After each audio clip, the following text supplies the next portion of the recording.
thinks Frisbee golf is the sport of the future. She's sticking with football. They are Maggie and Perloff on CBS Sports Radio. Well, look what we have here. We wake up to the news that Jim Harbaugh was interviewing in Atlanta yesterday. Hey, welcome to the show, Maggie Gray, Andrew Perloff. So while Atlanta has been laser focused, Perloff, on Bill Belichick becoming their head coach, well, it turns out not that laser focused, because the next day they interviewed Jim Harbaugh. Good morning. How are you? Yeah, what happened to, it was a fait accompli that Bill Belichick was going to Atlanta, and I thought Atlanta desperately wanted him. That is not a sign of desperation. If I want to date a woman, I'm not like, well, I have this huge date set up for Monday, buy her flowers, take her to a restaurant, and then do the same thing with another woman on Tuesday. Well, you do if you don't want to put all your eggs in one basket, right? Well, and also, I'm not going to have the prettier woman on the second. Sorry, that's so shallow. But Harbaugh is a better candidate. Can we agree on this? If I am Atlanta, I think Harbaugh makes way more sense. Now, I didn't even think that Harbaugh was on the radar for Atlanta. Not that they wouldn't want him. I wasn't sure that he wanted them. But now that I know that they are openly, talking, I like this better than anything. Get Belichick out of there with Atlanta. The biggest thing for Atlanta is you need a quarterback. Bill Belichick has already proven that's not his skill set right now. Right now, drafting a quarterback and developing a quarterback, that's like the one blind spot that I think he has, along with drafting wide receivers. You have to worry about that in Atlanta. You've got weapons. But give me Jim Harbaugh with a young quarterback in Atlanta, whether that's someone you draft, whether that's trading for Justin Fields, whatever you're going to do. Yeah. I want Harbaugh. But you bring up the interesting problem. If you're Jim Harbaugh and you get multiple offers, why would you take Atlanta over the Chargers? Because the Chargers have Justin Herbert. Atlanta has the number 8 pick. Are you going to take J.J. McCarthy and run it back? There's no way. That doesn't make any sense to me. It's way too high for J.J. McCarthy. So I think the problem with Atlanta is, they're not going to get Harbaugh. How are they going to get Harbaugh? Color me skeptical on the J.J. McCarthy stuff. I think that's a little too... First of all, when I watch J.J. McCarthy, I feel like I'm watching a college quarterback. I'm not even sure that he's going to be a great NFL prospect. We've got a whole draft season to talk about that. I know you disagree. No. I don't think J.J. McCarthy's going to be great at all. But I do think there's this rumor that the Raiders, who picked 13, were going to draft McCarthy to woo Harbaugh.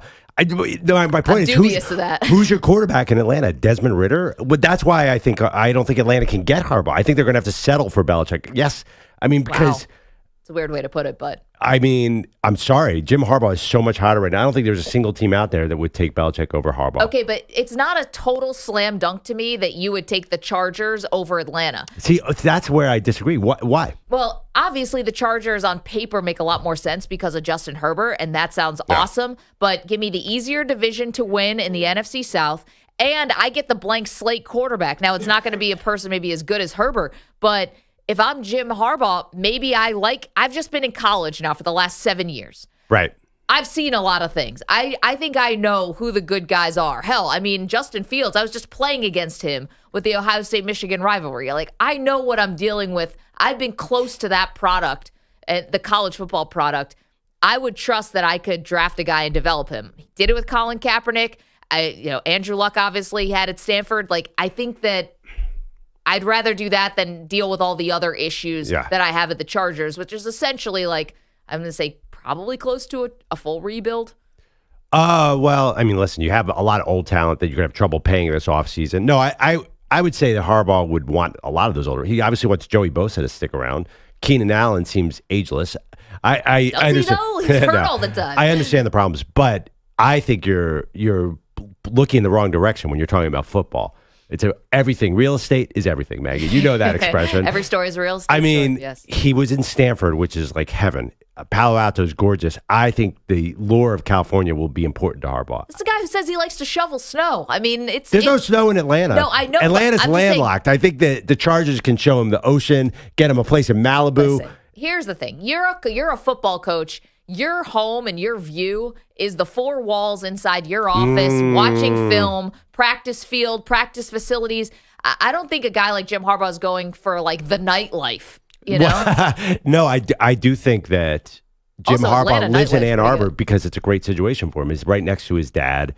I think he's at the point of his coaching career where he is matters. I know I sound so stupid to say that. I don't think he's like Belichick. I think he has a bigger circle in his life. Interesting. He's a family guy. I mean, he's really into his brother. He's really into his dad. But Atlanta's works for all of that. Like, Atlanta's beautiful. You can have, like, you're a central hub. Like, you can There's a lot of flights. Yeah. I mean, Atlanta's got a lot to offer. When you coach in Stanford and San Francisco, there seems to be a connection with California and Harbaugh, and I think that is actually a real thing. Okay, so this is so Harbaugh, we learn, interviewed with the Atlanta Falcons on Tuesday. Belichick interviewed with them on Monday. Harbaugh on Tuesday. This is according to reading on Pro Football Talk. So he and Harbaugh interviewed with the Chargers on Monday, and then Atlanta on Tuesday. So we're doing this dance.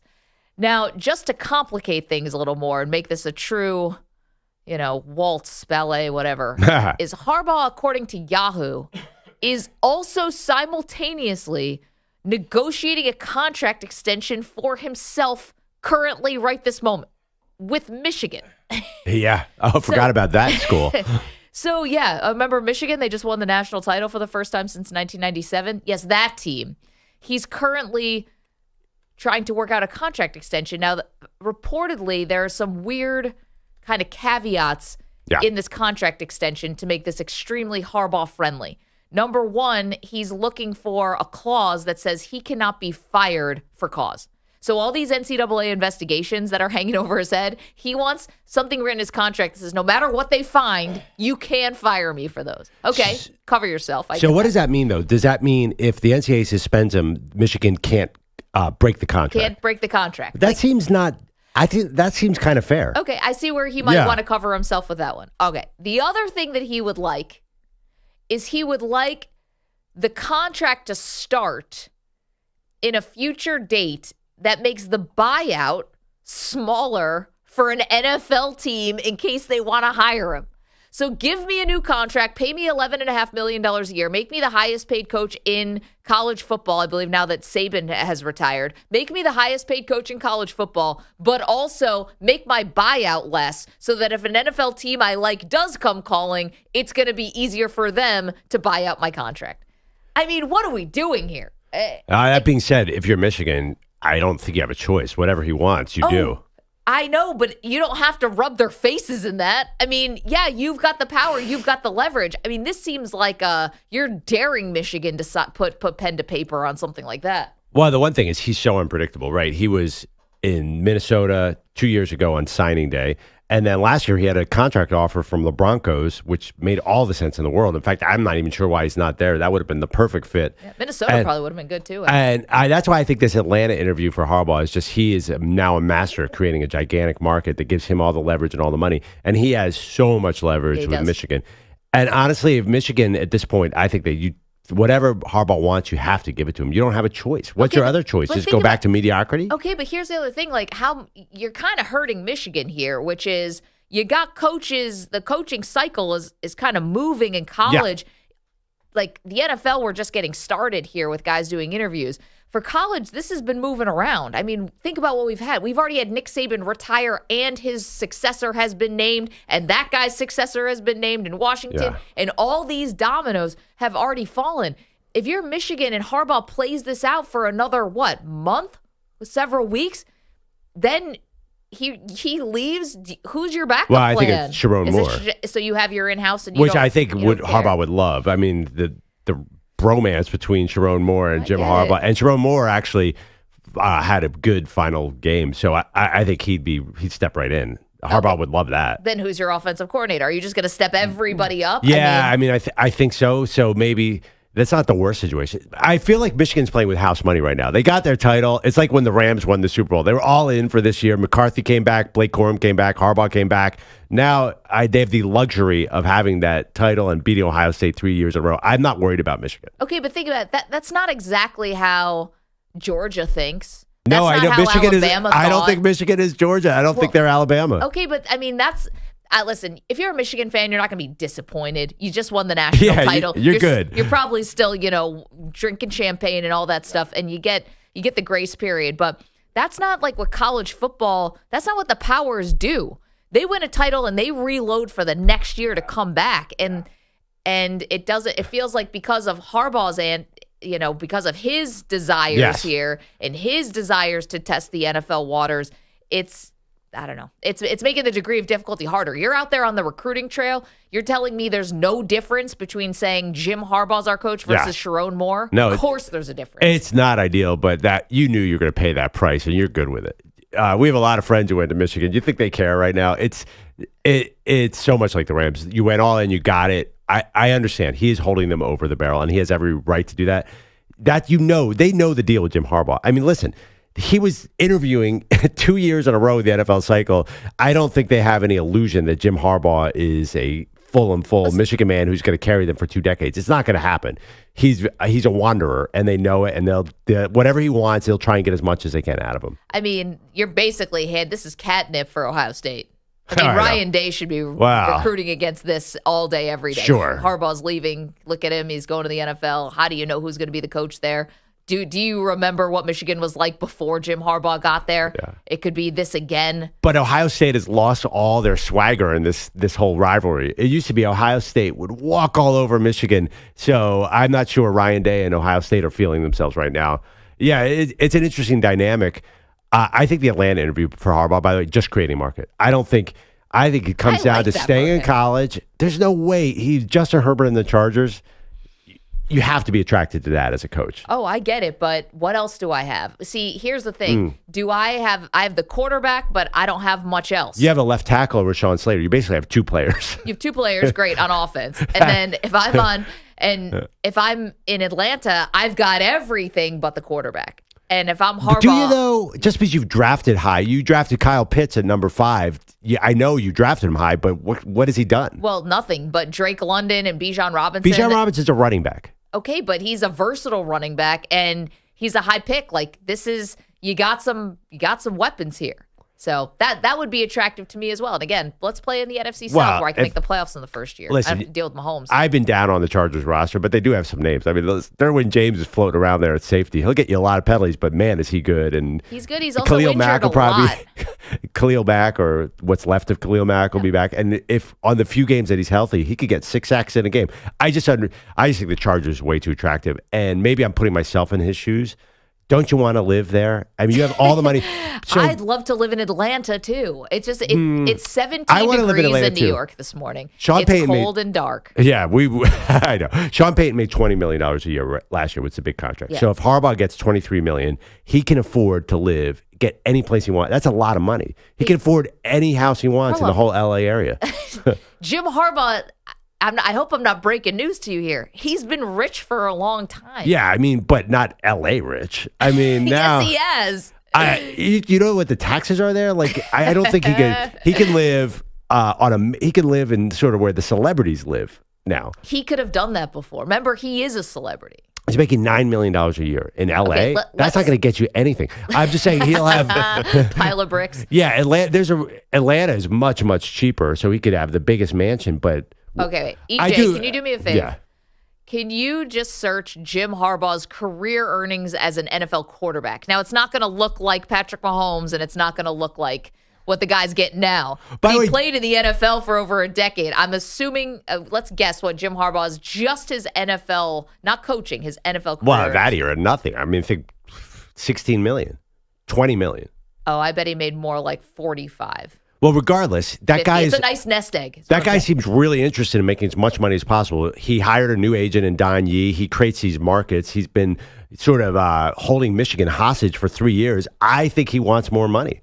I think he wants that Sean Payton deal plus. I think he wants power. 855-212-4CBS, 855-212-4227, and you'd have it in both places he's interviewed so far. The Chargers are also looking for a new GM, and Atlanta, you get the sense that their GM might not be on the most steady footing, right? Like, it's possible that a big name head coach and someone who's got a lot of ideas about personnel would be able to have their voice heard. This is not a Jerry Jones situation, right? This is not a Philadelphia Eagles. So 855-212-4CBS, yes. Let me ask you, is that a poll question? If you're Jim Harbaugh, sticking on Harbaugh, not Belichick, and you have a choice between Atlanta and the Chargers, which one would you take? I think the Chargers win that easily because most fans are like me. They just see the lightning bolt and Justin Herbert, and they're not overthinking it. I think people have looked a little closer into Atlanta's roster recently because Belichick and because now Harbaugh.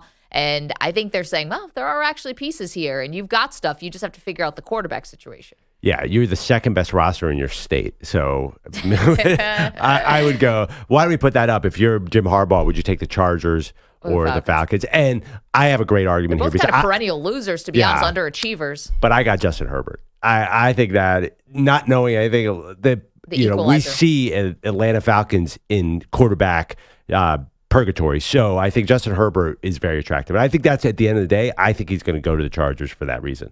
855-212-4CBS, 855-212-4227.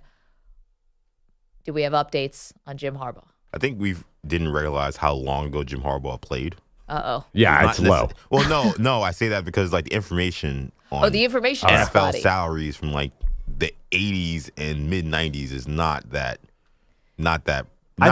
available on the internet as you would think. Back then, the highest paid player was like $1.7 million or something. People were one thing upset I about was it. able to find was like a 1993 article when he signed with the Bears, and it was for like, I think $3 million. $3 million a year? No, I think that was his total salary. If I'm reading this right. Yeah, there's a reason he's got a new agent out there. The next 3 years he'll pay salaries. Yeah, so $3 million a year. $3 million. That was a 3-year deal in 1993. One number said Harbaugh earned around $40 million during his playing days. Okay. That's what I thought. Yeah, but $40 million, that money's gone. We're talking about Blew through it? What did he do? $40 million? $40 million in 1987. I don't know. That money, if you invest it correctly, that money is going to be massive now. Jim Harbaugh does not seem like a savvy investor to me. He's too impulsive. He's a cash in the mattress kind of guy.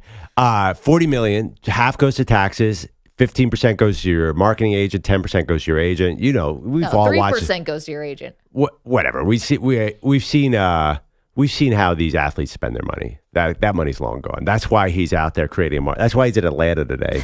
He needs the cash. Yeah, he's just trying to make ends meet. You have to admit, Jim Harbaugh has seemed awfully concerned with making a lot of money the last 5 years. Yes, maybe he's got some expensive habits. Keeping those chickens around his house, is that expensive? I'm telling you, he's going from Ann Arbor. He lived in the Bay Area for a long time. You know what the real estate situation is there. In Palo Alto, you think he's going to need $25 million a year just to walk down the street in that place. You make it seem like he's living in a studio apartment somewhere. Silicon Valley? Have you seen the real estate prices there, Maggie? Oh, boy. 855-212-4CBS, 855-212-4227. All right, Jim Harbaugh, is it in bad faith to be negotiating a contract extension with Michigan while you are also crisscrossing the country, literally doing interviews from Los Angeles to Atlanta? That would make me feel a certain type of way if I'm Michigan. I know he just won you a national title, so maybe he walks on water now, but still. Whatever happened to run it back? You might be used to it at this point. Yeah. If you're Michigan, you're like, this drill again. 855-212-4227. Coming up, we have your phone calls, of course. Also, what is going on with the Steelers? They are just making moves that do not make a lot of sense. We'll get to that in moments. Maggie and Perloff, CBS Sports Radio. You're in a 5-minute break.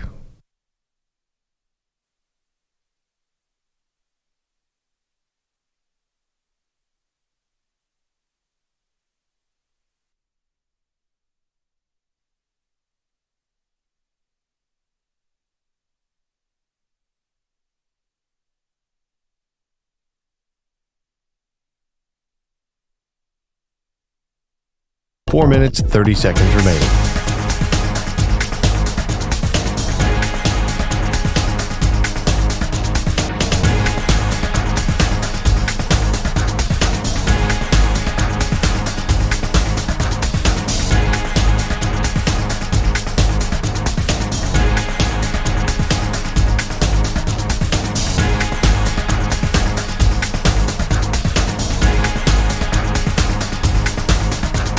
Four minutes remaining.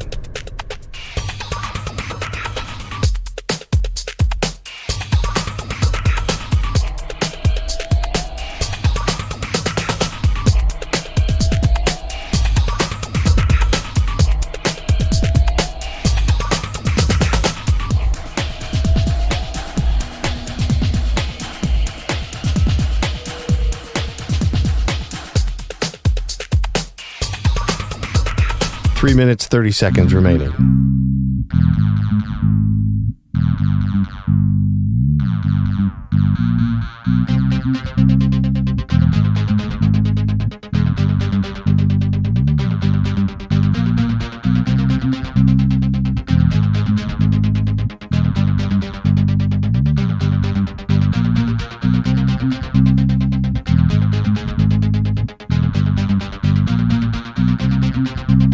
Three minutes remaining.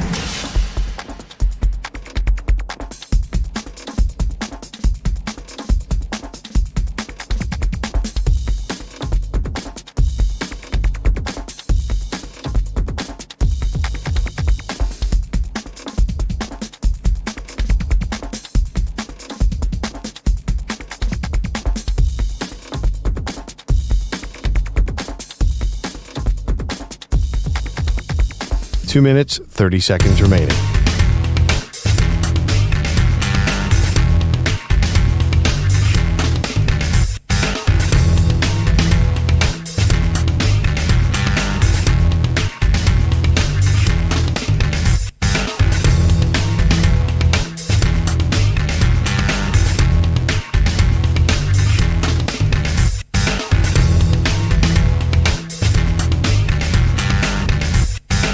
Two minutes remaining.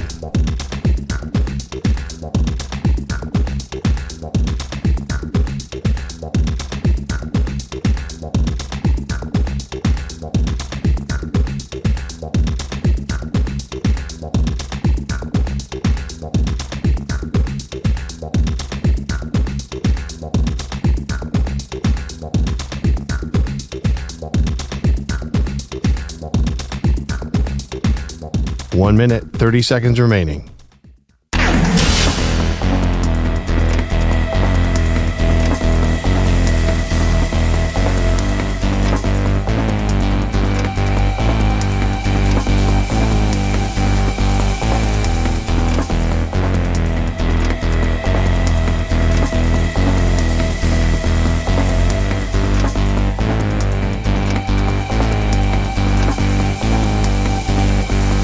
One minute remaining.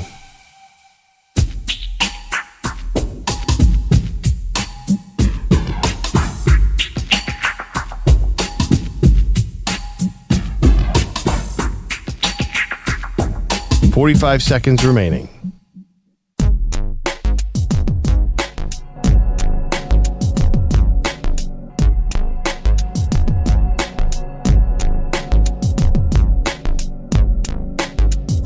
Thirty seconds remaining.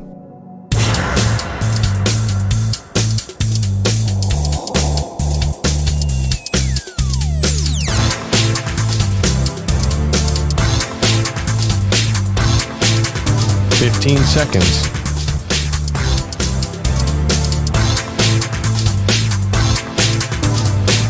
Break ends in 5 seconds.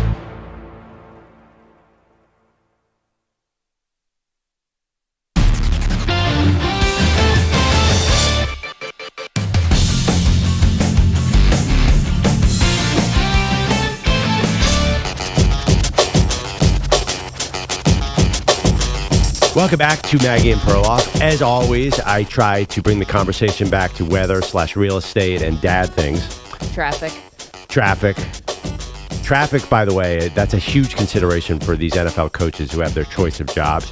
Jim Harbaugh interviewed in Atlanta, terrible traffic, sneaky bad traffic town. And of course, famously, LA Chargers. Traffic there is terrible. I mean, he's going to have to go to the facility 4 a.m. to get there. I thought they sleep in the office. They're good. No, once you win a Super Bowl or a national title, you don't sleep in the office. So, median price of so he coached at Stanford/San Francisco. Yep. So I put median price of Palo Alto, California, median price of El Segundo, where the Chargers practice, and median price of Atlanta. Care to take a guess?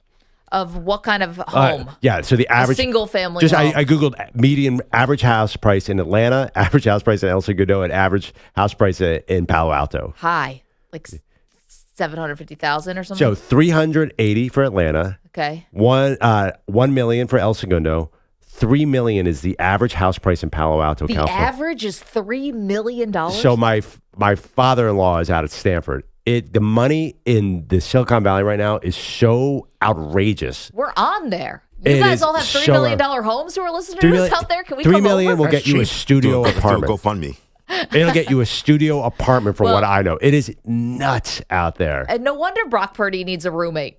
I'm surprised he only needs one. So Atlanta, if I'm Jim Harbaugh, Atlanta, yes, I could have the biggest house ever in Atlanta, but he doesn't need all that money. I think he's going to get $20 million plus for the NFL. I think he's got to go to Malibu and get a huge oceanfont house. Can I just say, am I the only person, and maybe I'm the woman here, and I'm always thinking like, how am I going to keep all this house clean? And obviously you're point. That rich, so you're going to have a little bit of help with keeping the place, dusted. But I don't need a big house. Like, I didn't grow up in a big house. It's great to have a nice house. You want to have a nice house you feel comfortable in. But I don't know about you guys. I don't need like 15 bedrooms and the Russell Wilson Ciara. Like, I need 25 toilets. Why? I'm going to go to the bathroom in the same bathroom every day anyway. Okay, how many siblings did you grow up with? One. I'm an older brother. Oh, so that's a big difference. Okay. EJ fantasizes about his own bathroom in every room. I am one of 4. Okay. And sharing the bathroom stinks. Yes. Yeah. Did you grow up in an apartment? You're from New York City. Grew up in apartment. It was mixed. Apartment, 2-family home. Once a house for a little while. That was kind of smallish, but sure. So I, as someone who's lived in a house oftentimes with 6 people, the idea that I could just be in a corner of the house and no way can bother me. Yeah. I could see why that would be. Maybe that's my enticing. bias because I grew up with just one sibling and 2 parents. But you got to think next level, Maggie. Have you ever been to some of the nice neighborhoods in Atlanta? There's a competition to have the biggest, gaudiest house in Atlanta too. So with that money, Buckhead, right? Yeah. Have you seen Rick Ross's house? What's what do you call Promised Land? I think it's called. Like it's the house that I think Van Olenfield had. Holyfield? It's like a compound. Okay, but if I'm Rick Ross, I've got a reputation to uphold. That's true. I'm me. I don't have He's a the reputation. boss, right? Yeah. I'm just saying you're going to need an army of cleaners in Atlanta. I think you could go a little more reasonable on the beach in LA. I think he's going to the Chargers. I think there's a draw to California. We're all kidding around. Atlanta's a great place to live. But I mean, that's a lot of house. You've now given. It's like that's the all I'm Geico going to think commercial about. or whatever. It's like a lot of house. Gonna keep it clean. I'm always thinking about that. Let's go to the phones. 855-212-4CBS. Rich is in Chicago. Has a thought on Harbaugh and what all this negotiating is doing to the Michigan side of things. Hey, Rich, how are you? Morning, guys. How you been? I was going to bring this up because it's kind of indicative of what happens to programs historically. And what I wanted to find out was what's the fallout of the uncertainty of Harbaugh's return to Michigan. And I think the first thing you look at, which is really surprising, probably most people don't know this, their recruiting ranking for the upcoming year as a national champion, incumbent, is 15th. Yeah, that's crazy. That's only because Jim Harbaugh is out there taking interviews from Atlanta to L.A. But, Rich, you bring up a good point. That's how this works. Nick Saban's leaving Alabama. I'm sure they're going to fall off, too. That's just how Bobby Bowden, every great program, when their coach leaves, has a downtime. Well, you know what? That's a great point. That's a terrific point because one of the things that most people don't know, I'm an SEC guy and grew up in Florida and went to the University of Florida, so know a lot about the South. And one of the things that you learn, because I go back all the way when Spurrier was around at Florida, and I learned this from him, Bear Bryant, and now Saban. If you're a coach, and DeBoer is going to find this out, that the grass isn't always greener, leaving Washington, is I would never go to a school that the guy who I replaced has a statue. See, but Rich, that's where you and I disagree. I think you got to take the shot there. And Rich, thank you so much for the phone call. I don't know, Maggie. You followed a legend. It's not always easy. It is not easy. Now, I didn't realize that legend was going to return 3 months later. Now, that is where the difference is. I thought we were doing great. It just, He came back. We're talking about Afternoon Drive in New York, if anyone doesn't know that story. Yes, no, I'm not Conan O'Brien. It wasn't me and Jay Leno, but it was a very, very similar situation. Very similar. And he decided to come back. But here's the thing about Saban and about Bobby Bowden and stuff like that. Those guys were in their 70s. Yeah. You know, for Harbaugh, he's a young, by coaching standards, he's still young. Like, if he wanted to just stay with Michigan, I bet their recruiting would be top 5. This is all because of his choices that he wants to go to the NFL. And good for you if you want to do it, but you are hurting your school. Like, there's no doubt about that. Yeah, I mean, it's going to be natural. I think Michigan does not feel like they're building a Georgia-like program. Right, they're just happy to get one, and then... I don't even know off the top of my head. I have no idea who their quarterback is next year. I thought McCarthy might run it back because next year's draft class will be wide open. He could have maybe been a top 5 pick. This year, there's tons of quarterbacks. So I don't know where they're going, but I think they're okay with that. They're so high right now on that title. I get it. I mean, I just see the Michigan fans walking. They've beaten Ohio State 3 times in a row. This is okay.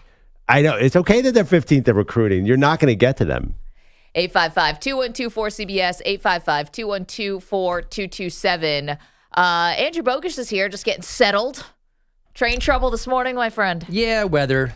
That was nice of Mother Nature to drop the snow yesterday and the ice this morning. Thanks, Mrs. Nature. Stopping everything. Yeah, I mean, relying on public transportation in this city at this time of the morning, you are a trusting man. Well, I'll be honest, because it's so early, I usually don't have any troubles. Yeah. And we were full of information this morning on what was going on the railroad, and the train did come when they predicted it was going to come 35 minutes late. Later. So they were strangely on top of things. It just would have been cool if the third rail didn't freeze overnight to create all the problems. Oh, that's what happened. Yeah. Yeah. Yeah. Hi. Hi, so here come your headlines. They're sponsored by Progressive Insurance. Looking for a career path with flexibility and great pay and benefits? Go to progressive.com/careers and apply online today. Joel Embiid did last night what he usually does. He played against an elite opponent, and maybe he should keep doing it. Embiid, this would be on the arc with Jokic on him. Jab step, jumpers for 3, and it's good! Embiid pours in a triple. Tom McGinnis on Sixers Radio. Embiid, 41 points, 7 rebounds, 10 assists, negating Nikola Jokic's 25 points and 19 boards. The Sixers, a 126-121 home win over the Nuggets. The two centers had a sweet little post-game hug and chat. Embiid shared his message on TNT. He won a championship. That's the best team in the league, and he's the Finals MVP. So I'll just tell him, keep going, see you in 2 weeks, and keep doing your thing, and that's why you're the best in the league. So that sounds like Embiid's committing to play the return game in Denver, but I guess it's still too far into the future to know for sure. Be nice if those teams saw each other in the playoffs. If Embiid could get past the second round. Well, we all know that's not happening. If I'm Jokic, keep going. You're doing a great. Doing a great job, kiddo. You're nice with that little championship. Keep hustling. What? Stay on that grind. Yeah. Oh, whatever. When he gets ready to the Knicks, you're gonna be all about Joel Embiid. So stop. No, I'm EJ. like, that was corny. You thought it was condescending. No, come on now. Yeah, this guy's an NBA champion, and you're talking about, hey, you're doing pretty good over there. Keep it up. That's unfair. If you keep working hard, that is so unfair. Come on, he's got a mic. He's on with TNT. He's trying to say something nice. What are you killing him for that? He treated him like a little homie. What? Like Jokic is the big dog. Yeah, but he can't. Yeah, but Joel Embiid can't be like, well, I told him you're the best person to ever play. I'm in awe of you. Yeah. I only want to be in your shadow. Like, he's got to say something. No, just say, "Oh, you're an inspiration." You that was. He don't say that. don't but be Embiid like. was in the league first, isn't he? Right? Yeah. Was he really? Yeah, they're about the same age, right? I guess so. They're probably right around the same age. Yeah, but like you cannot treat the reigning MVP, reigning Finals MVP like a little homie. I you can't guarantee Jokic was not offended. Yeah, I was about to say, probably didn't hear him. One thing that Embiid's protected by is Nikola Jokic's complete apathy to any of this. Yes. I'm sorry. He's got a horse race to get to, guys. Yeah, it's hard this season. Yeah. And again, I love the apathetic 25 and 19 on the road. And by the way, they're never playing in the finals. That's just not happening. Not happening. That's why it's so sad that we have to actually pay attention to this. This is not bird magic. There is no finals matchup coming. No. The Suns closed on a 23-4 run to stun the Kings 119-117. Kevin Durant hit the winning free throws with 1.8 seconds left. And the Clippers outscored the Thunder in L.A. 128-117. Paul George, a season-high 38 points. Another night, another upset in men's top 10 college hoops. Rebound to Gasson. Back out to RJ. And now to Kaluma. Arthur for three. Yes! And in that one, 20 seconds to go. That's from Learfield. Arthur Kaluma's 4-point play helping K-State close on a 9-0 run to down number 9 Baylor, 68-64 in overtime. Second-ranked Purdue did rout Indiana 87-66. Zach Edey, 33 points, 14 rebounds. And number 3 Kansas had little trouble at OK State, 90-66. Now we've got some breaking news from college hoops. A coach doesn't like the transfer portal. This was UConn legend Geno Auriema over the weekend. The average coach out there, though, who's not where I am, you can't do your job anymore. And people can say you got to change with the times. How does changing with the times help you have better relationships with your players when it's all transactional now? So what kind of relationship can you have with somebody that is telling you, I might be here 1, maybe 2, maybe 3, maybe 4, or I might be at 4 schools in 4 years? And this has nothing to do with the money. Forget the money part. This is about the ability that you can just walk out anytime you want. Oh, boy. What a jerk. Geno's forgetting the ability that the coaches have to walk out. Yeah. In an environment Wow. where the players feel like they owe you nothing. Yeah. And again, he has always had the power to leave himself or to tell you to leave as a player. Because scholarships have always been a year-to-year thing. Yep. You have to renew them. Now he's upset that, and I don't even know how many people are leaving him.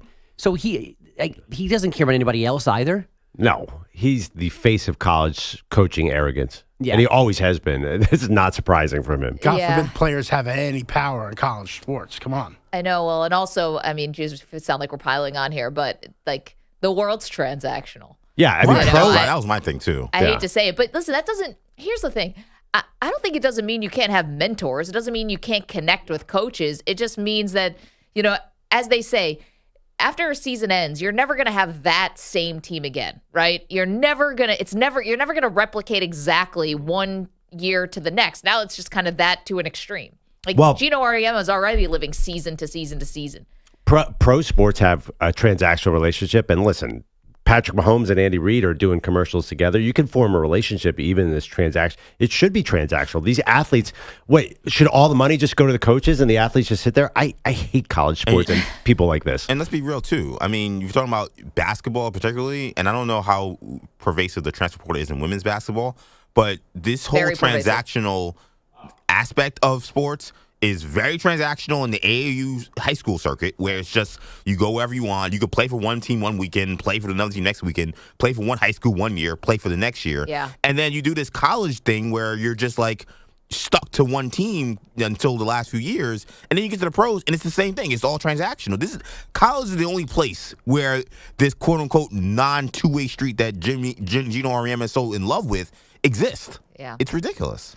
Yeah, I guess I want to be generous to the other side of this, though, which is it's not all awesome in the transfer portal. I do think that there are a lot of people who go in the portal, whether they choose to or whether the coach says, hey, get your stuff and get in the portal, and you get in there and you don't find another team. And then you're wondering, oh, man, should I have just stuck around, or was I looking for something and had a wandering eye when I should have? Should I have toughed it out?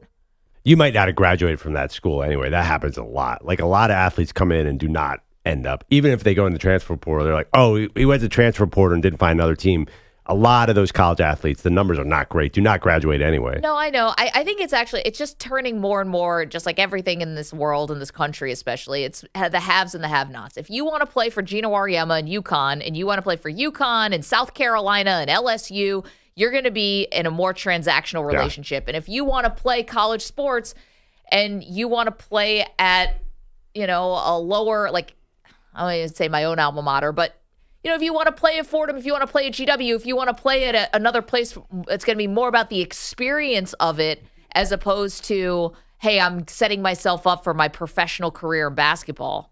Then you do that. And to be fair, in that quote, Auriema said, look, this isn't as much an issue for me because I'm at UConn. Right. He said he was more concerned about the mid-tier maybe he's talking about or whatever. Bogus high school. But at the same time, again, like, are these schools dealing with like roster overhauls the way college basketball and men's college basketball and college football is? Like, I think they more are. than they ever have before. Yeah. It's not in the same raw numbers, but I mean, you Bogus. change a coach, everybody leaves, just like in the men's side. That's always how it's been. Bogus, you call Fordham games, right? Yeah. Like at that level, if you get a guy who really stands out as freshman and sophomore, he might be gone, Well, right? the crazy thing is Fordham has not lost an important player in the transfer portal for the last 2 years. And I don't know, with all due respect, it's not like we're forking over blank checks and NIL. I don't know how they're doing it. It might just be relationships, because there are kids that play for Fordham that could play at a higher level, and they have not been poached yet. But the big D1A schools are poaching that level. Yes. I see that. In college football, you're seeing all these guys coming from Eastern Michigan to... It's a minor league it is within the sport. But that's good for the athlete. And also, too, I mean, guys get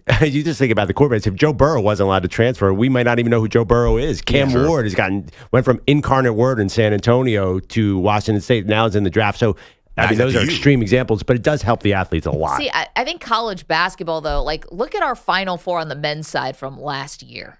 Florida Atlantic, San Diego State, UConn, and Miami. Right. Now, UConn is still, I think they're ranked number 1, or they were They last are. week. They are. Okay, so, and Miami, has a lot of money. But if you're Florida Atlantic and you're San Diego, like, all you need is a few transfers, get it together for 1 year, and then you could go on a pretty good run. I know. This is related. Look at the draft. It's like the top 10 picks. It's there's 2 college guys and there's 8 G League guys and 9 foreign players. So the whole model is totally different than when I was a kid. And coaches need to stop acting like this is only beneficial to the players, and there aren't coaches who are taking the transfer portal as an opportunity to rehaul their entire roster. Yeah. Rick Pitino. Rick Pitino, Coach Prime, and Deion, right? Like, and I'm not even trying to criticize those guys, because these are the rules. You can do what you want, but you can't be Geno Auriema. You can't be this is so transactional, it's so terrible for these coaches. Meanwhile, you got coaches who can't wait to cut half their roster. Oh my God, Dabo Swinney gets killed because he doesn't use the portal. I know. It's like,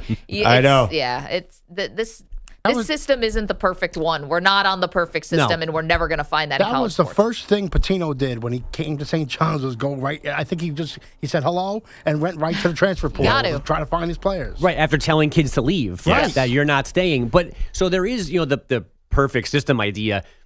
There's always room for improvements and tweaks and now more guidelines and whatever. The problem is the coaches can't be the ones starting those conversations because they sound like Geno Auriema. So I don't know who the person that should be driving the conversation is, but it can't be them playing victim now. The lower school should asking. be. Well, I think the players need a seat at the table here. It's obvious it's a union, and that's who the players have to be represented. The coaches can be represented, the schools, and everyone has a seat at the table and try to get a good system. I mean, Bogus, I agree. The coaches should not have a seat at this table. I mean, Gus Malzahn, I'm looking at the buyout, $21.7 million. These are greedy human beings who have nothing to say here. I don't want to hear it. I mean, these buyouts are insane. You look at the highest paid civil employee in 30 states is a college football coach. They're fine. I'm not worried about those idiots. Yeah, they'll figure it out. And Geno is provocative. You've covered Geno before. He's very, he says a lot of things. Yeah, because he's got power in the sport. Yeah. Your non-Jim Harbaugh NFL coaching news. Current Eagles head coach Nick Sirianni has his usual year-end meeting today with owner Jeffrey Lurie and GM Howie Roseman. And the Saints are parting ways with longtime offensive coordinator Pete Carmichael Jr. He's had that job since 2009, easily the longest tenured in that spot in the NFL. Guys, back to you. I read one thing that from Jeff McLean of the Philadelphia Inquirer. So Doug Peterson went into his exit interview with Jeffrey Lurie, and Jeffrey Lurie said, I wasn't going to fire him, but he did not present a good plan for the coordinators on both sides of the ball, so we decided to move on. Nick Sirianni, he better have a plan at coordinator. Otherwise, I mean, if I'm coaching Nick Sirianni, you better say something good to Jeffrey Lurie or you're done. I mean, what is he going to say? Like, is he... who could he say as a coordinator that is going to be like, all right, let's stick with this guy. I'm bringing the next Sean McVay and the next D'Amico Ryans with me next year. I don't know. Have some props, too. Have some Venn diagrams, have some charts, everything. I mean, PowerPoint, exit presentation, interview. just bore them to death. Exit interview. What would you say your biggest weakness is? Just put on a video of trailing 24-0 to the Giants in Week 18. This is going to be a hard interview. Replay the playoff game. It's hard enough to do an interview when you stink. Oh, man, poor Nick Sirianni. I'm starting to feel bad for him. I mean, what do you say? I'd go in and start with like a magic trick or something. Who's ready to laugh? Yeah. Let's make some wins disappear. Yeah. You cannot be conventional. You got to shoot for the moon if you're Nick Sirianni. I need a smoke machine. I need a laser light show. Maybe bring in the Eagles cheerleaders behind you. Just make it a complete presentation. Big Dom leading the way. Like my hype man, like I'm headed to a boxing match. 855-212-4CBS. Bogish, thank you so much. Coming up, an interesting move by Jerry Jones. What does this one say? We're reading tea leaves here for the Dallas Cowboys next. It's Maggie and Perloff on CBS Sports Radio. You're in a 5-minute break.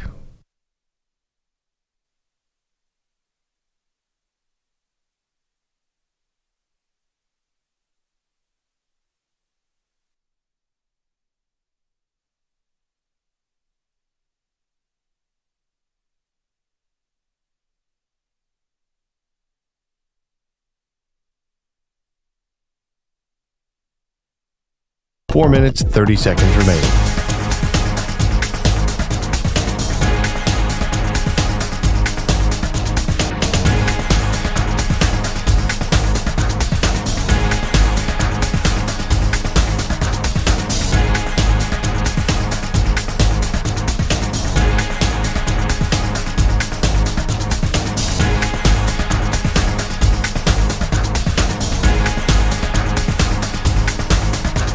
Four minutes remaining.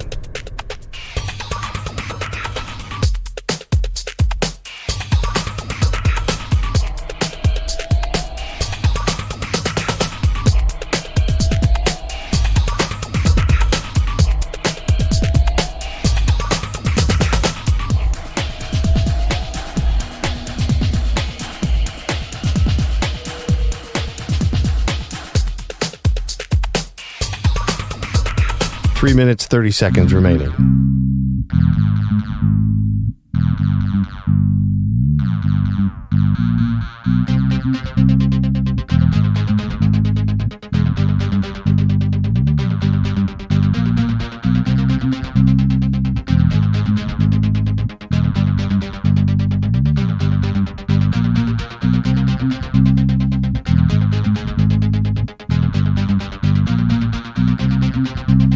Three minutes remaining.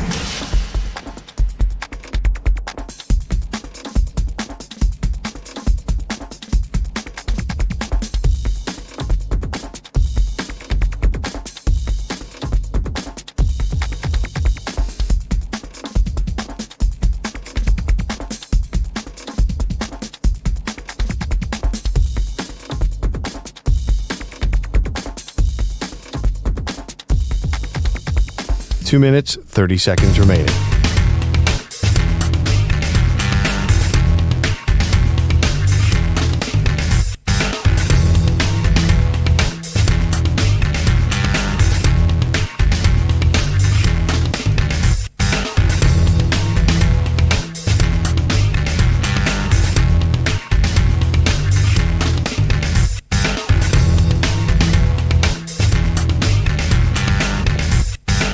Two minutes remaining.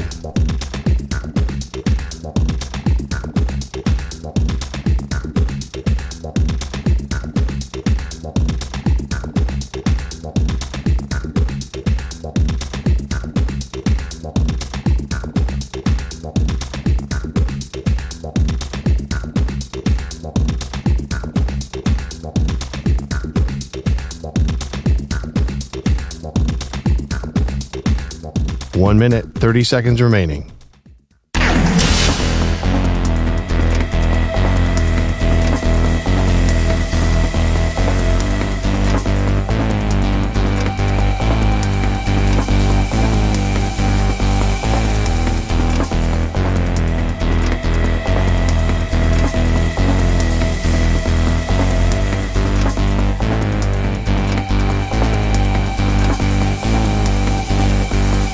1 minute remaining.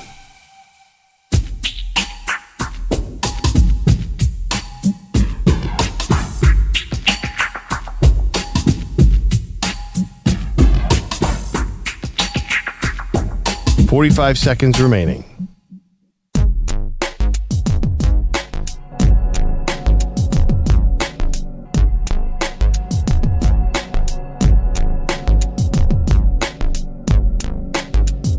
"30 seconds remaining.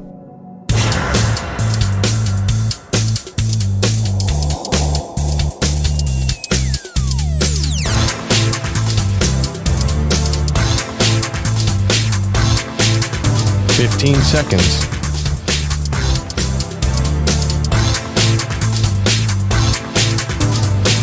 Break ends in 5 seconds.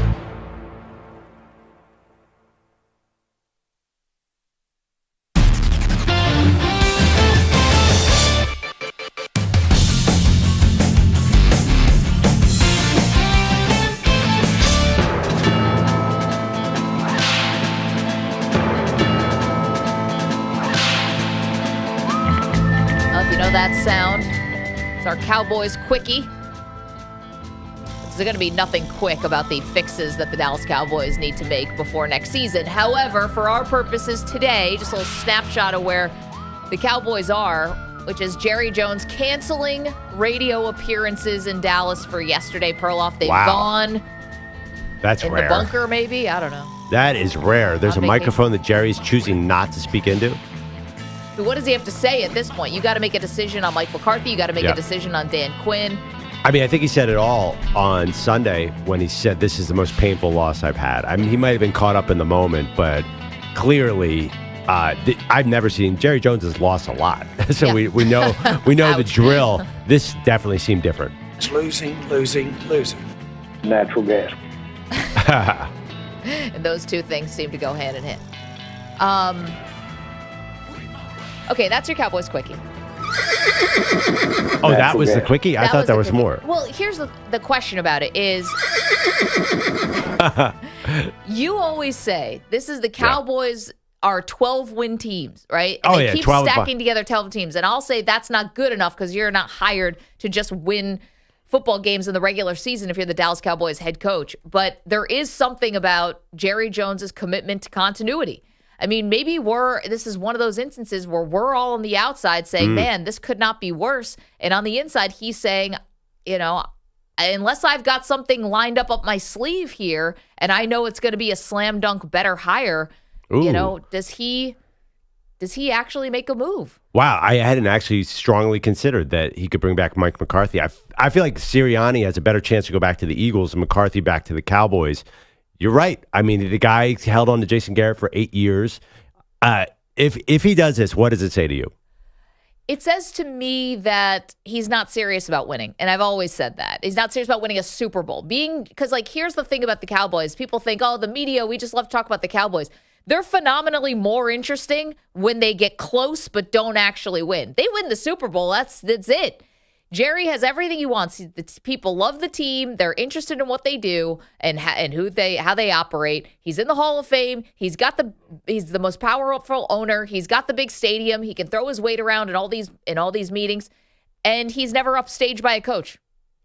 He's got it all to himself. Yet he keeps a coach there that you can put all the blame onto.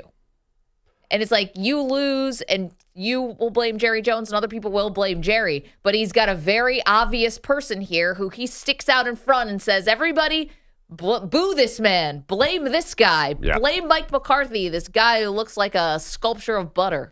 This is going to be, for all time, the biggest Maggie and Perloff disagreement. I think Jerry Jones wants to win a Super Bowl more than any human being on the planet. The male ego, you have to understand. I think he has it. There's no bigger ego in all of sports than Jerry Jones, and he needs to walk into that room of 31 other owners with that another ring on his hand to say, I am the best. And I think that's all he cares about. His ego is already being satisfied. I don't think so. The egos are never satisfied. No. Well, you might be right about that, but his ego gets, in the moment gets satisfied every time he speaks into a microphone and every time a crowd of reporters gets around him, because I've been in those scrums before. Every time a crowd of reporters comes around him and circles him and hangs off of every word. And every time, you return a Cowboys game with the highest ratings that we've ever seen or whatever, his ego gets that every single day. He's got little that. Dopamine hits. Ego, by definition, you always have to keep improving on that. And he's already had that for a long time. Now he needs the ring. 855-212-4CBS, 855-212-4227. All right, Belichick's future. Where is he best served? And is it those Dallas Cowboys, perhaps? Maggie and Perloff.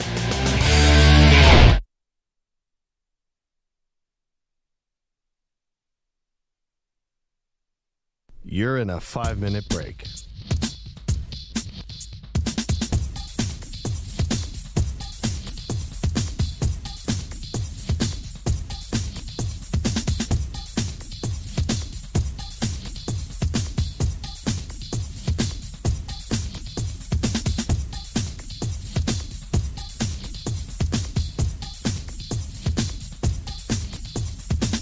Four minutes, 30 seconds remaining.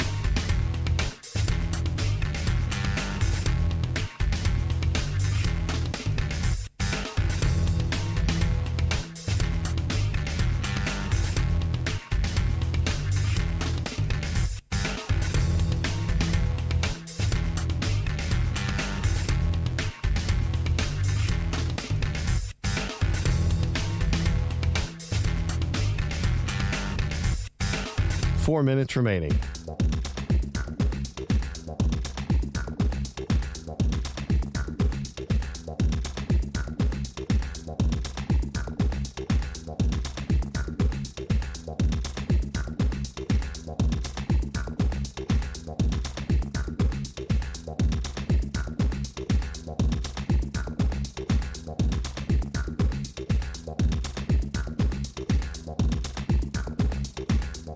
Three minutes, 30 seconds remaining.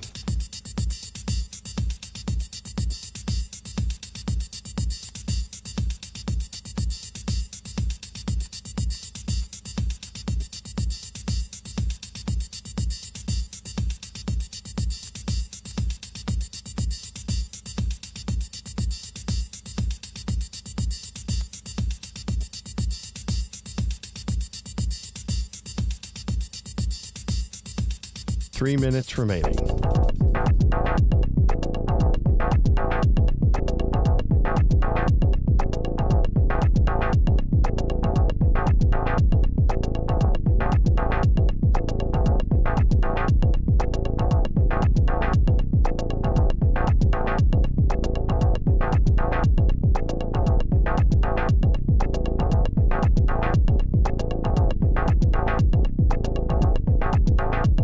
Two minutes, 30 seconds remaining.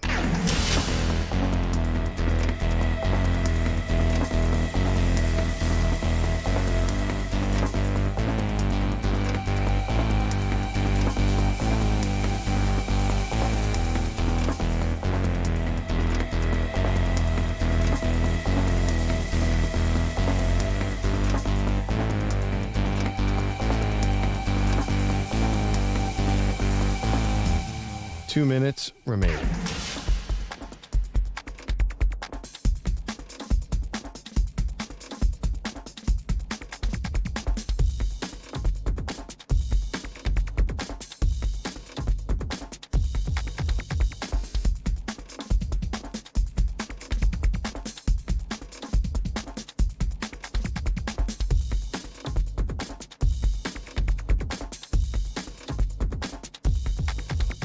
One minute, 30 seconds remaining.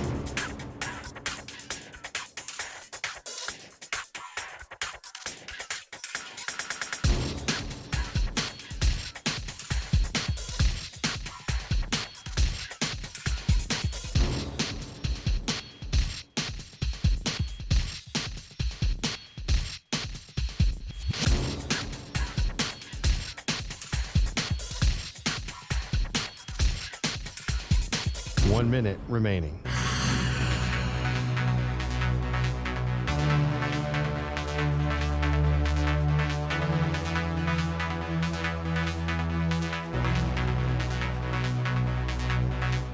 .45 seconds remaining.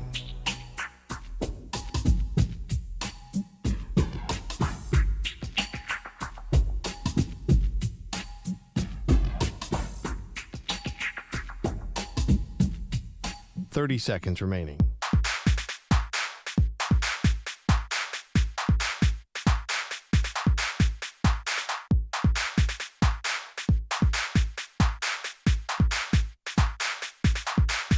Fifteen seconds.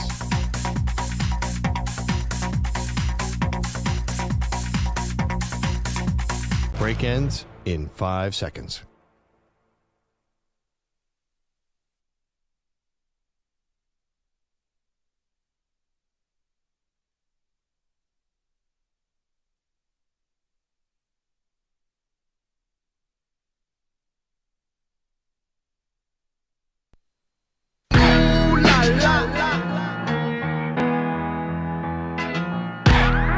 She was the Heisman Trophy winner in 1986.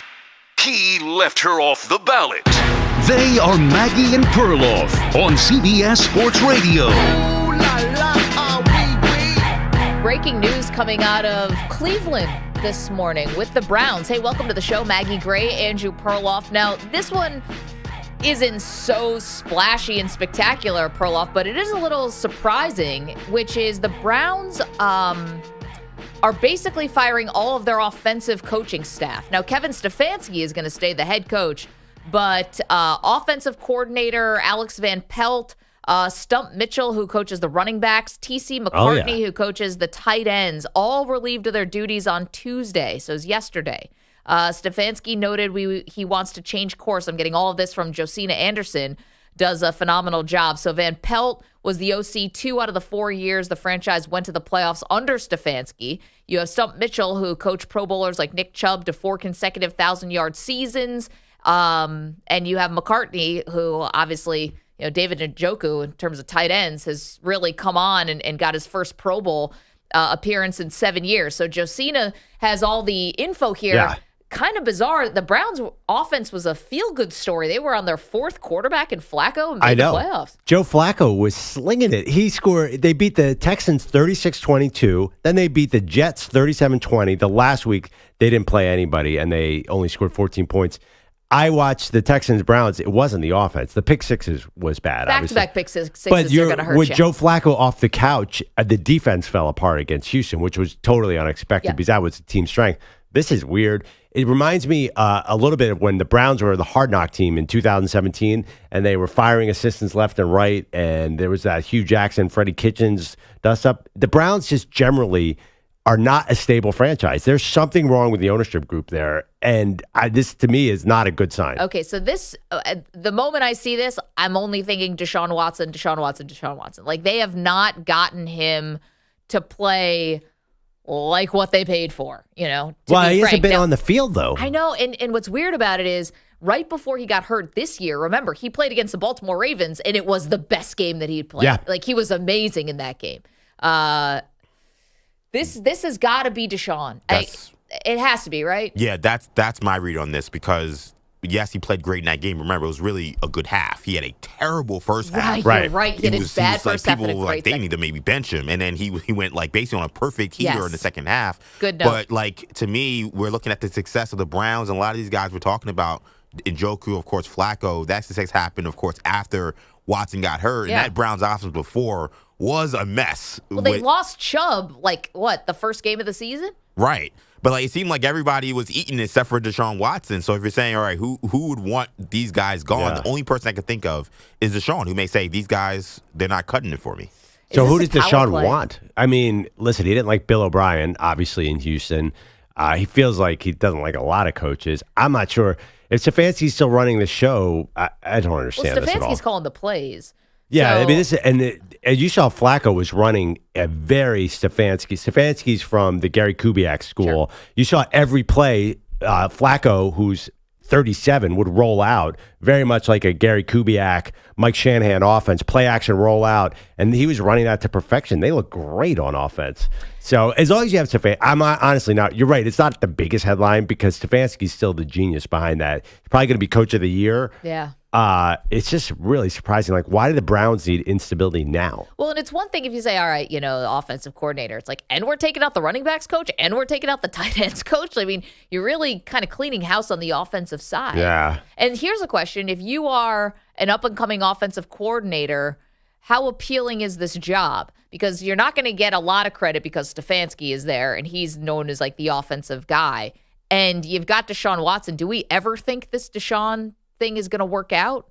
Like, yeah, is he ever going to be healthy enough, A, to really complete a season? And two, is this could go down as one of the worst trades in the history of sports. I know these jobs are coveted and guys will take them no matter what, but is this, if you're a really experienced OC or something like, do you even want to come into this? On the flip side, the Browns are kind of loaded. I wouldn't mind coaching that offense. I mean, they got a good offensive line. I have no idea if Nick Chubb ever comes back. David Njoku showed up to be a star. Yeah, I mean, listen, I have a vacancy. Yes, that's not a bad vacancy. Look, there's talent there. And Deshaun Watson, I don't think you can judge any kind of product because we just haven't seen him on the field consistently enough. I just wonder if that trade, is it ever going to like pan out? And I think to pan out, you got to win a Super Bowl, right? I mean, $230 million guaranteed. No, you don't. Why else would you do that? Why would you take a risk like that to do a move that was widely unpopular, considering the off-the-field stuff with Deshaun, if it's not Super Bowl? The expectation has been lowered by what's happened. I mean, if they got to a conference championship game with Deshaun Watson, that would look a lot better. You have to pay $50 million for your quarterback. That doesn't mean they're all going to make the Super Bowl.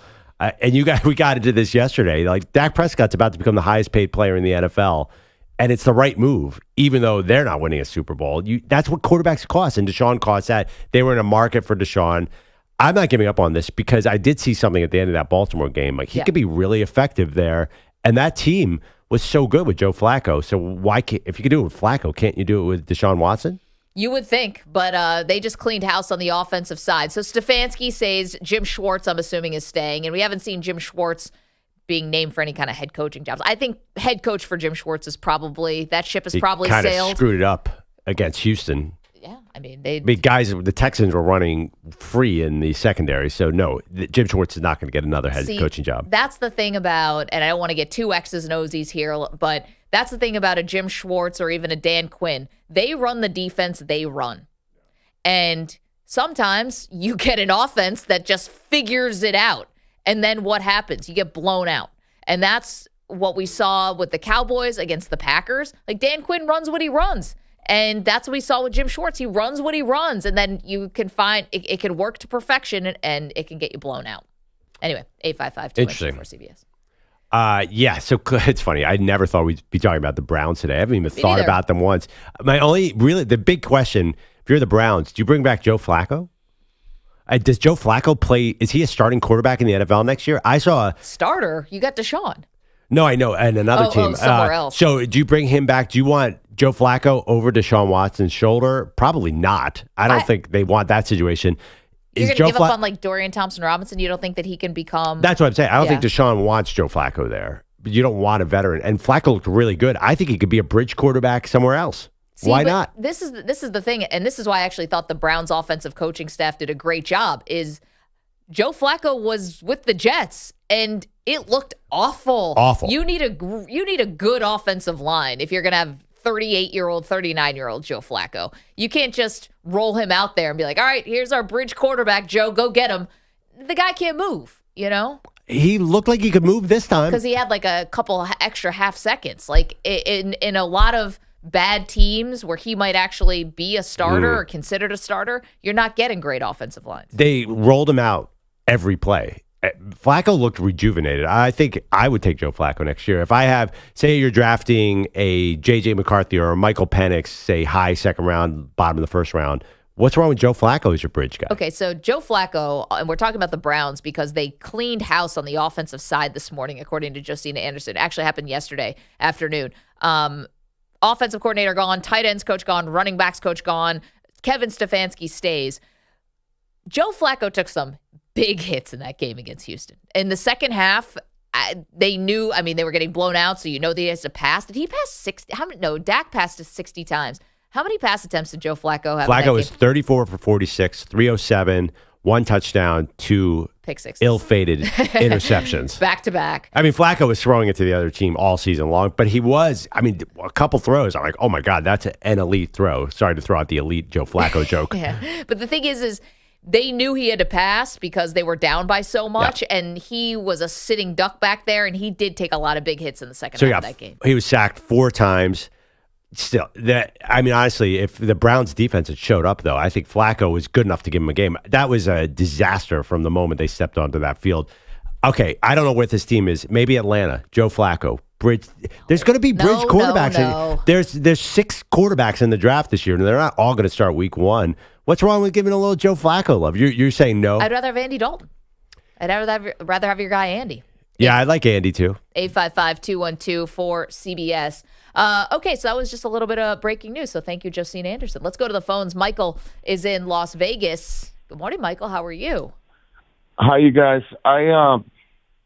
Before I start, Perloff, if you want Flacco, take him to Philly, okay? Otherwise, be quiet, all right? Do you want him in Philly? Flacco has a Philly vibe about him. He's got an accent. He needs to go to an old folks home, all right? Listen, no, I want to talk about the Bills game, if I may. Nobody complains. I have 157 IQ. I didn't go to Dartmouth, but I follow the rules.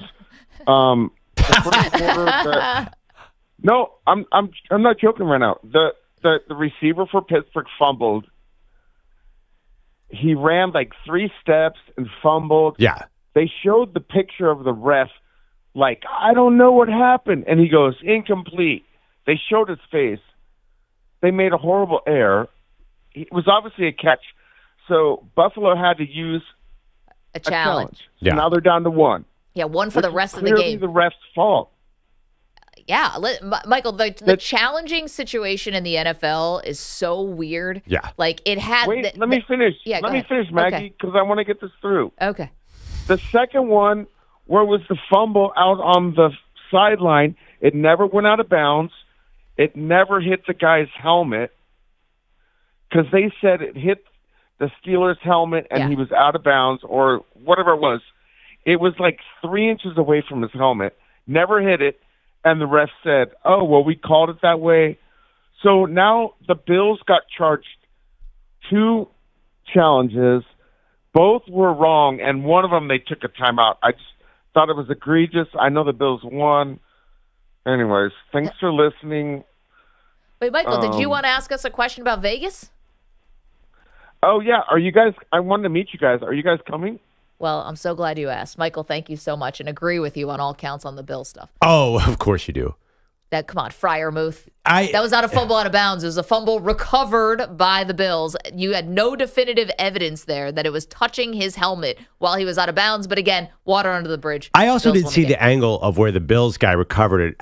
No part of that Bills defender was touching the sideline. I think he recovered it in bounds, but as you're like sliding How do you know? out, I never saw that angle. I feel like I did see that angle. I feel like it's like Joe Carter's baseball. It is that play is going to be a mystery for all time. Are we going to Vegas? Yeah, baby. Hell yeah, Vegas, baby. We are going to Vegas. We will be there for the week leading up to the Super Bowl. We're excited about it. We're going to be on Radio Row and doing a lot of fun other things around the city. Yeah, bringing a lot of cash. Maggie is a blackjack shark. Way to tell the country you're going to be carrying a lot of cash. Can I admit right now, like, is it bad if I put out there that I'm working on card counting? Am I going to get my fingers broken in Vegas? When you disappear into a back room somewhere in a casino, I'm just going to say I never knew you. Yeah, I think I'm smart enough to card count, but I would never have the guts to do something like that. To defy the powers that be. Well, we need Michael. He's got the 159 IQ. Have you ever Is that good, IQ? by the way? I don't know. IQ tests are still a thing. Did kids take IQ tests? My kid didn't. Yeah, I never took an IQ never test. took one. I guarantee that guy doesn't have a 159 IQ. I will put 160 is highly gifted. My house on the line. For Wait, did you guys take IQ? You guys know your IQs? No. I have no idea. I just assumed the SAT was kind of the de facto IQ. Is it different? Kind of, no yeah. idea. Like we know our SAT scores. Yeah, Michael gave an IQ number, not his SAT score. But a lot of people are taking the ACT now. Yeah. Which used to be just a Midwestern college thing to see if the college basketball player was eligible. Yeah. Now I guess Hoop Dreams reference. Wait, EJ, did you take the ACT or the SAT? SAT. Okay. I took and then both. I took the GRE for grad school. I took both. GRE was a nightmare. That's not true. I took the SATs twice and the ACT.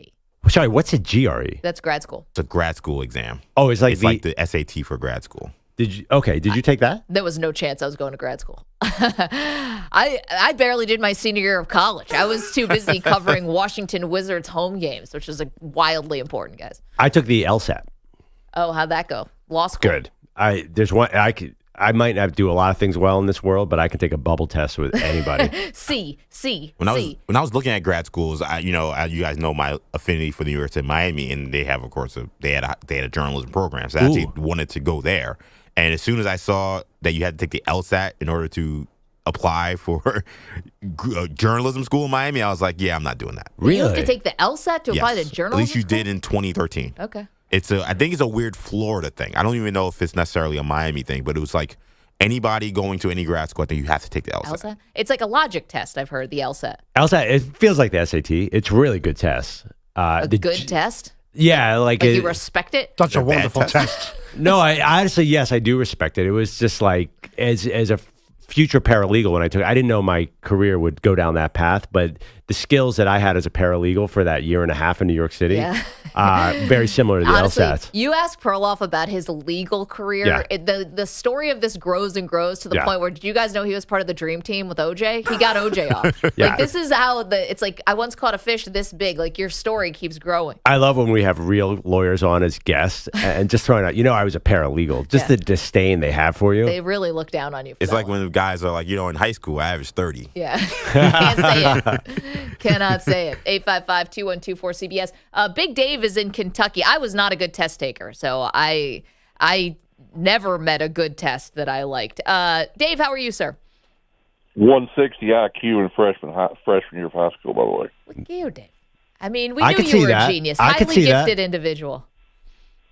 Yep, 160. And I'm wondering if the 156 that the dude just threw out was not actually the amount of pot in pounds he's smoking his wife. But that's not why I'm here. Listen, can't believe you guys are glossing over the biggest headline that obviously has happened in the world of sports in the last 24 hours, that Jerry Jones canceled a radio interview. When's the last time you knew that ever happened? We did it last hour. We thought about leading the show with it. Hey, you know what's happened today, right? The reckoning has arrived. He's somewhere in Arlington, Texas. He's sitting in front of a fireplace with a blanket wrapped around him, and a cat is in his lap, and he's sipping like hot chicken broth because he's finally come to realize that the gig is up and his ways have failed, and it's time to turn the keys of the greatest organization in the history of sports over to someone that actually knows what the hell they're doing. That is definitely not happening. Yeah, Dave, I got a strong disagree. I don't think Jerry will ever admit that. Do you mean Steven, by the way? I think it's here. I think it's here. I think that's what's happening. Did you hear what Belichick said yesterday? What's that? Looking for a team with a lot of talent that's underachieved, that needs help. Yeah, I did see that. Yes. I mean, there may as well be big blue stars flashing in the background when he. Oh, that's funny. I read that as also Atlanta. Not me. But listen, the Browns Chargers? and Chargers too. This Browns thing cleaning the house with all their offensive staff. I mean, that's what the Browns do. Yeah. And I think that the well is poisoned because of Watson. I think that was the dumbest trade in this contract and all. Is the most over the top thing ever, and I don't think there's any way that this is ever going to work out with all the baggage that he brought with him, all the off the field things and all that. I don't see how that ever works. Yeah, Dave. I mean, it's stacked against him. That's for sure. And thank you for the phone call and the visual of Jerry in front of a fireplace with the blanket and the drinking the soup. Although it's probably more like Johnny Walker. But no, I think maybe closer to stroking a cat like a Bond villain. He's not the old man with the chicken soup. Jerry will never be that. I don't think so. But does it hurt a little bit more for the Browns to watch Baker Mayfield now onto the divisional round? No, I disagree with one thing about. I don't think the Deshaun thing poisoned the Browns. I think the Haslam family has poisoned the Browns. I mean, we're talking 15 years. Them too. And the same thing. It's a similar situation in Dallas. What is common in all the failures of Dallas? What is the one constant? It's Jerry Jones.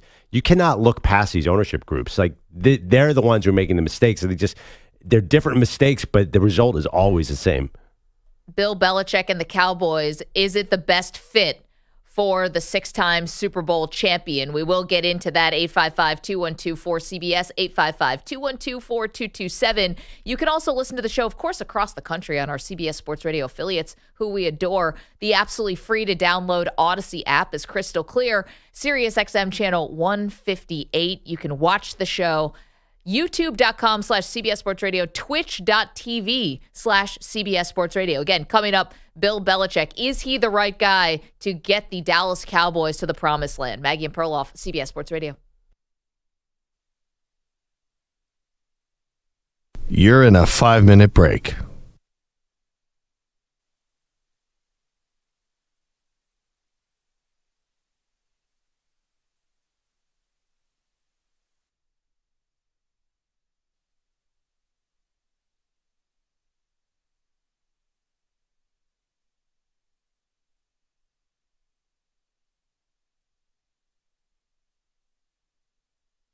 Four minutes, 30 seconds remaining.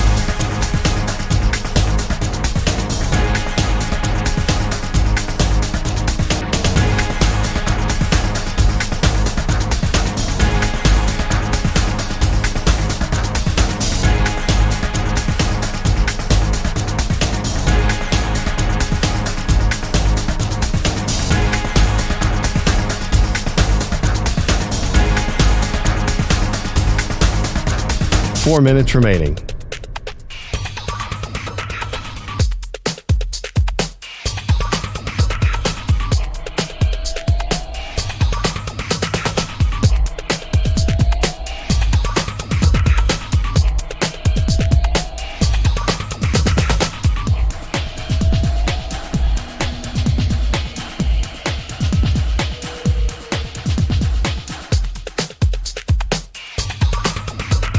Three minutes, 30 seconds remaining.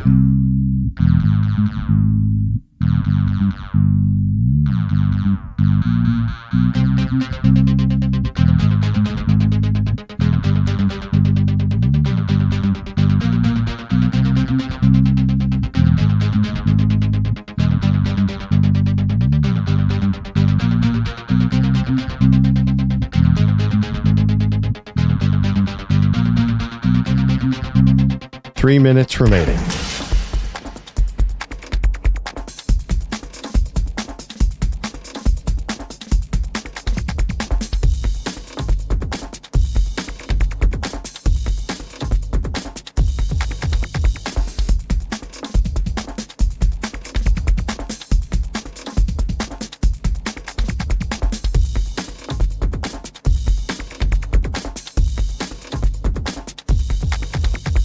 Two minutes, 30 seconds remaining.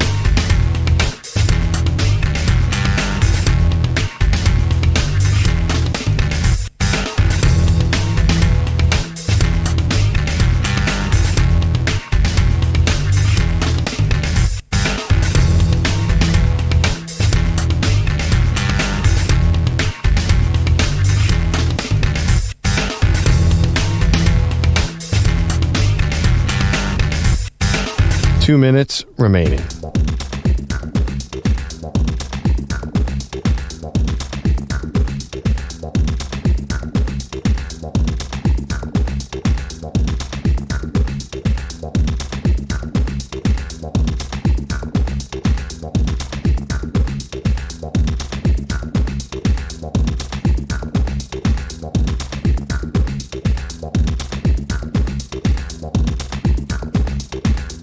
One minute, 30 seconds remaining.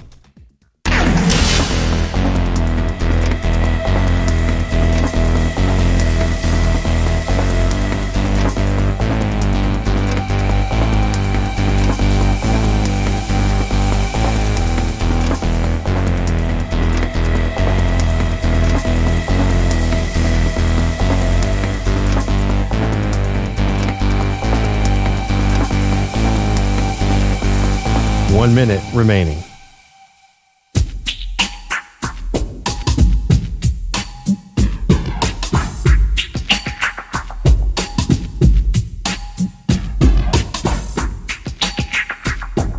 .45 seconds remaining.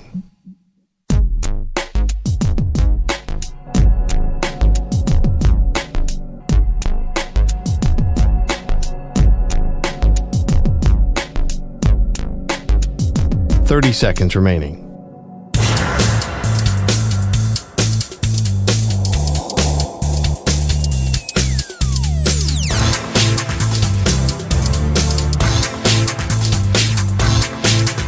Fifteen seconds.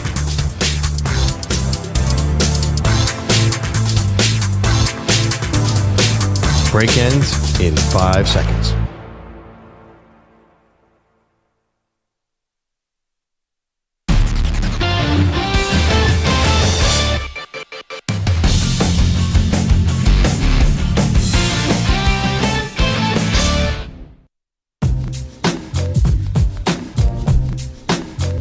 Welcome back to Maggie and Perloff. You know, I saw a headline about Peacock. Yeah. They streamed the game, of course, the Chiefs-Dolphins. And according to NBC and all their different arms, it was the greatest experience in the history of television. I've never seen a broadcast network brag about a rating for streaming. So they're like, yeah, it killed. It was awesome. I think they pre-recorded that even before the game. Yes. It's like, we're putting this out no matter what. They are putting it out like crazy. And to me, they are obviously trying to cover up for the fact that people are annoyed by this Peacock thing. Like, there's got to be a blowback. It is ridiculous that I had to go to a friend's house to watch that game. We didn't get into it. I'm a little mad about that. I think the biggest surprising reveal from that night, and yes, we never talked about it because we had more games the next day and all that stuff got overshadowed. Deal or No Deal still on? And why are they on an island? And why is it being hosted by the guy from Magic Mike, not Channing Tatum, the other guy?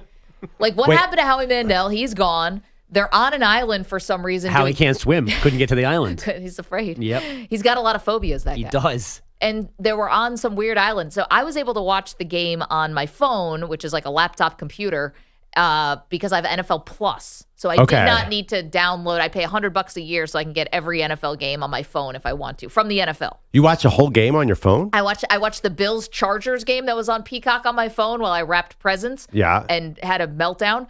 And I watched this one on my phone. Huh. It's not a great experience, I'm going to be honest. Wait, sorry. And you can't project it. Other things on there you can like shoot to your TV. Yeah. I think they disable the thing for that. You can't put it on. You just have to watch it on your phone. Again, it's $100 a year. Like, anyone can get it. It's not just media. And you get condensed games. You can get in Spanish. You can get everything. Now I have NFL Plus as well. And the one place you can put it on the TV is through a game device, which I have both PS5 and Xbox. Ooh. But the issue is the NFL app on Xbox may be the worst app I've ever It doesn't matter where ever. It exists. It's the worst app ever. Yes, you're right. We're terrible on the phone too. But the actual, you would think, maybe on a game console they would figure this out. It doesn't work. Yeah. I had to I rewatched that Cowboys Dolphins game because I was out at dinner. Chiefs. No, this was weeks ago. Weeks ago. When they played on Christmas or whatever it was. Yeah. And I literally had to go back to the beginning of that game And watch 5 it again. times. Yeah. Because it kept stopping or freezing or whatever. To be honest, the streaming part of it works well for me. They just it kicks me out a lot. I just have to sign in almost multiple times. But anyway, more money, more problem. Well, also that's fine. one thing, there was a lot of criticism out there. If you're paying for this product, why do you have to watch so many ads too? I mean, it felt like there was a million ads in that game on Saturday night. Well, they had to make up for the $100 million they got charged for one game. I thought that was his draw, but they also probably brought in all these subscribers. It feels like the old ESPN double dip model. Yep. So it just felt like we were being exploited with that game, and it's obviously that's the direction it's going. I'm telling you, the Deal or No Deal was the most shocking thing because I was watching I had the TV on and I had it on the phone, and I was like, all right, how are they going to do this handoff? And they did a 30-minute bonus thing where it's like the game started and they gave you, all right, we're giving you 30 more minutes with a countdown clock. 30 more, I believe I had a clock, 30 more minutes where you had the guys in the studio kind of talking over the broadcast Manningcast style. But if you were on Peacock, you had Tirico, you had the actual broadcast. Yeah. And then at one point, Tirico goes like a weird, okay, hold on a second. And he paused, he goes, and then he started to broadcast again. Like that, so that was the reverse of what you saw. Got on it. Peacock, they took a break for like a half a second when it got to 8:30, and then he did another little mini intro into the game. Yes. It was so awkward. This is like when Jim Nantz welcomes in the other audience from the other game. But Yep. we welcome in the viewers of Houston and Cleveland.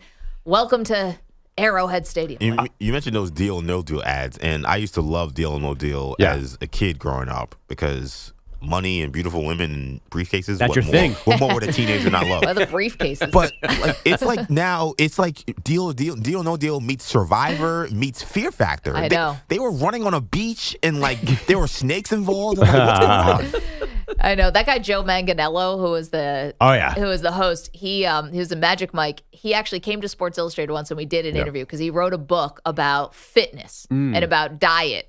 You know, like how do you get the Joe Manganiello body? And on page 150 of like a 250-page book, it's like, don't drink, don't eat anything bad, and like don't eat any carbs. I'm like, Joe, you kind of buried the don't eat mayonnaise. Like, got it. I didn't need a book for that. He's on the market now, right? Didn't he get? Did they get divorced? Oh boy. I don't understand any new game shows. I feel really old with this. Like Rob Lowe has a show, and I think Rashida Jones has a show. Dwayne Wade. Yeah, there's all these shows that are getting advertised. Is that because of the writer's strike? I'm sure they have nothing else to put on TV. Yeah, the Dwayne Wade one, I still don't What get. is Dwayne Wade's game? I didn't see that. It comes on all the time after NBA games on TNT. And you're right, it comes on all the time. So I actually end up watching it all the time because I have Inside the NBA still on. I've seen it probably 20 times. I still don't get it. I don't get it. Because I think the game is on games every time. It's not like they do the same games every episode. It's like this time you got to put all of these red balls next to all these blue circles, and you got to do it in 10 seconds. And then the next episode, they won't do that. They'll do something totally different. So they're overthinking the games. I'm going to be honest. You cannot improve on someone winning a car in Price is Right. It's the best game show moment. There's nothing better. Win a house. Well, the car just really gets people. The who wants to millionaire? Yeah, that was pretty good. When they get that last question, that is also pretty baller. I'm glad you brought that up. I was thinking about this with Andrew Bogish because he plays all the highlights, which he's about to play in a moment when we do all these headlines. Imagine if you got to Who Wants to Be a Millionaire, and it's Andrew Bogish, and he's sitting in the chair, and the $1 million question is like, who does play-by-play for the Kansas State Wildcats men's basketball team? You'd be like, oh my God. You've been waiting your whole life for this question. You know everybody who does any radio call in America. And didn't somebody on Millionaire use his call lifeline to tell his parents he was about to win $1 million because he knew that would be me? Such a flex. Yeah. Wait, is that a question they would ask on Who Wants to Be a Millionaire? Probably not, but I appreciate Maggie's thoughts. I don't understand how you got there, Maggie. Your brain really went to, what if Bogus was there and the Kansas State broadcaster came up? No, like, what is one question that Andrew Bogus is uniquely positioned to answer? If it's like a category on Jeopardy or maybe Who Wants to Be a Millionaire, it'd be like radio broadcasters. Or Saved by the Bell trivia. But you were actually generally thinking about this walking down the street? I did. I thought about it last hour, and I was going to say something, but I didn't want to interrupt the Joel Embiid stuff. Well, I was thinking we were talking earlier, I don't know if it was today or yesterday, about like having a lifeline. If you were on Who Wants to Be a Millionaire and one of us, you had a lifeline to call, who would you call on this show? What's the topic? Do we have a... if it's WWE, I'm calling Bilotti or EJ.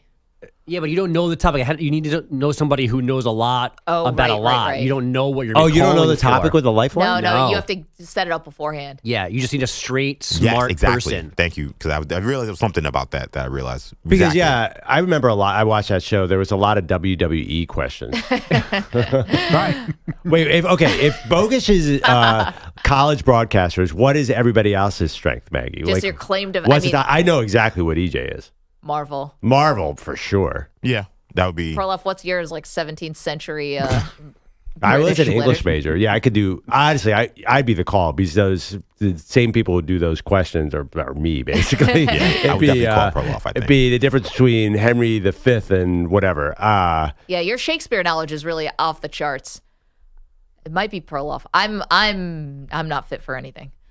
I don't have a specialty. I'm a jack of all trades gal. Are you guys? Who's good at Trivial Pursuit here? I'd like to think the box. Yeah. I'm good at Celebrity Jeopardy because they dumb down those questions. Yeah. You and Aaron Rodgers going head to head. Oh, do they dumb down those questions? Of course. Oh yeah. Because our buddy Peter Schrager was on there and he was getting everything. And he lost, though. Yeah, he lost at the end. Mira Sorvino took him out. Mira Sorvino, that was tough. But Katie they were Nolan's in the final. I know. Katie Nolan is going really far. Good for her. Who's she going against, Anyone fun? A person that I did not know, and then the last semifinal had not happened. Alf. The last time I know Alf. Well aware of his work. And wait, Maggie, we got to do your specialty. I don't think Yours I says have jack of all trades. There's got to be something. I once won a Seinfeld trivia contest when I was in middle school. High school. That's great. Yeah. But a lot of people have participated in those. It was the 90s. Yeah. You can do 80s rom-coms with Pete. Yeah, maybe 80s rom-coms. 80s.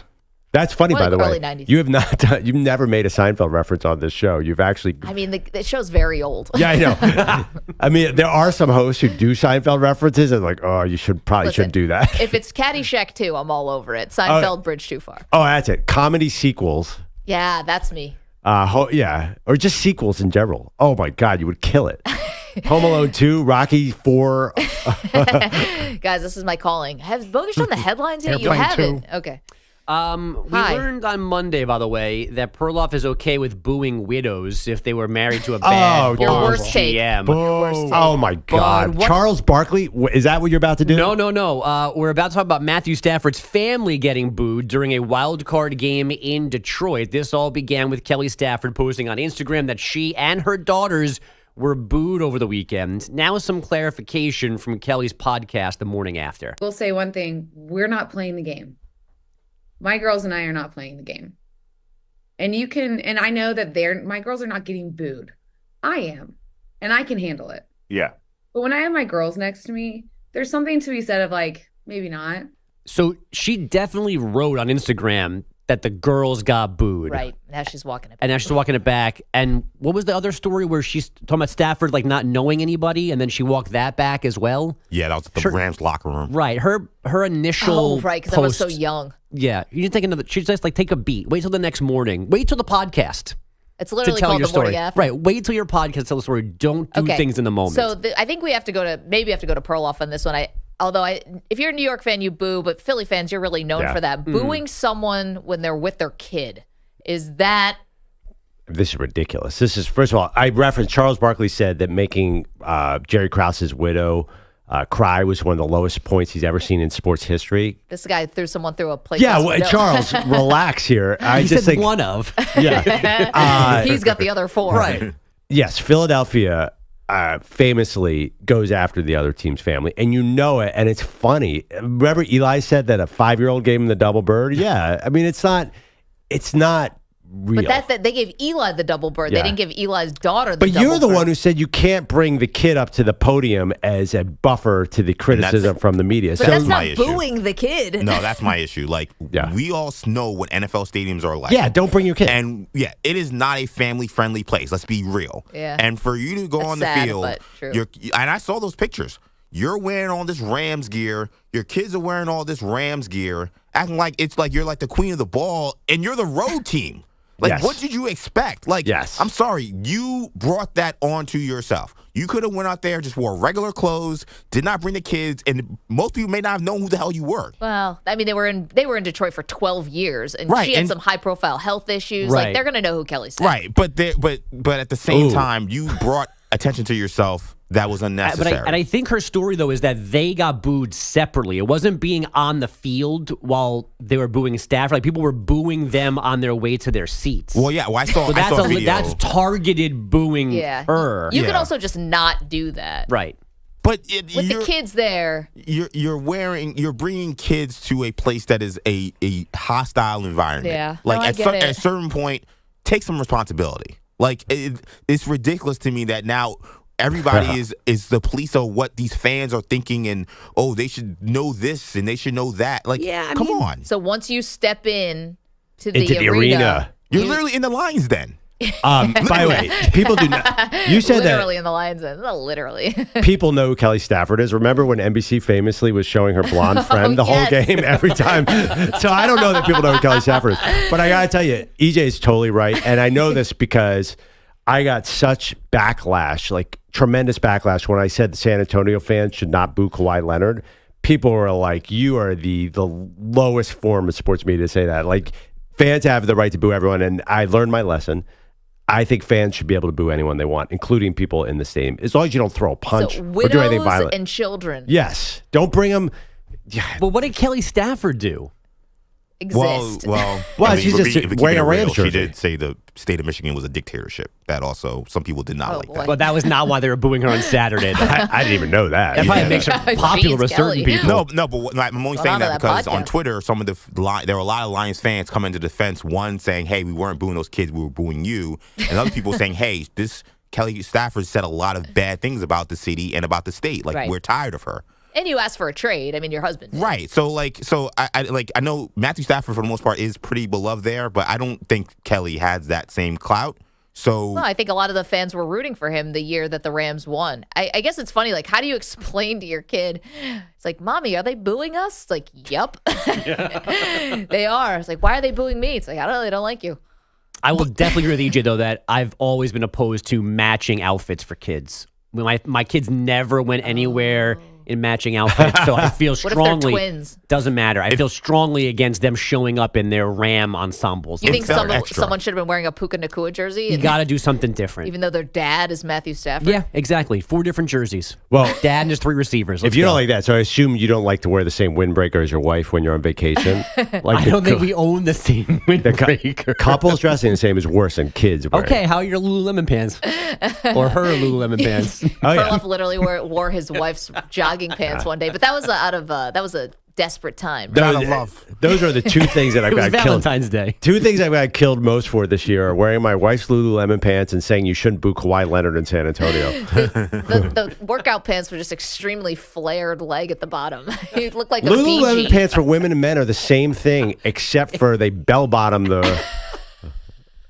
And another place. You running should have had the Saturday Night Fever soundtrack to it as you were running through Brooklyn with those bell bottoms. Staying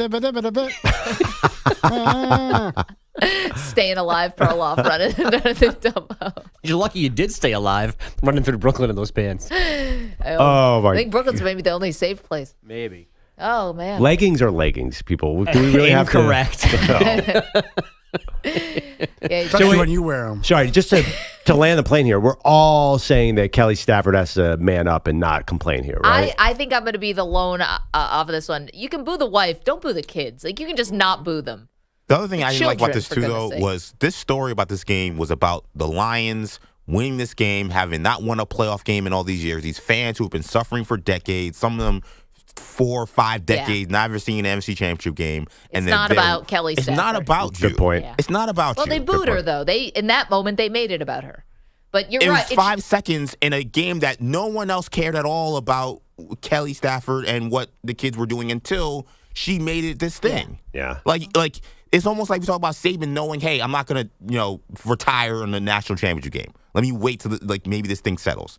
Kelly has this podcast every week. She could have did this 2 weeks later and say, hey, you know what? When we were there, I didn't love the experience. Yeah. This was not about you. She pulled an A-Rod signing his deal in the middle of the World Series. Exactly. Just like that. I mean, I think the big story is that they need to find a new strategy in the red zone except throwing to Cooper Kupp every time. Or the fact that they punted on fourth down with 4 minutes left.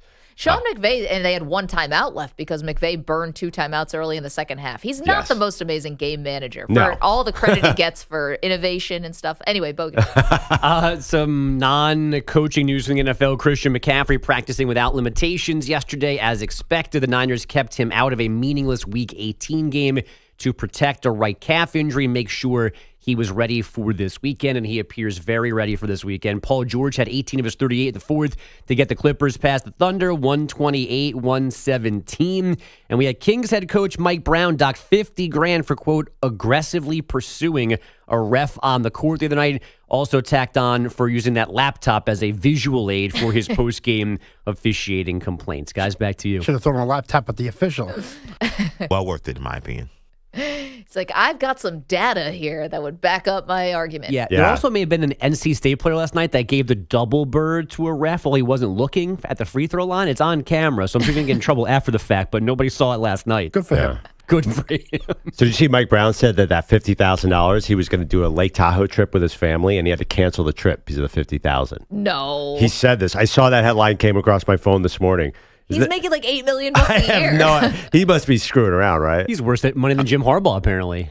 The Lake Tahoe trip costs $50,000. Yeah, especially if you live in Yeah, Sacramento. Sacramento right is right next to Lake. Right, you can drive. He must have been screwing around. He took the Eagles. And the Cowboys. 4-year, $20 million deal for Mike Brown signed on May 9th, 2022. Yeah. He can afford it.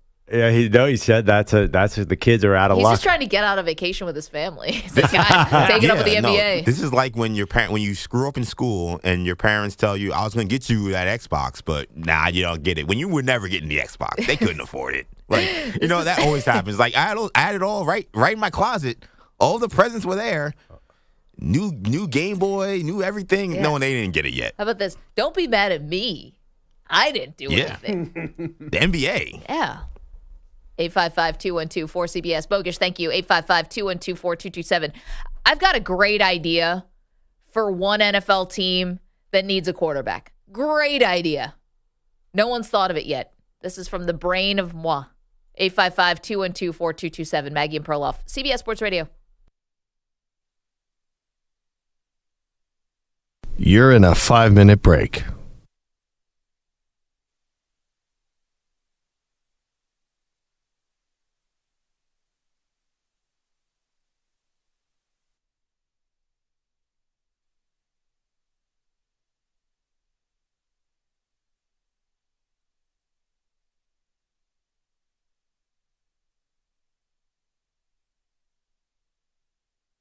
Four minutes, 30 seconds remaining.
Where is HR? Do we have HR?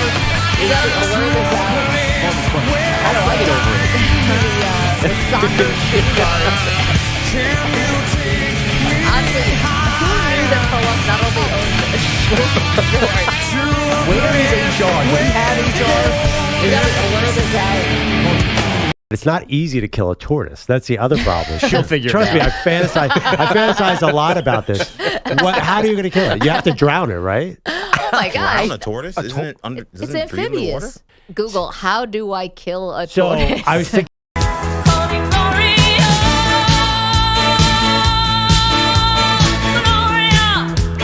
Hey, listen, Kenny Lattimore, brand new, not even out yet. He's a friend of mine, you know.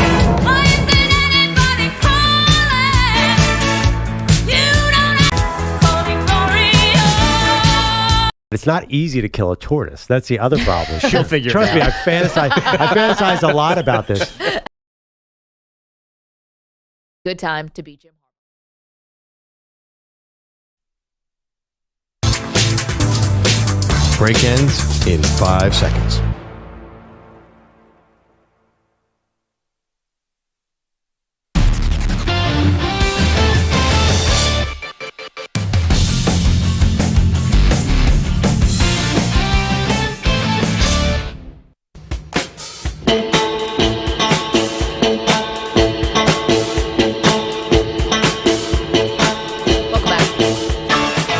Maggie Gray, Andrew Perloff, mornings here on CBS Sports Radio. I got an idea.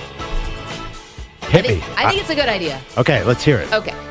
I've got an idea for one NFL team who's at a crossroads with their quarterback. Okay. And that team is the Miami Dolphins. You've Okay. got Tua, who just completed year 4. You've picked up the 5th-year option. So he's going to be on your team at least next year. And then you maybe have to talk about a contract extension if you really believe in Tua. Okay? This is a team that could not beat any of the playoff teams that they played except for the Dallas Cowboys.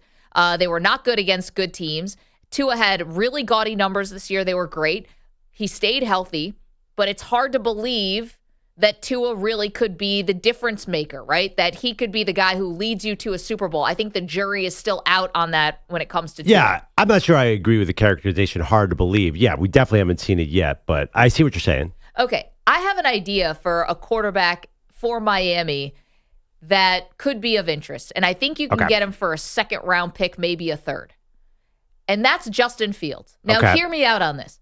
Justin Fields does not seem at first glance like he'd be a good fit with the Dolphins because he's not like an accurate thrower like Tua is. However, think about Mike McDaniel. He's on the staff in San Francisco that was part of the massive trade up for Trey Lance. Now, why did that team, who's succeeding so much with Brock Purdy, the ultimate point guard, why did they think that Trey Lance was going to be the right move? It's because they have this incredible run scheme, and they thought, like a run game, and they thought, well, what happens if we have the quarterback as a good runner also? How does that take our scheme and the Kyle Shanahan scheme to the next level?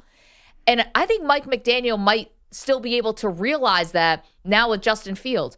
Keep in mind also, you have such incredible skill position players in Waddle and Hill that it shouldn't be a high degree of difficulty to get these two playmakers the football. So for Justin Fields, get the most of the damage that Tyreek Hill and Jalen Waddle do is basically after the catch anyway. You know, a couple bombs, Hill gets you with a bomb, but yeah. But for the most part, like, he can beat you in so many different ways. That's why we had high hopes for the Miami Dolphins this year.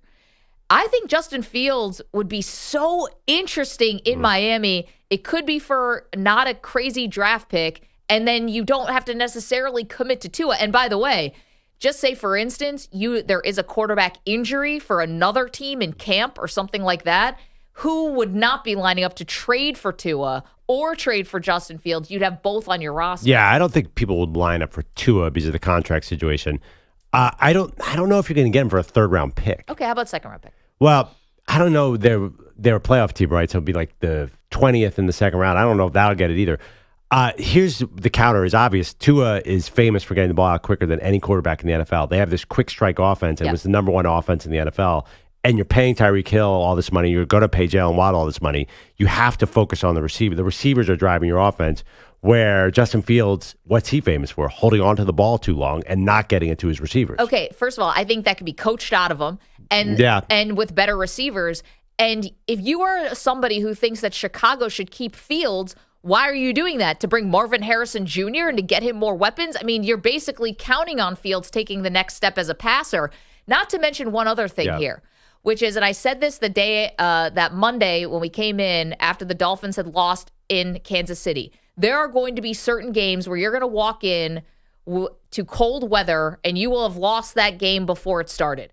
And Justin Fields is capable of playing in cold weather where you have to play in Buffalo, New England, and the New York Jets in your own division. You need to have somebody who could at least pretend that you can win in cold weather. Justin Fields, cold weather? I mean, kind of. I don't know. He's from Atlanta. Ohio State, Chicago. I mean, Ohio State's great games were indoors. Clearly the guy can play in cold weather. Anyway, that's my thought for Miami Dolphins. Justin Fields. Get to your thoughts in just a moment. Also, great debate series today. What do we have on tap? We'll tell you next.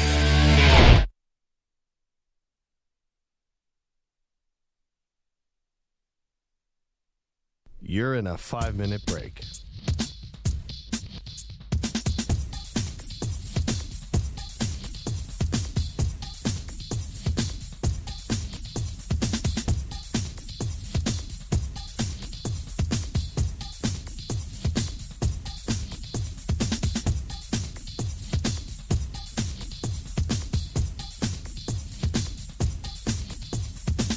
Four minutes, 30 seconds remaining.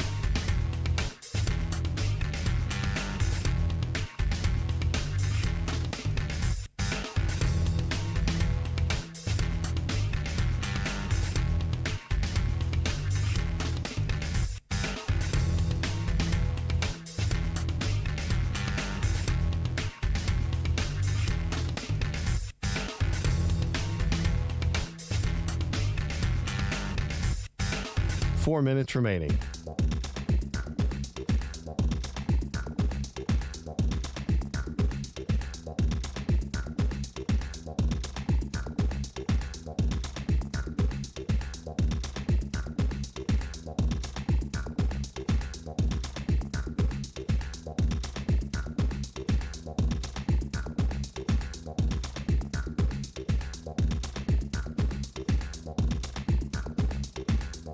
Three minutes, 30 seconds remaining.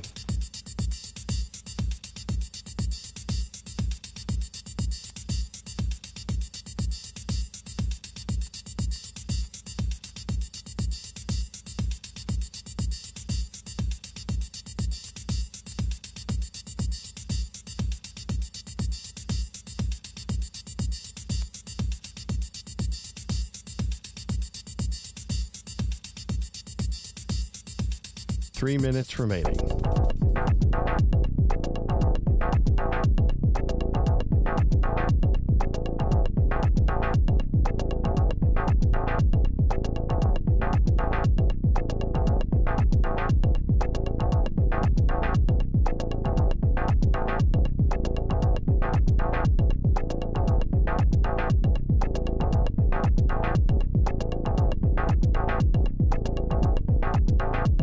Two minutes, 30 seconds remaining.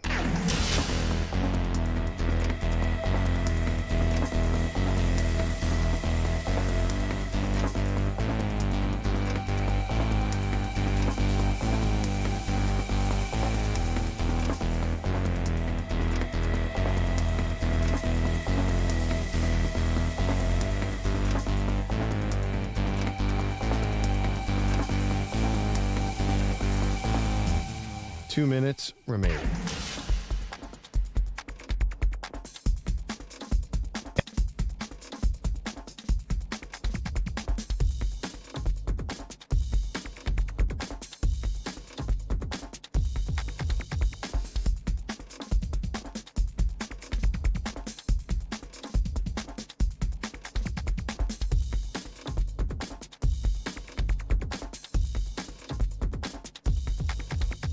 One minute, 30 seconds remaining.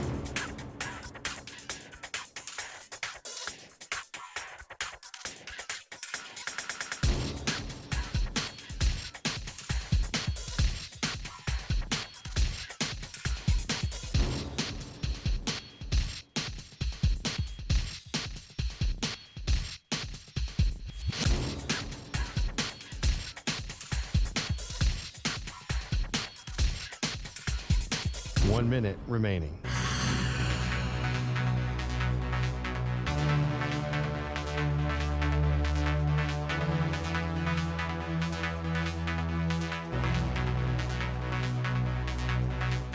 45 seconds remaining.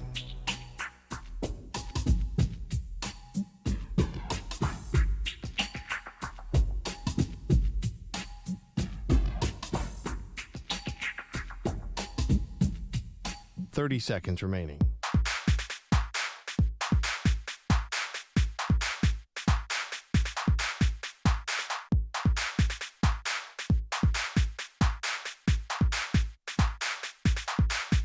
Fifteen seconds.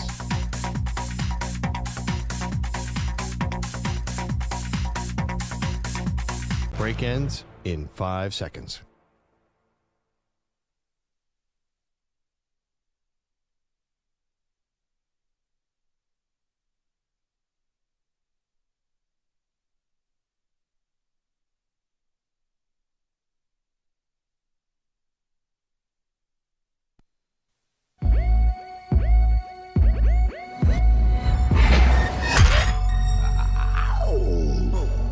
He's destined to get knocked out by Jake Paul. She's destined to film it. They are Maggie and Perloff on CBS Sports Radio. Welcome to the show, Maggie Gray, Andrew Perloff on this Wednesday, which means Great Debate Wednesdays around here, which is we take something kind of tangentially based off the news, turn it into a larger discussion, if you will. So this week, it's all about coaches, right? We'll get into the games and we'll start breaking those down as we get closer to the divisional round. But it's all about the coaching carousel. Jim Harbaugh, by the way, didn't know this. Yesterday was in Atlanta interviewing for the Falcons head coaching job. This is a day after he was in L.A., Perloff, meeting with the Chargers. Yeah, I mean, we know how many flights there are to Atlanta. You can sneak in there, low profile. No one's tracking Jim Harbaugh's jet. A little surprised because I thought Atlanta had eyes only for Bill Belichick. This adds a lot of intrigue.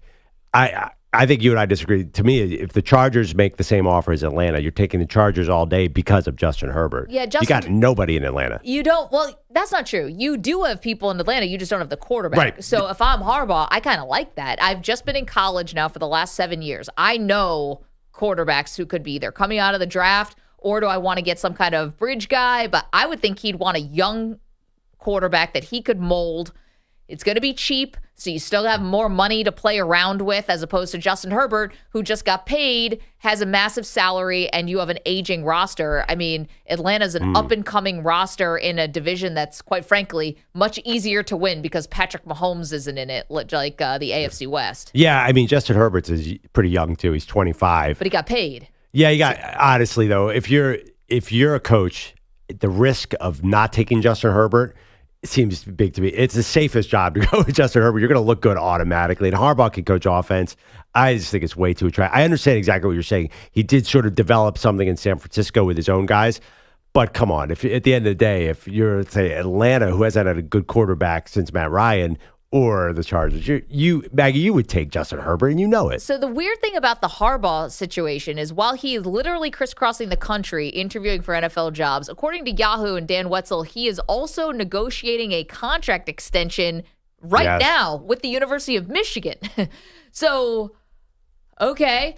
Reportedly has some demands in that contract extension. Number one, wants to be the highest paid coach, which would be about $11.5 million a year, reportedly. Also wants to have a clause in his contract that he can't get fired for cause. So all these NCAA investigations that are still swirling around him, if they find that he, did anything or is, had serious violations, he cannot be fired for those.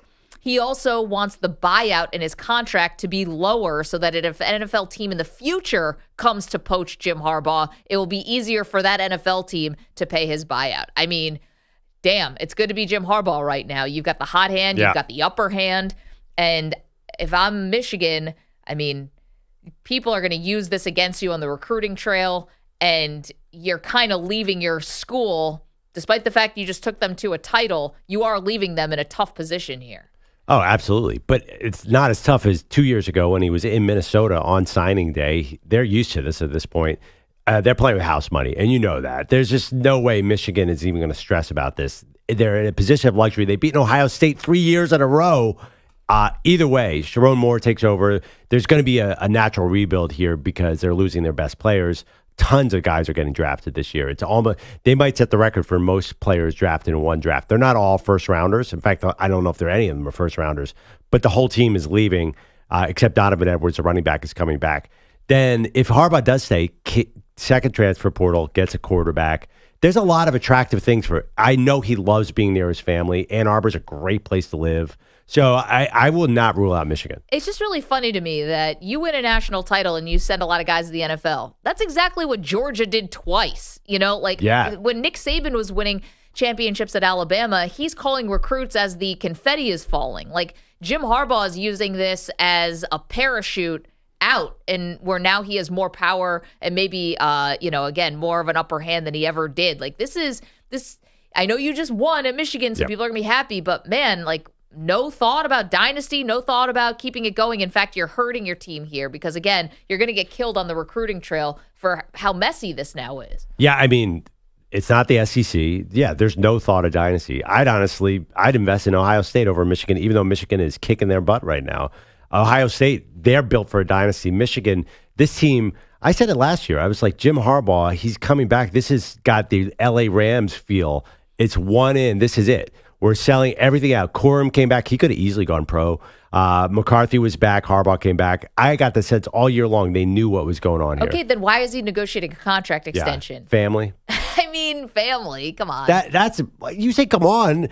He's doing this just to get more money from NFL teams. This is all selfish. A lot of people live near their aging parents. That's a huge thing. My middle-aged group of life, that's something. No, I get it. But if you are a gajillionaire like Jim Harbaugh is, you can always take your family with you to LA. You can take them with you to Atlanta. It's not like they're going to be in an old folks home somewhere and you only visit them twice a year. This is not the same type of financial situation. Also, it's great to live in a college town. Ann Arbor is wonderful. Yeah, it is. There's huge advantages to living there. This to me is, I don't love this from Harbaugh, but he's so weird. And it's like, if you're going to use this as a launch pad to get back to the NFL, then do it. Don't hold your old school hostage while you gallivant all over the country and now, and you're also negotiating a contract extension, which you're not even negotiating in good faith. I think you could have said that 2 years ago when Michigan hadn't won a title. Yeah, okay. But now that they won a title, I think Michigan's like, great. It's cool. Everything is easier now. Now, as someone whose NFL team has won a title, I understand. Like things just don't hit the same way, Maggie. I know. It's not a desperate. There's a desperation to a team who's never won, like Buffalo Bills fans like yourself. Yeah. Michigan. We know a bunch of Michigan alum. You think they're going to be sad if Jim Harbaugh leaves? Yeah, momentarily, but it's not a devastating blow by any means because they have that championship. Okay, well then I don't want to hear Michigan alums and fans complaining when you go the way of Brady Hoke and Rich Rodriguez. And I don't know if Sharon Moore is going to be that guy. Maybe he continues this and they have all this unprecedented success. But we've seen this before with Michigan, where not only does it get bad, it was even bad with Harbaugh was there, and they stuck with him, and he had pay cuts and all that stuff. So I don't want to hear the complaining if you fall on hard times, because you were fine with Jim Harbaugh basically using you as a bargaining chip. It's not like they lost any games when Harbaugh wasn't there this year. I think it was 6-0. Sharon Moore is incredibly dedicated to the run. They're an interesting team with him. I think that they're going to be fine. They just need a quarterback, but they have a 3-year window. They can rebuild from scratch. Nobody in Michigan cares. It's not Georgia. Georgia has 5-star recruits at every position for the rest of time. Yeah. Michigan's not going to be like that. Meanwhile, Ryan Day is facing questions about his job every moment because he's lost to Michigan 3 years in a row. Okay, you are welcome to weigh in on Jim Harbaugh, 855-212-4CBS. Is this like the wrong move? Is this negotiating in bad faith? He's playing both sides here, or do you think it's brilliant? By the way, if Jim Harbaugh wants to come to Philadelphia, please. Yeah, I already was on record saying I want him in Buffalo. Yeah. It's not that. That's a different subject. You want him coaching your team is different than is he going about this the right way? I think he's going about it the wrong way by stringing along Michigan while you're out here interviewing with NFL teams. Anyway, it's Wednesday. Great debate.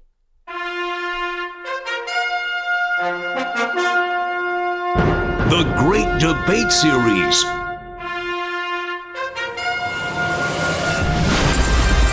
Okay, inspired by Bill Belichick, Jim Harbaugh, maybe Pete Carroll, other coaches who are out there. We are doing the best second act from a professional or college coach. Can I go first? Sure. So second act, we all know what this means, whether it ended badly in one place, what'd you do with it? How'd you pick up the pieces and move on? And yes, you are welcome to go first. Well, I want to go first because there's one layup here. Slam dunk. Who has had a better second act than Phil Jackson? And this is why it's so special, and this is why it's tied to the news and Bill Belichick. What's the rap on Bill Belichick in New England? That now that he might have won because Tom Brady was the GOAT. What was the rap for Phil Jackson forever? He only won because Michael Jordan was there. So what does a dude do? He leaves. I don't want to get Jerry Krause's widow upset, but Chicago gives up on him, stupidly, I might add. He goes to L.A. and wins another set of rings, therefore actually getting rid of that narrative that he only won because of Jordan. You can't possibly have a better second act. If Bill Belichick did that and won without Brady, it would be he would pass him. But right now, nobody has done what Phil Jackson has done in his second reincarnation. It was incredible. It was seamless. It was perfect. What's funny to me, I still think Phil Jackson does get that same criticism because you left Jordan, you went to Kobe and Shaq. And aware. Then Kobe. I'm aware of this. And Kobe and Powell, you never took, and listen, obviously great coaches have great players, but he never won without one of those two top 1 to 5, wherever you put Kobe, all-time greats. Yeah, but or Shaq. He still did a lot better than Michael Jordan, who went to the Wizards. Scottie Pippen tried all sorts of teams. It was just an incredible reinvention because it reminds me so much of Belichick that the team gave up on him in Chicago. They said, you were only doing this because of Jordan, and he really proved everybody wrong. And I think he's now, if he had just won with Jordan, no way he's considered one of the top 3 coaches of all time. But now I think he's pretty much cemented on the Mount Rushmore. Interesting. His third act, let's not talk about, because that was for EJ's Knicks, and that was not good. Did he ever? But he never coached it. Did he ever coach? No. He was a general manager. Yeah, that was a good point. Let's say. You're right. We're doing second acts. We're ignoring third and fourth. Okay. My best second act for a coach, and that's our great debate question for today. A coach's greatest second act could be college, could be pro, doesn't matter what sport. I am going to go with Pete Carroll here because I think Pete Carroll's getting lost in the shuffle of all this Belichick and Harbaugh news and Saban retiring and stuff like that. When Pete Carroll was fired by the New England Patriots in 1999, coming off an 8-8 season, did anyone in their mind say Pete Carroll's going to be a Hall of Fame coach one day? I'll answer it for you. Absolutely not. He went 6-10 with the Jets. He took over the New England Patriots because Bill Parcells, famously couldn't get along with Robert Kraft after they lost the Super Bowl. He takes over. They go 10-6 the first year. They lose in the divisional round. He goes 9-7 the next year, then 8-8. Went slowly, steadily down, and then he got fired. Who in their right mind saw Pete Carroll going to USC, starting a dynasty light there, winning 2 national titles, multiple Heisman Trophy winners on his team, then jumping to the Seahawks, as controversial it may have been at the time, we're talking about results here, to go to the back to the NFL, where you win a Super Bowl and go to another Super Bowl that you should have won. Yeah. I mean, now Pete Carroll is definitely a Hall of Fame coach, should be a Hall of Fame coach, and is maybe talked about with Jimmy Johnson in terms of greatest coaches to win in college and the pros. It's remarkable what Pete Carroll did considering where he was in 99. Yeah, I did not see it coming. Wait, how was he in New England? Didn't he have one good year, or am I imagining? They went 10-6 the first year, but it was all with Parcells' guys because they had just come off the Super Bowl. Yeah, I can't even picture Pete Carroll. I don't remember. I was there. I don't remember anything of him before USC. It was weird. He actually asked to go to USC. They didn't even recruit him. He saw an opportunity there. I will give you maybe the most unexpected second act of all time. Thank you. EJ, who do you have, sir? I think Perloff, was on the right track with going NBA head coach who won a lot of titles with superstars and then went to a different place. Meanwhile, we're talking about best coaches' second acts here for our great debate. And Phil Jackson actually was the first guy I thought about, but then I went in a different direction because to me, Phil Jackson's problem was what you mentioned, Maggie, was that, he couldn't win with Hall of Famers the way he do. He went and got just a bunch of other Hall of Famers, won a championship. When I think of second act, I want to see a true reinvention of who you were. Think of the 1980s. Showtime, LA, Armani suits, slick back hair, running teams out the gym, blowing people out, scoring 130 points. That was Pat Riley coaching the Los Angeles Lakers. He leaves the Lakers as they start to kind of whittle down. He says, teams, you only get a certain run before they kind of tune you out. Yeah. Leaves the Lakers, goes to TV, goes back to coach who? The New York Knicks. It's grinded out. 75, 65 games. Ugly. Beat you up. If we don't win the game, we'll win the fight.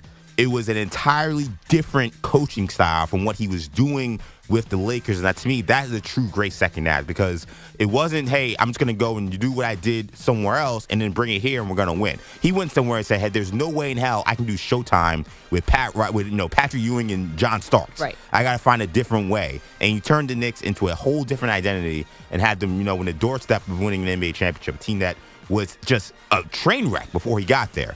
So I'm going with Pat Riley as the best second act. I don't love Pat Riley. Knicks fans do not like Pat Riley. He's Pat the Rat to most of us. Gave up. But, credit where credit is due.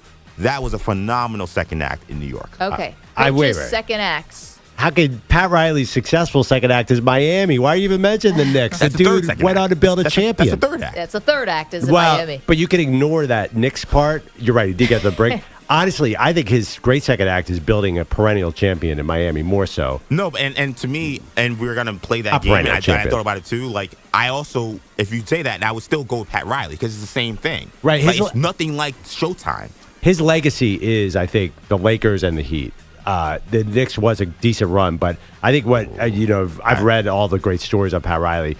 The real effectiveness was Miami. Okay, I but we're think you're doing underselling how impactful and how much people remember those '90s Knicks. I don't think I'm being New York EJ here. I think it's also we're doing coaching to coaching. Are we doing coaching to GM? Well, you'd have to go to like Jerry West or something like that.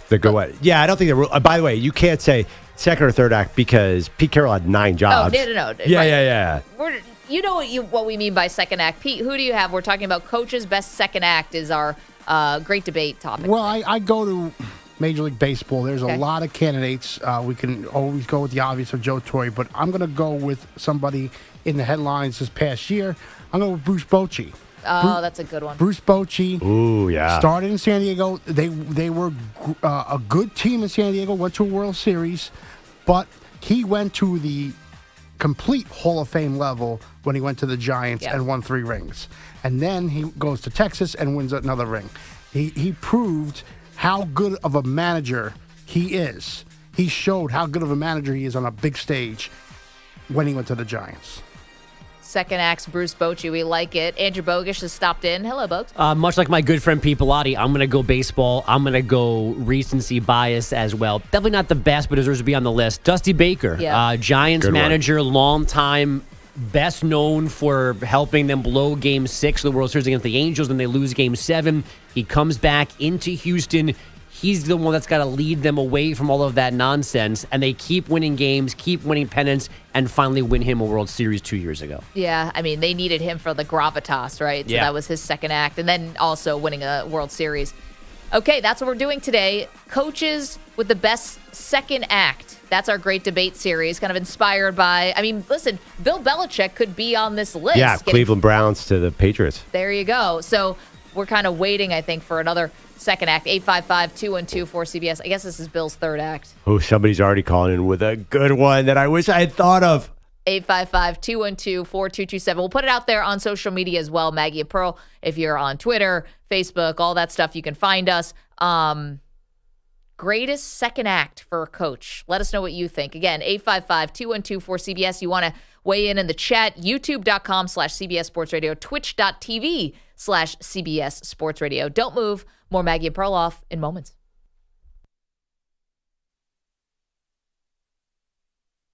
You're in a 5-minute break.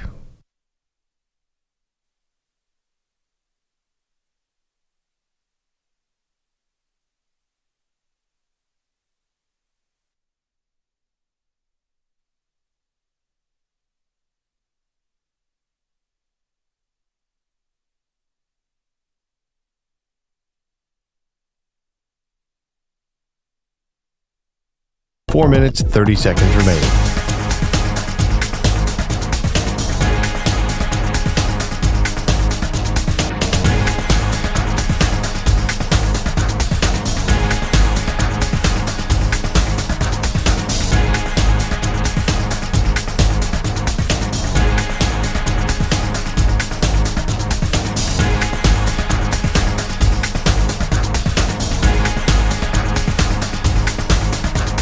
4 minutes remaining.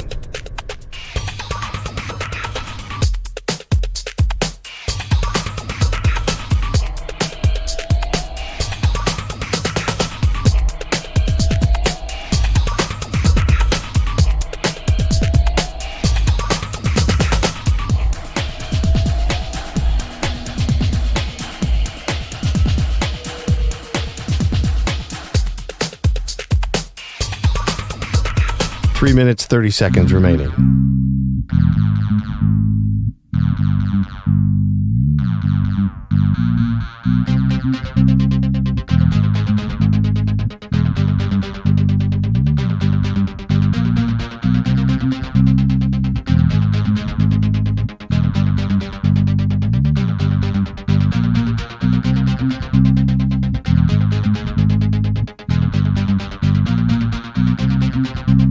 Three minutes remaining.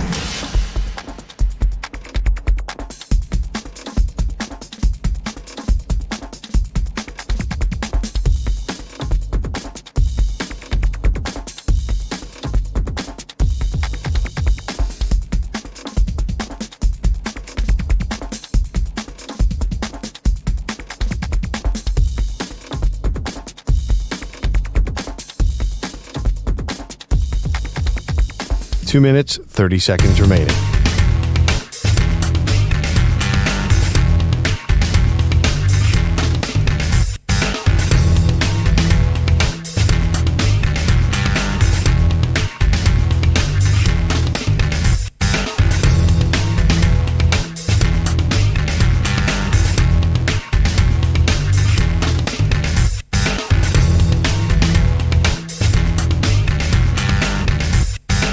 Two minutes remaining.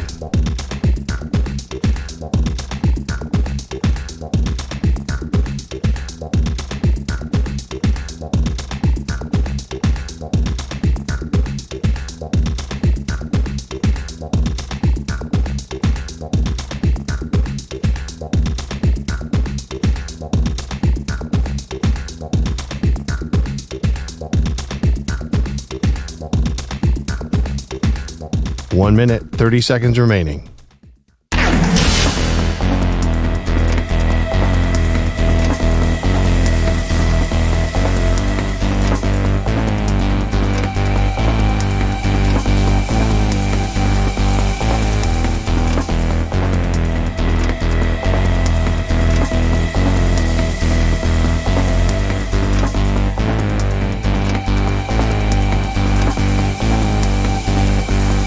One minute remaining.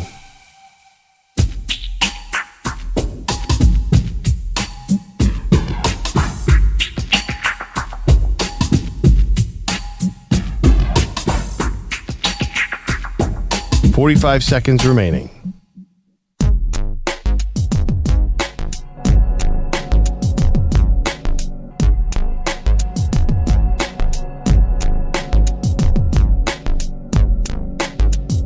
.30 seconds remaining.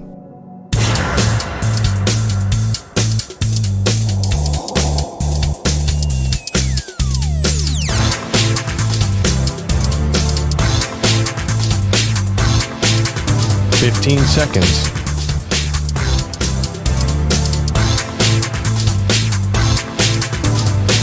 Break ends in 5 seconds.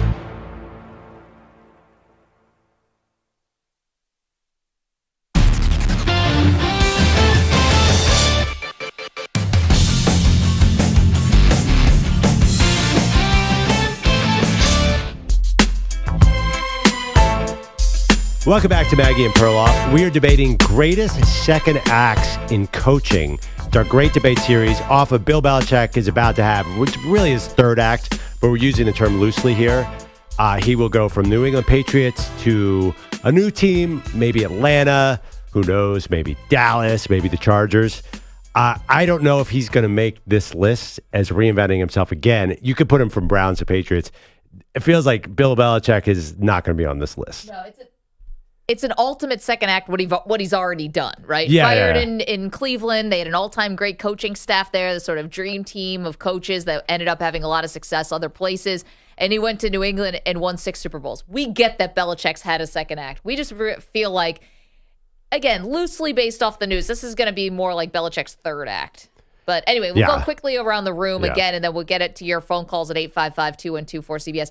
I'm going with Pete Carroll because when he was fired in New England, and he was fired from the Jets, then fired from New England, no one ever thought at that time he would become a Hall of Fame coach. And he went on to USC and then to Seattle, and now he has to be considered one of the greats, up there with Jimmy Johnson in terms of winning in college, winning the pros. Yeah, I agree with that. I mean, nobody would have thought Bill Belichick would be the GOAT after Cleveland. Similar, I went with Phil Jackson just because of the level of success in his second act, going from Jordan's Bulls to Kobe and Shaq's Lakers. Yes, the players were great, but I mean, he proved the first act, the team that let him go, the Bulls, that you made a huge mistake. Bogus, you went with Dusty Baker. There you go. Baseball manager, who obviously had a great third act, second act, third. Let's go second act with the Houston Astros. EJ went with Pat Riley with the Knicks. From the Showtime Lakers to the gritty, hard scrabble Knicks. And Pete, you went with Bruce Bochy, 3 rings with the Giants after a long run in San Diego. There you go. 855-212-4CBS and winning in Texas. Let's go to Octavius, who's in Oklahoma. He's got a couple for us. Hey, Octavius, how are you? Yeah, I'm good. Good morning. I got Tony La Russa with the White Sox, and then on with the Oakland A's, and further on with the Cardinals. I got Dick Vermeil in football, and Dusty Baker had the Cubs sandwiched in between San Francisco and Houston. That is true. Octavius, thank you. Dick Vermeil, Perloff, was one you were very interested in. Unlike certain people in this building, I didn't want to be obvious and go with my own team. Sorry, EJ. I went with Phil Jackson. Dick Vermeil quit the Eagles in 1982, did TV, did college football on ABC, was really good, came back 15 years later and created the greatest show on turf. That is unique. The second acts being 15 years apart and redefining yourself as an older coach, that is really unprecedented. I mean, that's a good one on La Russa, too, because there is something. Who is the guy who used to do Heater? Jim Leland. Didn't he have a second act, too? He did have a There's second something about doing it in your old age that is akin to Belichick. That your old age, that sounds mean, but to do it in your 70s is very impressive and noteworthy. Absolutely. Yeah. Let's go to Brick is in Wisconsin. Good morning, Brick. How are you? Good morning. It's a balmy -3 here without the wind chill, so just really trying to stay warm as best I can. But that's just how we like it. Big ones. Yeah, exactly. 2 ones that I thought of right away. I thought of Andy Reid. Had a lot of success with the Eagles. Could never quite get over that hump running that kind of, I don't want to call it basic, but that kind of older school West Coast style offense with McNabb and the Eagles, and then going to the Chiefs and really being a bit of an offensive innovator, at least in terms of like what we see with Pat Mahomes. And I mean, it always helps to have a great quarterback like Mahomes to win 2 Super Bowls, but he was never able to get over that hump with the Eagles, and then had incredible success, obviously, with the Chiefs. And another one, being from Milwaukee area, I want to say Coach Bud. You know, he had a lot of success with the Hawks. Again, could never really take that, Mike Budenholzer, take that next step, and then he brought Milwaukee a championship, and he'll, even though he kind of got ran out of town a little bit here in Milwaukee, at the end there, we'll always love him for bringing us a championship here in Milwaukee. And I got a third one. It's not necessarily a coach, but I just wanted to say my guy Bart Winkler with his second act on the radio. Love it. I've been listening to him for a long time, listening to his podcast and everything. Great guy, really happy for him and having success. You know what, Brick? Glad you brought all those 3 up, and we're big Bart fans around here. We put it out on social media. We probably should have mentioned on the show as well. We're thrilled that he's part of the CBS Sports Radio lineup because we've been fans from afar for a while. Yeah, I didn't think Bart Winkler was going to come up in this particular conversation. Right next to Andy Reid. There honestly, you go. of that guy's nominations, I put Bart a little bit ahead of Coach Bud because, come on, we have Phil Jackson and Pat Riley and Budenholzer, who does not fit in this list. I understand the sentiment, but that name did not jump to mind. Okay, can I just tell you why I think that mine is better than everyone else's in this room? Because you always do every week. It's great debate. No.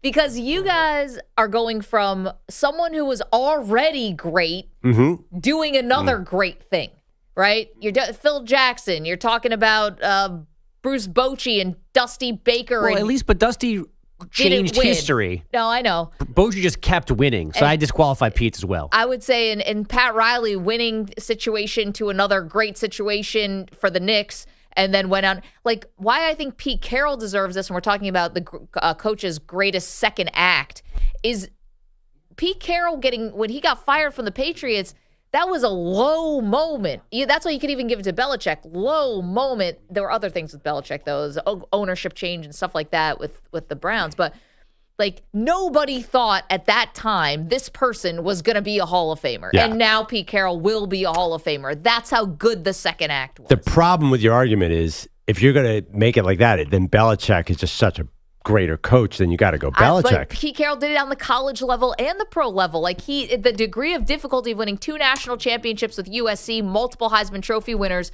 and then go into the pros and basically, Legion of Boom. That's all Pete Carroll. I understand all that, but people, and you see it in this hiring cycle, do not put Pete Carroll in the same paragraph with Bill Belichick. That's your problem. No, I get it. We're a rings culture, so And it's interesting that I think maybe we underrate Pete Carroll because he's not in that. No one's talking about Pete Carroll right now. Everyone's talking about Bill Belichick. And they're the same age and the same joie de vivre. Yeah, if you will. there is something underappreciated about Pete Carroll. You're right. I mean, it's certainly miraculous, but I mean, how many rings does Phil have? How many does Bill have? How many does Nick Saban? Why not Nick Saban after he left the Dolphins? Joe Torre. So, Nick Saban is Joe Torre. Billy in the chat said Nick Saban, which is an interesting one. But Nick Saban had won a national championship at LSU. So he flamed out with the Miami Dolphins, but we had the blueprint of success already for him in college. Later in the show, could we do the worst second acts too? Because I want to do some Steve Spurrier in this game. Bobby Valentine. Oh, I have a bad third acts and fourth we can do bad third acts, but I know there are a lot of good second acts. Michael Jordan's a player. We're doing coaches. Yeah, Jordan with the Wizards. Oh, boy. Well, let's not do players. We'll do that another time. 855-212-4CBS. We see you on the phones. You've got so many good ones here. Bogusch has headlines, and we'll get back to you. Good morning, Bogusch. Guys, a serious start this hour. You may remember the Colts announcing recently that owner Jim Irsay was dealing with a serious respiratory illness. They canceled some of his public appearances. Now we have TMZ obtaining police reports from early December when paramedics were called to Irsay's Indy area home. The caller said Irsay was on the floor struggling to breathe. By the time the emergency crews got there, he had been moved into a bed. His condition improved immediately after a dose of Narcan. The police report listing overdose or overdose/poisoning as the cause of the incident. These two things, the respiratory illness and this incident, they may be connected, they may not be, we don't know, but we know Jim Irsay's history. So this December issue is certainly not good news for him in any way, shape, or form. Oh, man. I mean, he's lucky to be alive, it sounds like. That is sad. And, listen, he always acts a little crazy on social media, a little erratic. Crazy is the wrong word. A little erratic on social media, but it was notable when he's going through this very public contract negotiation with Jonathan Taylor and the agent, and they're going back and forth. And I know that was September and this is December, but hard not to think back like, man, remember Jim Irsay was kind of out there. Yeah, I mean, that's a funny thing. He has a very famous recovery from really bad, you saw it in the Andrew Kramer piece, really bad addiction. Yeah. It's just a reminder of how tenuous recovery is. And people that we think have recovered, it's pretty easy to go back. Yeah. Now the usual football news. The Falcons interviewed Jim Harbaugh yesterday. Mike Tomlin apparently telling Steeler players and staff he'll remain their head coach. And the Browns have reportedly fired their main offensive coaches, including coordinator Alex Van Pelt. The Sacramento Kings had a 22-point lead on the Suns with 8 minutes left last night. Then Phoenix closed on a 23-4 run. Kevin Durant, the deciding free throws with 1.8 seconds left. I usually know how the game is flowing, but I felt like this was a blur. I feel like I looked up, we was down 6, and I look up again, it's a tie game, So everything happened so fast. I guess we all were in the zone and just locked in. Durant scored 27 in a 119-117 win. Grayson Allen at 29, a Suns record-tying 9 threes. The Sixers topped the Nuggets in Philly 126-121. Joel Embiid at 41 points and 10 assists. And the Clippers got a 128-117 win over the Thunder, hours after getting the 2026 All-Star Game. That'll be the first major event in their new Intuit Dome, which opens the season before. Staples Center had the game a few years ago. Indy, San Francisco are coming up. But oddly enough, Boston hasn't had the All-Star Game since 1964. The Celtics are trying to land the next open one in 2027. I didn't think you were going to say that long ago. I'm sorry. That was funny to me. Did you see the new thing with the Clippers arena? It's going to be the wall of people. Yes. 50 rows of people who have to be wearing Clippers gear. You can't be wearing anyone else's gear of the opposing team, and you cannot cheer for the opposing team. But I don't know if they shock you with an electric shock if you decide to you get cheer, kicked out. For the Hawks or something. But that's terrible. It's something they do in English soccer, like you're in international soccer. You're not allowed. You're like a fan zone. Okay, but they can't kick you out if you cheer for the other team. I think there's some really strict rules. They don't want people buying those tickets on the secondary market. Right. Do you have to boo Kelly Stafford and her kids It's a must. or the NBA version of that? You win points or something with Steve Ballmer if you boo the other team's wife and children. But everyone's going to be in such a good mood because there's so many toilets in this stadium. Yes. It is really the ultimate stadium. Steve Ballmer, for all the innovations he had in his life, to say, I'm going to have more toilets than any other arena. Brilliant, man. Just that guy build can the own my team. Yeah. It's and all the toilet paper will also come out top instead of underneath. He's getting real specific about the toilet. I have to take my wife to a play for her birthday. It's an annual tradition. Is there anything worse? 15-minute intermission. Now get in a 27-minute line to go to the bathroom. I don't want to hear from you guys. You're guys. It's so much faster for you. Women, it's like a production. The only thing is that at sporting events, we really get the upper hand. There's just fewer of us. So, but does it have to be a production? We have belts and buckles and, well, not that you guys don't wear belts, but there's just more complicated undergarments, dudes. I don't know. And then, but when you if a door opens to a ladies' room, you see there's a big mirror with lights and there's sofas. Yeah. It's like a little lounge in there. We're stepping through God knows what on the floor. Can't sit down. I think, we have to sit. So that's number one, takes a little time. And then two, we're actually washing our hands. I wash my hands all the time. Speak for yourself. Yeah, I wash mine all the time. What do you mean? I know. Well, I'm just, Wow, in throwing this up against Eagles the wall. games, it's even worse because 2 or 3 stalls are occupied with amorous activities or who knows what. People doing drugs. There's all kinds of stuff going on. Man, can you imagine? There's not a least sexy place on earth than the bathroom at an Eagles game. Yeah. Or it's the sexiest place on earth, depending on what stall you're in. A lot of children in Philadelphia wouldn't be there if it wasn't for those stalls at the link. Yeah, they wouldn't be there to give the double birds to Eli Manning.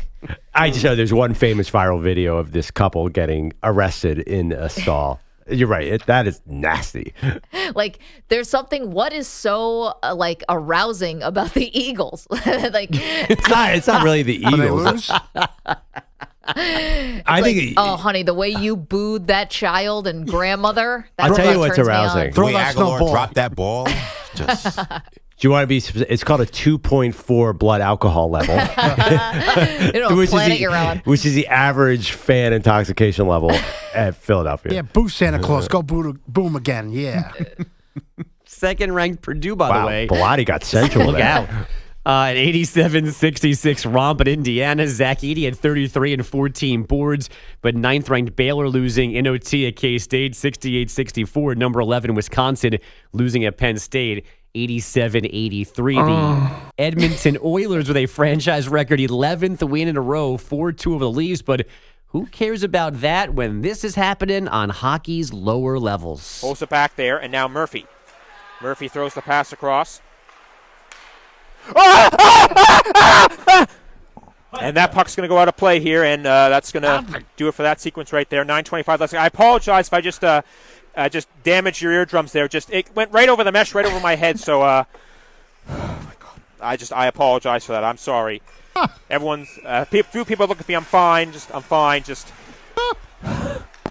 Oh my God, I apologize for that one right there, and for saying oh my God, I shouldn't be saying that. I'm sorry. Okay, I'm just trying to catch my breath here. All right, as we're back to this thing, Rush here with it. Okay, if you couldn't follow along, that gentleman. The heck? Yeah, he's broadcasting, I don't even know what kind of hockey, certainly not professional hockey, and he's sitting kind of ringside, and the puck deflects out of play, and he thinks it's going to hit him. So that's what that noise is him dodging the puck, and then there's just no recovery. Wait, how many apologies can you fit into one live call? He apologized for yelling. Then he apologized for not having his composure. Then he apologized for invoking God. And then he apologized for that. I actually didn't know what happened. I thought it was a spider or something at some point. Back there, and now Murphy. Murphy throws the pass across. And that puck's going to go out of play here, and that's going to... The initial recovery is kind of impressive because he's screaming like that and he goes right back into the play. This is real, right? This has got to be real. Why was the yell so long? That's what I'm wondering. Did it ricochet off of something? Like, ha, ha, ha. Like, or does he have like a spider sense? Did he see it coming from 90 yards? And he's like, oh my God, this is going to hit me? And I think him apologizing for saying, oh my God. And I'm sorry for saying that. And I'm sorry I was born. And I'm sorry that anyone is listening. I apologize for that. I'm sorry. Well, the funny thing, too, is hockey calls are all way over the top. I thought it was someone scored a goal at first. No, the puck was coming at him. Yeah.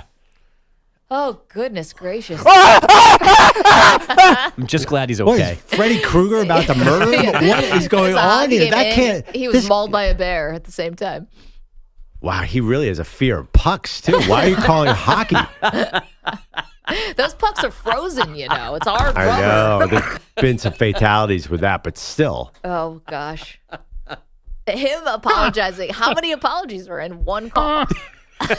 That's just as bad as the other commentator a few weeks ago that was using the numbers, the jersey numbers to call number 5 and number 10. Grambling State women's game. Yeah. Is that the noise you would make if a shark or conjoined twins came in your direction?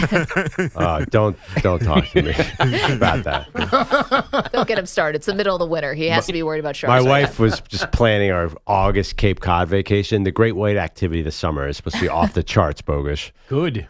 I want to see one. You don't. Swimming from a boat.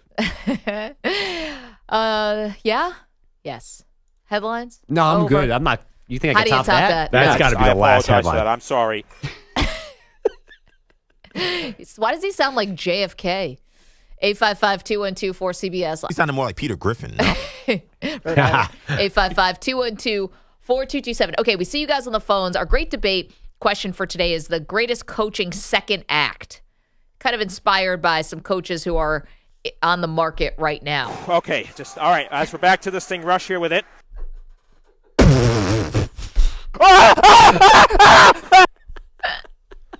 This can't be real. It doesn't make any sense. If it's not real, Maggie sent it to me, so blame her. Yeah, I saw it. We need a backstory. Let's have this guy on the show. I got to figure out. This is the lowest moment of his life, or best. I don't know. Let's have him commentate the entire show, and we throw things at him. I'm going to put this. This guy is in the boom goes the dynamite category. This is one of the all-time worst 3 calls I've ever heard. But that was on worse purpose. than that. If that Boom Goes the Dynamite also did feature an apology in the middle. Yes, that's why I think that's why it came to mind. Yeah. And Boom Goes the Dynamite. Like, I'm sorry. He mouths it. I apologize for that. I'm sorry. First of all, you calling hockey the toughest guy sport of all time. You can't be scared of the puck. Oh my God, And there's so much yelling, like the puck is like a heat-seeking missile. No matter how he twists, the puck is still following him. It's chasing him down the press box.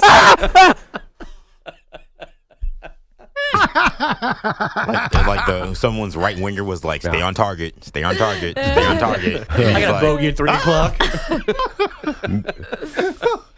Maybe he's got something going on at home. His ex-wife is here.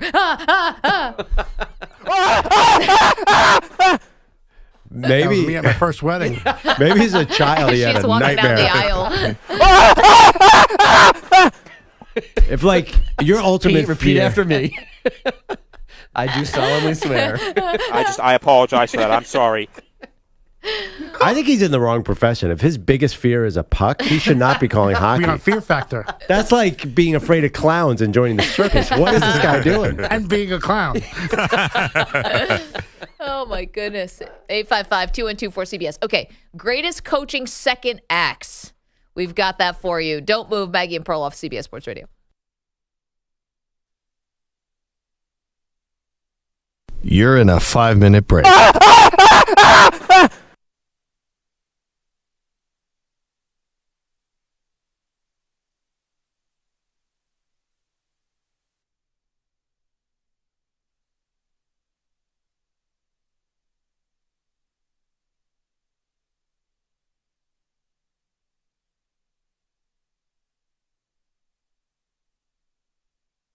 4 minutes, 30 seconds remaining.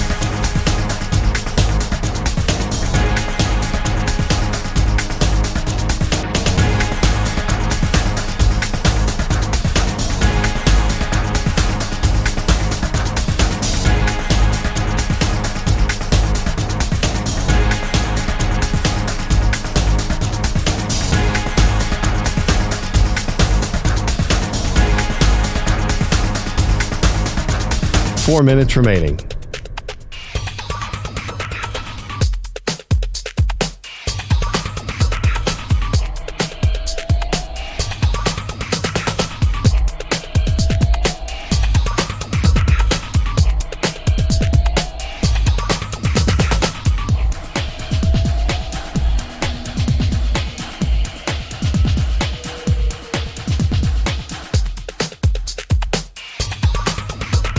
Three minutes, 30 seconds remaining.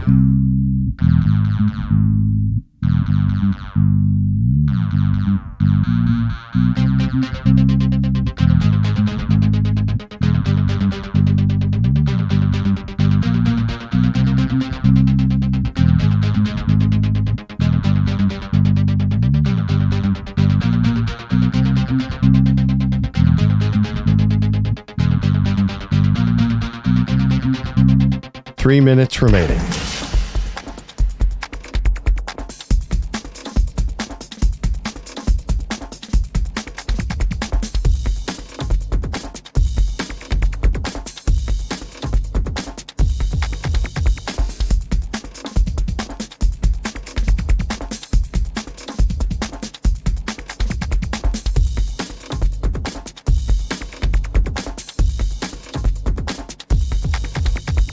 Two minutes, 30 seconds remaining.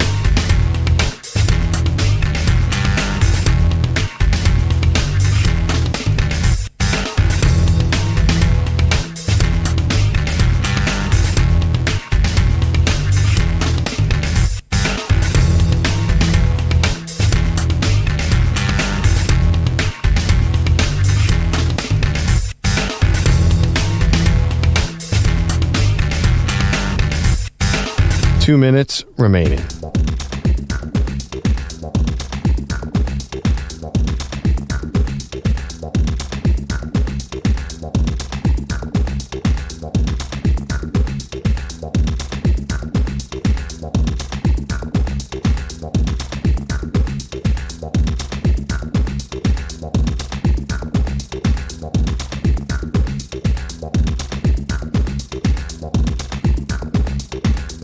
1 minute, 30 seconds remaining.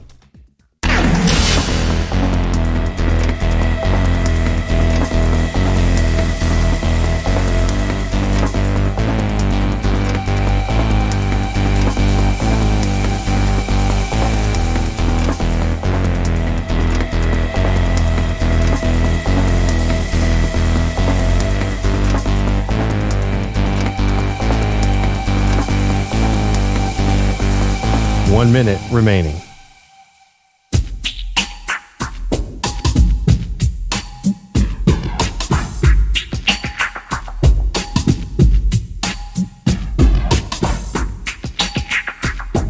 .45 seconds remaining.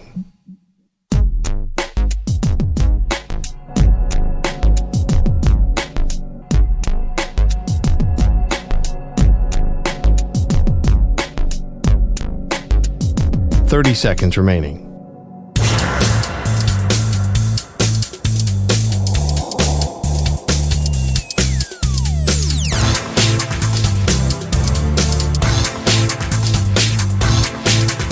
.15 seconds.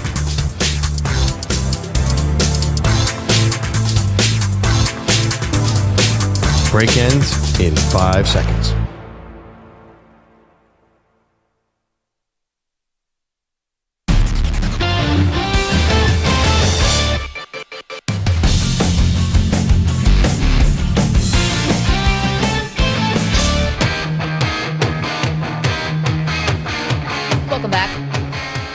Great Andrew Perloff. On Wednesdays around here, we do something called the Great Debate Series. We do it at this time around 8 o'clock Eastern time, and we've been taking your phone calls. The question today is the greatest coaching second act.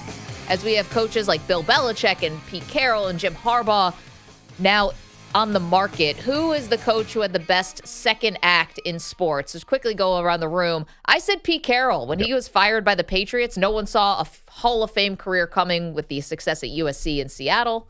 Phil Jackson, never heard of him, left Chicago and went to L.A. and just won more rings. And I'll fill in for everybody else.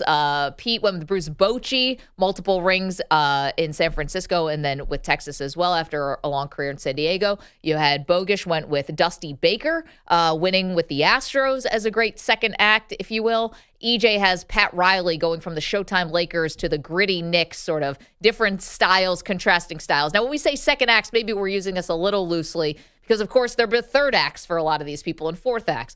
But we want to hear from you at 855-212-4CBS. Bill in California has got a good one. Hey, Bill, how are you? Good. How about yourself, Maggie? Fantastic. Hey, real quick, Maggie, I'm going to disagree with you on Pete Carroll being a Hall of Fame coach or being considered. Really? For the pure fact of what my second chance coach is, which is Mike Shanahan from the Raiders to Denver, becoming the winningest coach in Denver history. He's not in the Hall of Fame, and I think he's done much better accomplishments than Pete Carroll. Therefore, Mike Shanahan has a much better career and a second act coach. Great second act. Yeah. And again, one where we might want to not talk about the third act, which is Washington. Yeah. No, great second act. And the fact that Shanahan's not in the Hall of Fame, I think, is crazy. It's odd. Yeah, he's got to get in. Yeah, it's funny. The more his son wins, too, that'll help him. Yeah. I don't understand that at all. I mean, he's such an influential coach, and the coaching tree says it all. Let's keep going here. How about Vinny is in Arizona, has got one from the baseball world. Hey, Vinny, how are you? Good. How are you guys? Fantastic. What do you have for your best second act? So me being a St. Louis Cardinals fan, I might have to wash my mouth out for saying this, but what about Joe Madden going from the Rays to Chicago and finally ending that drought? Man, it's such a good one. It's funny, though, because he had success in Tampa and then had success in Chicago, but by virtue of breaking that curse for the Cubs, he lives in a stratosphere that few coaches do. Yeah, I mean, I brought up one. Jim Leland has had incredible success, but he didn't get that Cubs World Series. You know, he won with the Marlins, and he won with the Pirates, and he won with the Tigers. But Joe Madden is hard to bet. His third act was awful as well, by the way. Yeah, well, third act's a little bit different. Vinny, thank you so much. We really like that one. Timothy is in Michigan. Hey, Timothy, how are you? Oh, my gosh, you don't have enough minutes on your show for me to go into how great it's going. I love that. Who's your coach with the greatest second act? Well, I'm glad you brought up Jim Leland because you know what? Maybe second acts go through Detroit because I thought of Sparky Anderson. And then I thought of Scotty Bowman and Jacques Demers. Yeah, you're right. Maybe they do go through Michigan, of course, with Sparky Anderson with the Reds and then going to the Tigers for that long career, winning the World Series in '84. Jim Harbaugh could get on this list, too. Well, you know what? And Timothy, we might have to add Harbaugh, and thank you for the phone call, and I hope things continue to go well. You know, Harbaugh's in the midst of a great one, too, because you go to the San Francisco 49ers after a long coaching career. You coach in college, then you go to the 49ers, you get to the Super Bowl, but then you fall out of favor with ownership, get fired, basically, and then take Michigan to the national title. Again, it's confusing because he had success at varying levels of success. This is a great redemption story. There was a time 3 years ago we never thought Harbaugh was going to get here. No. It seemed like he had failed in the second act. Absolutely. Let's keep him coming. Don is in California, has got one. Hey, Don, good morning. Don, are you there? You say John? Oh, John. John. Hello, John. Sorry about that. Good morning. Hey, Joe Gibbs. How so? Hall of Fame football coach. Oh. Hall of Fame NASCAR. Yeah, that's a good one. But I thought you were talking about a second stint in Washington. That was not good. Let's not. No. We're going to gloss over that one. John, thank you for that. Interesting, because we were thinking coach to coach. To go from coach to racing owner is kind of like it is definitely, qualifies as a second act. It's a life second act, and it is, I think it's understated how incredible what Joe Gibbs did was. And I think as time grows, his football legacy has improved a lot. I've seen him on all-time lists all the time now. Yeah, I mean, what are the odds of doing that? Three Super Bowls, 3 different quarterbacks. And yes. Jimmy, all that success in NASCAR, unbelievable. Can I defend Joe Gibbs' second act in Washington? Did he have Patrick Ramsey? Who was the quarterback? He had 3 winning seasons in Washington in his second act. Or he had 2 winning seasons, 2 out of the 4 years of winning season, and he went to the playoffs twice. That was a Dan Snyder era. You might as well make a second statue for Joe Gibbs. They don't have one already. All right, keep them coming. Best coaching second acts. That's our great debate question for today. Also coming up, the team that's most in danger of getting upset in the divisional round of the NFL playoffs. Don't move. Maggie and Perloff.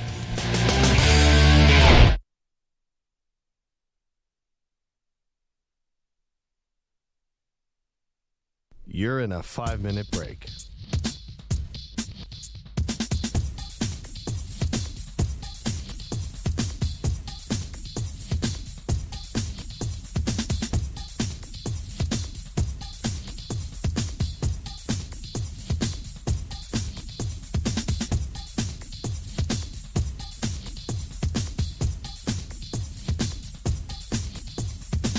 Four minutes, 30 seconds remaining.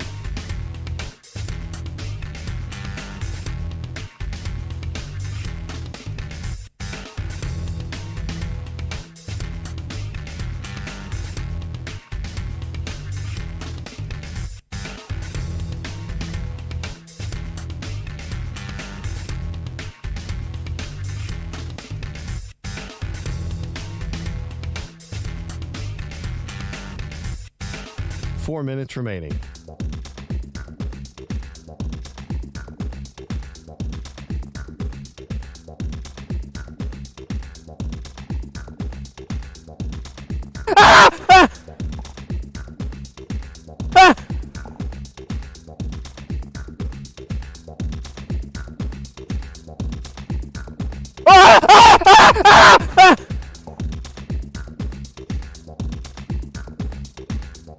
Three minutes, 30 seconds remaining.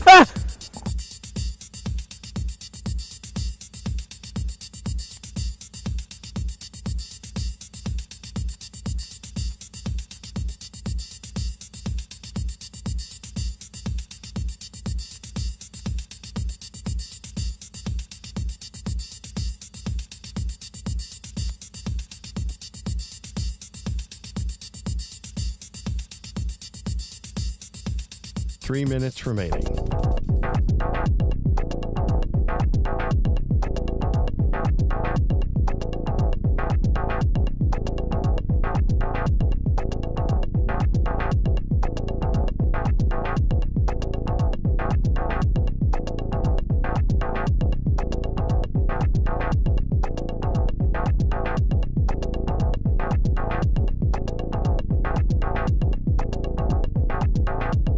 Two minutes, 30 seconds remaining.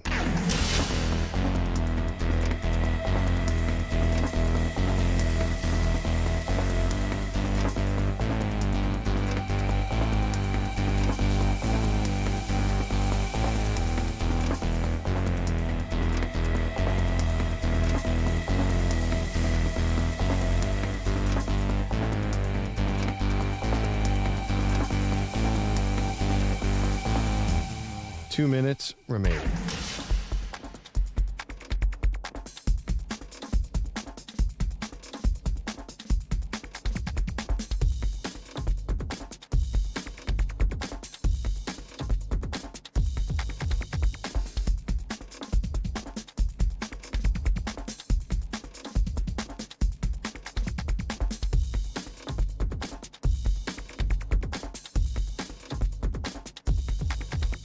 One minute, 30 seconds remaining.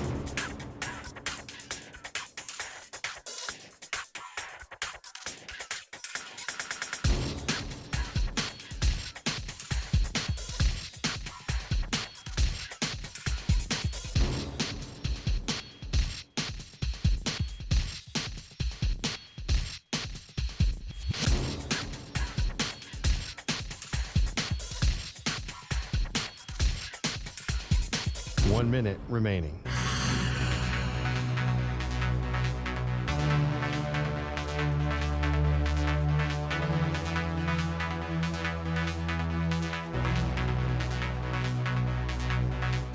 45 seconds remaining.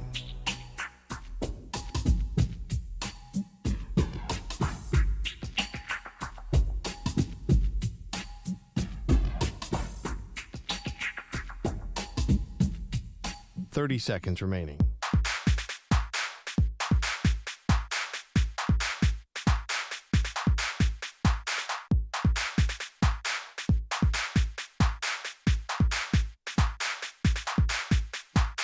Seconds.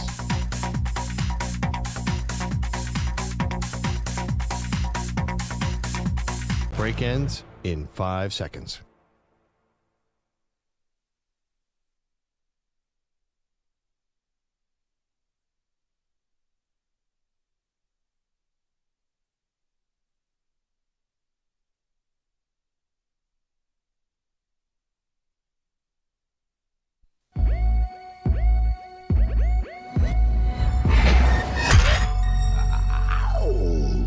He's a violin prodigy. Her full name is Maggie the Stallion. They are Maggie and Perloff on CBS Sports Radio. Something doesn't add up here. Hey, welcome to the show, Maggie Gray, Andrew Perloff. No, not the show. We make perfect sense. I'm talking about what's going on with the Pittsburgh Steelers and their coaching situation. Perloff, this is a doozy. So, head coach Mike Tomlin, they back into the playoffs. Finally go to third string, Mason Rudolph. We know how the season played out, right? It was maybe a disappointment by Steelers standards because this was a good roster that had high expectations. Kenny Pickett ends up getting hurt. They sort of get exposed, especially on the offensive side, have to fire their offensive coordinator, and sort of went into a free fall. And to their credit, saved the season, salvaged it as the 7th seed, went to Buffalo and lost in Buffalo. But the questions surrounding Mike Tomlin's future have been swirling. Oh, absolutely. He told the team he's going to be back for another year, and yet that didn't clear anything up. Well, I think it did. It cleared something up because there were these reports from Adam Schefter and Jay Glazer that he was considering doing a walk year. I don't know, did they call it a walk year in coaching? A gap year. A gap year, like taking a Before year he goes off like to college. Sean Payton. Yeah. I think the Steelers are actually close. I know Steelers fans are so frustrated by Mike Tomlin not winning a playoff game in 7 years and all this stuff, but they went 10-7 with 3 quarterbacks and were in position. They were 7-4 with the Cardinals and the Patriots at home. A couple things changed differently. If they didn't have Matt Canada, this could have been the year. They're actually on a low-key heater drafting. They have so much talent in that building, and I credit Tomlin for a lot of that. I feel like they're a tweak or two away, and I think that Tomlin, the ownership, know that. And I think everyone's so down on the Steelers, and I think they're overly down on Mike Tomlin just because they haven't won a Super Bowl. Okay, but here's my question. If you are a tweak away from a Super Bowl team, why aren't we talking more about contract extension? And maybe that will come, and maybe that's what this is all about. But it feels like those reports from Schefter and Glazer and people who seem to really know Mike Tomlin, if you're that close to a Super Bowl, why are you floating out there, I might take a year off? If you're that close to a Super Bowl, you're like, damn, I'm right on the doorstep. All we need is this, and keep this guy healthy. And maybe we're talking about a different outcome. Like that, to me, is why this doesn't line up. To me, this is either got to be a contract thing and a negotiation tactic with Mike Tomlin to say, no, I'm going to walk away like Sean McVay did to the Rams and use that to get a new contract. He said, I'm burnt out. I don't know if I want to do this anymore. And the Rams came and gave him a boatload of money. It's like, all right, now I'm going to stay. Either it's that kind of thing and he's just playing chicken with the front office, or he's planning to be a lame duck coach and he's going to coach out the last year of his contract, because Mike Tomlin did not appreciate the question he got after their loss to Buffalo about his contract, and he walked off the podium, right? We did that story yesterday and played that sound. Get ready for that to be every post-game interview you do, because if you're in a lame duck situation, every game feels like it's a referendum on your contract situation. So those same reporters who said he was going to walk away also said the Steelers had no interest in moving on from Mike Tomlin. This was coming from his side, not theirs. There is precedent here. Bill Cowher walked away at the height of his powers in his 40s from the Steelers. And they're a franchise that tends to repeat itself. They have the Rooneys really, from one Rooney to another, have remained consistent. They never fire their coaches, and they actually re-signed him in the same situation last time in 2021. how do we know they weren't going to re-sign him this offseason? I don't see the Steelers cooling on Mike Tomlin. Why? I mean, the guy keeps on winning. Okay, but maybe he's cooling on them. That's what I think. I think he's actually burned out. And I think actually, I'm naive. I think Sean McVay is actually burned out too. I wouldn't be surprised if McVay walked away from that middle contract. If they have a bad season, I think these guys are so intense. I saw this documentary on Mike Tomlin's life. There is nothing there except football. It's got to burn you out. I think he legitimately is tired. Okay, but you're saying two things at once. You're saying he's burned out and might be tired and want to break, and you're also saying they're one tweak away from a Super Bowl. Why would he walk away from this roster that's ready to win? That's what I'm saying. The only reason he's not walking away is because I think he thinks if I have the right offensive coordinator in here, I can win. He thought he had the right offensive coordinator. That's a problem. I think he was legitimately. I think the reason he let that get out is I think he's legitimately tired. We see this with players all the time. Right after the season ends, older players, they're like, I want to retire. Right. I'm beat up. I'm exhausted. And then 2 months change and they get rejuvenated. Tom Brady. I think that's what Mike Tomlin's going through right now. I think he's worn out. Okay, but he just told the guys in the locker room he didn't wait a month. He didn't have the faux retirement. He told the guys in the locker room after that Bills game, I'm coming back. Yeah. So are you burnt out or are you not burnt out? Are you burnt out, you're rejuvenated? It's not black and white. You don't think so? No, I think that because we see it all the time. Players are like, maybe I'm retired. Now, I just telling you in the break that Jason Kelce is waffling on his retirement. I don't think it's that easy to walk away. I think that these guys get really tired. And if you ask them the day after the season, of course they all want to retire. But they all want to hang him up. He said, I'm coming back. Like I don't think he was ever leaving. I think that was something else going on. I think this has all got to be a contract negotiation ploy from Mike Tomlin. That was a bizarre move in the first place for him to just walk off the podium after, a game when he gets asked about his contract. Dude, you've been coaching for 16 years. You've handled way tougher questions than that. He made a point to do it. I think he knew it was going to get a lot of attention. And I think he's trying to put a little of the squeeze here on Steelers ownership. Like, hey, where's my contract? And maybe even said, hey, I went along with your plan to fire Matt Canada, the offensive coordinator, midseason. I didn't want to do that. So are you going to stick with me or what are we doing here? And I think that he's trying to put pressure on the organization. That's my take. 855-212-4CBS. I think the organization doesn't need pressure. I think they were going to re-sign him anyway. There were reports that they were working on a contract extension in December, too. You're right. He could be leveraging them for more years or more money. Mm-hmm. I don't know what Mike Tomlin's spending any of that money on, but I think that the Steelers struggled this year. There's no doubt, and things look bad. But I never for a second thought, I can't picture anyone else walking that sideline for them. Can you imagine Ben Johnson being the Steelers coach? It just doesn't fit. We said that about, Bill Cowher. Like, I'm sure they said that about Chuck Noll. It's hard to imagine someone else when they're in that spot for so long. But I just wonder if there's one organization. Maybe the Packers might be the other, but if there's one organization that does not seem to cave to fan pressure, it feels like it's the Pittsburgh Steelers. This is the total opposite of the Philadelphia Eagles, the New York Jets, teams like that who always cave to fan pressure, and fan pressure is a real part of working in those organizations and that job. There's others around the league, but those are the first two that came to mind. Seems like the Steelers really block all that out, but the fan pressure and the noise outside of the Steelers feels like it's at an all-time high. Will they finally crack a little bit and be susceptible to what their fans think, which is, time for a change? Yeah, modernize the offense. Get a real offensive coordinator in there. Get some sort of Sean McVay, Kyle Shanahan guy. That's what you got to do. We want to hear from you. 855-212-4CBS, 855-212-4227. Let's hit the great debate. The Great Debate Series. Okay, Wednesdays we do Great Debate. Loosely based off of the news. A lot of coaching news out there. So today we're doing Greatest Coaches' Second Acts. Coach's Greatest Second Acts is how I should have framed it. Coach's Greatest Second Acts. So could be any coach, any sport, doesn't matter. But who had the great second act? Perloff, kick us off. I went with Phil Jackson. Obviously, as far as success in the second act, nobody can match him. Won multiple rings in L.A. and Chicago, but it was what he did for his reputation.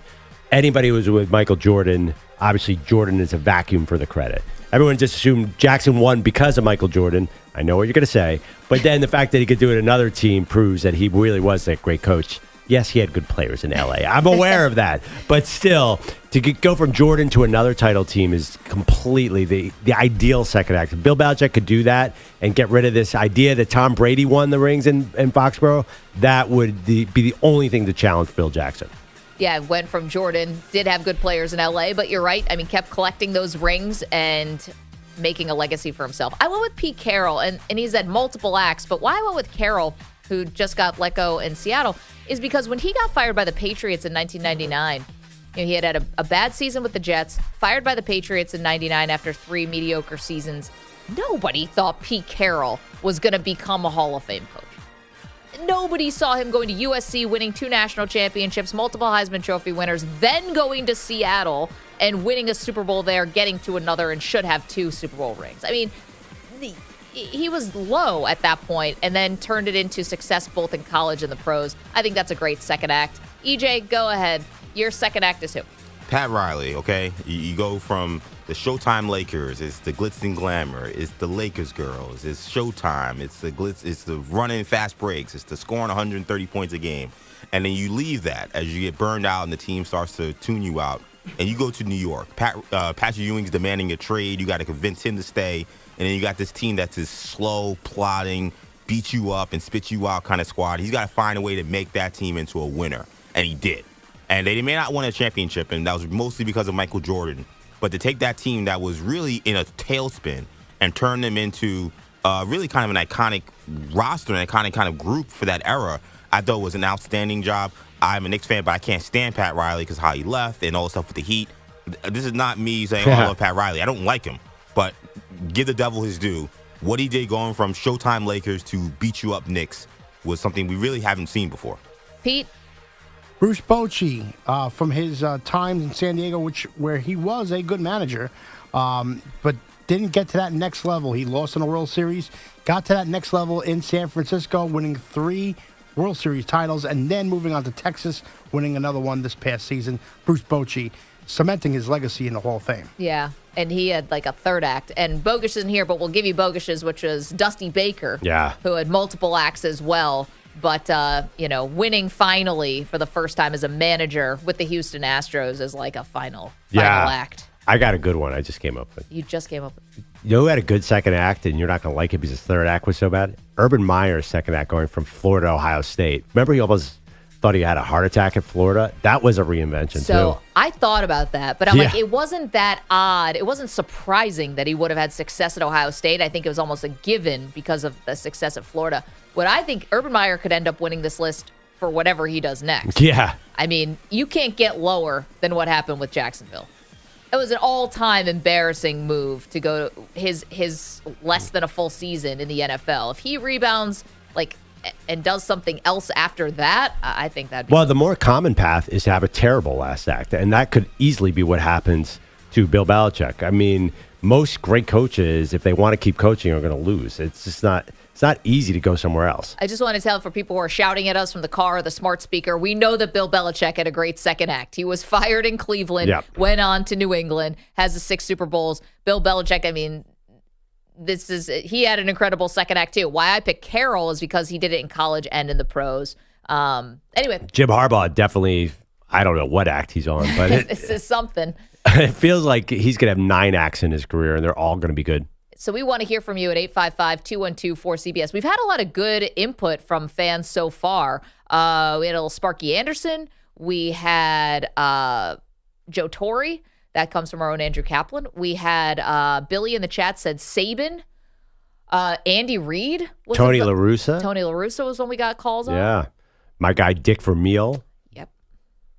I mean, that's a real second act. That's 15 years in between coachings. Yeah. And also there was a movie. He was in the Kurt Warner movie played by Dennis Quaid. That's pretty cool. You insist this is a good movie. I've never seen it. Great cast. I was thinking about actors and other people just in life who have had great second acts. Yeah. When I tell you actor second act, who's the first person who comes to mind? 'Cause I'll tell you mine. Robert Downey Jr. That would be my pick. Oh, interesting. I'm not a Marvel person, so that didn't come to mind. Well, still, the guy was the best actor and had a huge life meltdown and came back. Mine is John Travolta. Good one. Yeah, I mean, that's right there. Because when he came back with Pulp Fiction, it just totally changed him. Anyway. Yeah, that's a better. Yeah, by the way, Dick Vermeil, played in 2 movies, one by Dennis Quaid, one by Greg Kinnear in the Mark Wahlberg movie. That's pretty cool. I mean, how many coaches have Greg Kinnear and Dennis Quaid playing them? Sure. And he's in the Hall of Fame. 855 Invincible. 212. I made the sense there are no Invincible fans here. Mark Wahlberg is the Eagle. That was a great movie. There you go. I enjoyed that movie very much. Yeah. Our friend Don Banks was in that movie. 855-212-4CBS. All right, John is in Western New York. John, let's keep it clean today, sir. Hi, guys. Well, I'll tell you what. It was Perloff yesterday. After my to-do, he got into the Jets-Eagles thing, and I was waiting to hear the microphone start flying across the room. So, that's for another day. Yes, that was our fight yesterday, a show fight, almost through the... Actually, it's going to... From that show fight, which was... can you consider the Eagles and the Jets both losers because they are not playing right now? And Perloff took exception with being grouped in with the Jets. But what that did spawn is an Amazon order that is en route because we are now going to have the loser spotlight, the loser hat, which we're going to force each other to wear when your team does something that... Well, the real impetus of this is, I told my wife this yesterday, I think everybody gets mad that I don't get sadder when the Eagles lose. That's why we need a hat. What it is. But that was a weekend at Bernie's Eagles team. You were kicking a dead body in that wild card game. Everyone in Philly knew that team had lost a long time ago. John, what do you got on Tomlin? I knew I wasn't good. I shouldn't have brought that up. With Tomlin, what I think is the big to and fro about it is that first off, Tomlin, when he walked off the stage or off the podium there, I think you got to remember that this was a really stressful season. I mean, they started out hot and they looked even worse, and then they come back. In the last 3 games, they played really strong. And I think that he expected them to do the same thing in Buffalo. Unfortunately, it was a case of too muches. Too many turnovers, too many road games in a row, and then, of course, too much of Josh Allen. Yeah, too many missed tackles. Yeah, well, you can throw that one in there, too. But I think what has happened is Tomlin always knows what he wants to do. He just always doesn't show his hand. Yeah. And I got to agree. I got to agree with Perloff. This is the best roster at the end of this season. They are so much stronger than they were at the end of last season, and that is due to the GM, Omar Khan. So, I mean, I think right now, like, if he's ever on the cusp of anything that's going to be positive, it's this. Now, with the Steeler fans, if you get on any of the local Steeler news reads or anything like that, the biggest gripe, of course, is the playoffs. Yep. And they've gotten bounced quick and hard, and in most cases, the Bills game was a microcosm of the last 4 or 5 years, where all of a sudden they're down fast and quick, and they play hard and they play well enough to kind of get back in, but it's always they've dug themselves too much of a hole. So I don't think for right now he's going to go anywhere. But what I've got to lastly to say is that I think if Khan keeps drafting like he did in his first year and pulling in free agents like he did this first year, that if the talent level rises so much higher and then Tomlin can't do the job, I think then you're going to get an answer to this should he stay or should he go question. Thank you. Thank you for the call. Also, you can't forget T.J. Watt was not on the field, and they're 1-10 without him. So I think they were closer. I mean, he's right. You look at this year's draft, the Steelers, they got Broderick Jones at left tackle. I mean, who would not want him? Joey Porter Jr. in the second round, who's already a star. Keanu Benton, the nose tackle, who hit big time. And Nick Herbig in the 4th round. Something's going on there. That GM seems really smart. Well, or also is it Tomlin coaching these guys up? I mean, the Broderick Jones thing, don't forget, that was not a slam dunk from the very beginning. He was not a starter. Yep. Like, they had to bring him along a little bit. But Joey Porter Jr., you see him, and everyone talked about his long arms. How the NFL missed on him, I do not understand. He's Joey Porter's kid. I don't know. I just kind of assumed everyone just was like, well, he should go to the Steelers. They just like that.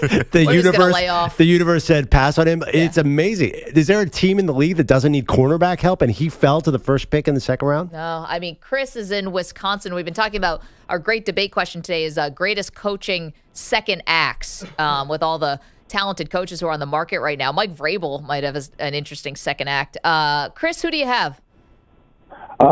Excuse me. I have kind of going off of the coaching, but looking at like head of baseball operations and like Theo Epstein breaking a couple curses. Yeah. I mean, great call, Chris. Yeah, not a coach, but so fits this.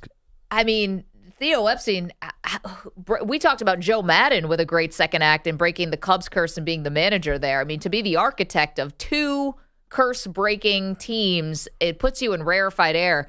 What's the third act for Theo Epstein? He wants to be commissioner of baseball? Yeah, is that where he's headed? I was wondering. I remember we talked about him recently. He's not going to another team.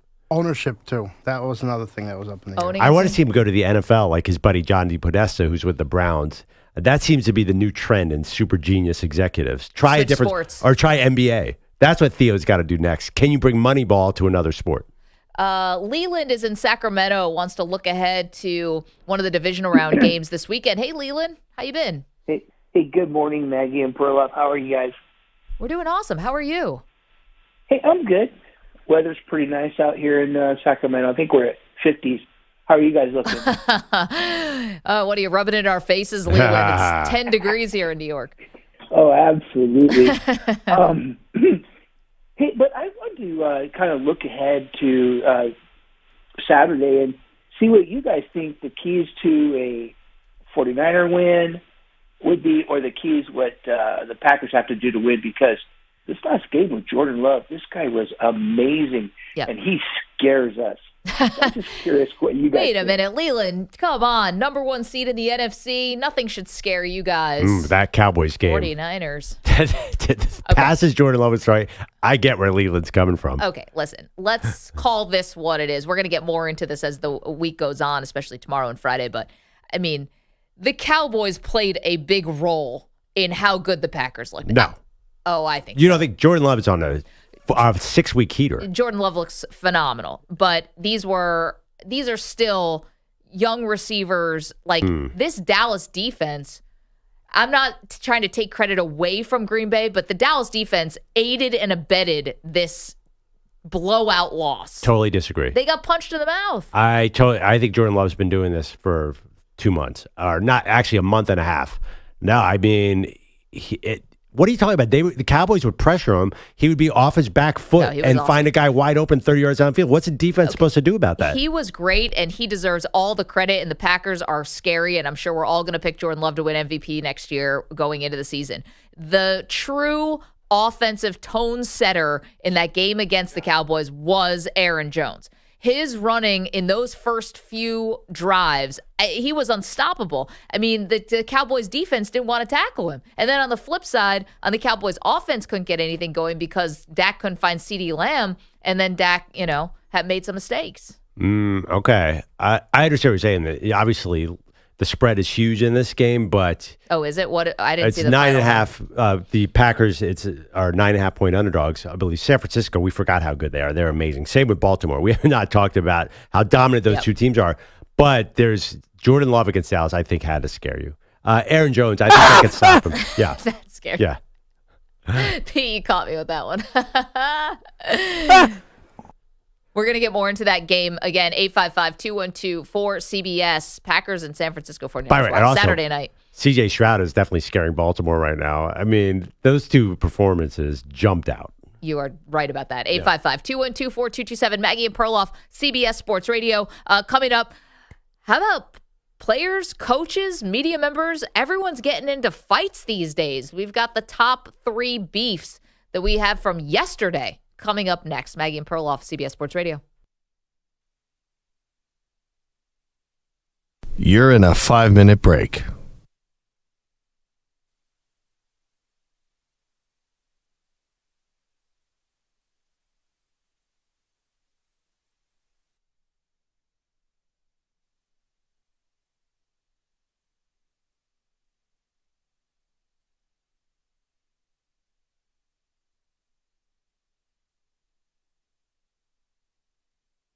Four minutes, 30 seconds remaining.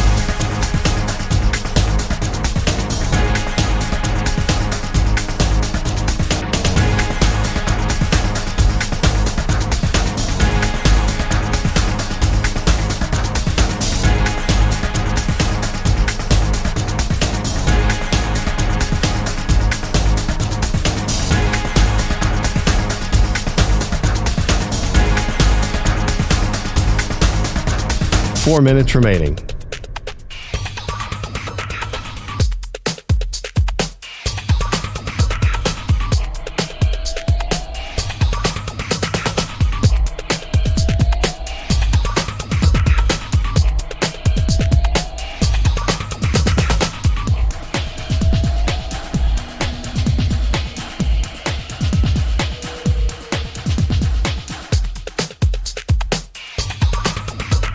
Three minutes, 30 seconds remaining.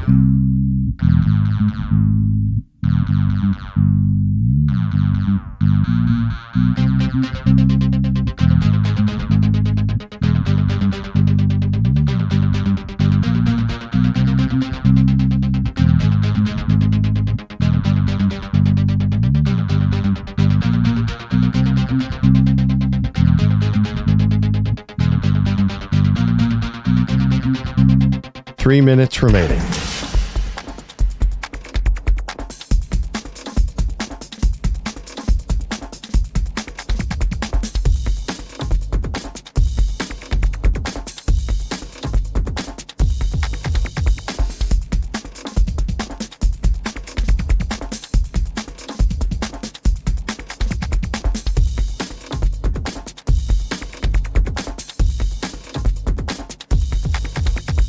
Two minutes, 30 seconds remaining.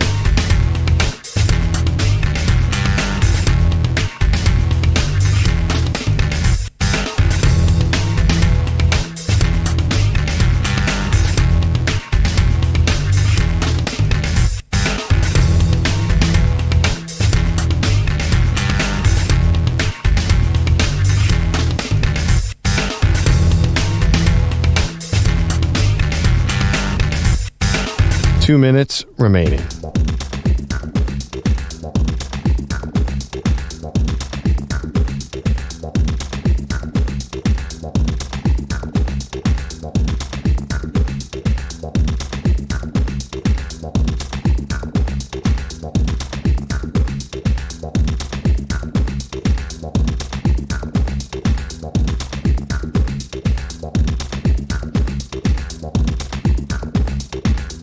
One minute, 30 seconds remaining.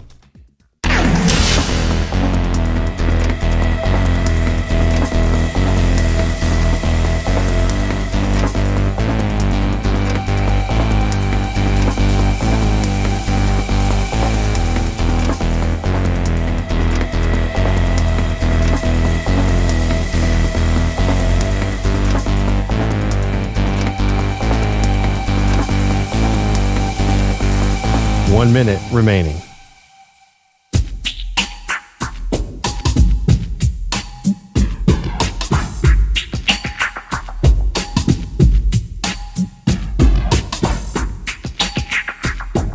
.45 seconds remaining.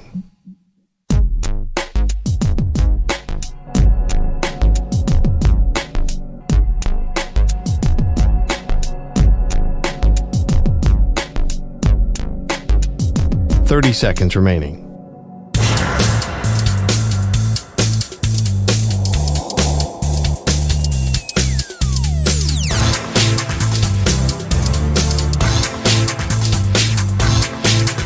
.15 seconds.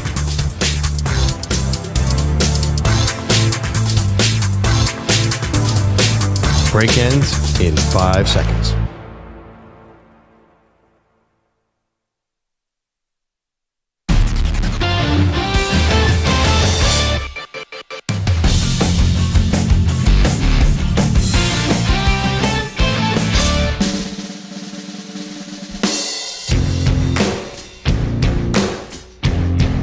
Here you go. All right. I was fired up yesterday after the show. Huge show fight. Me against the world. Putting the Eagles and the Jets in the same category as losers. I'm still mad about it. There was a lot of show beef yesterday, but apparently we were not alone, Maggie. Something was in the atmosphere yesterday because a lot of people having beef. Let's go through the top three sports beefs from yesterday.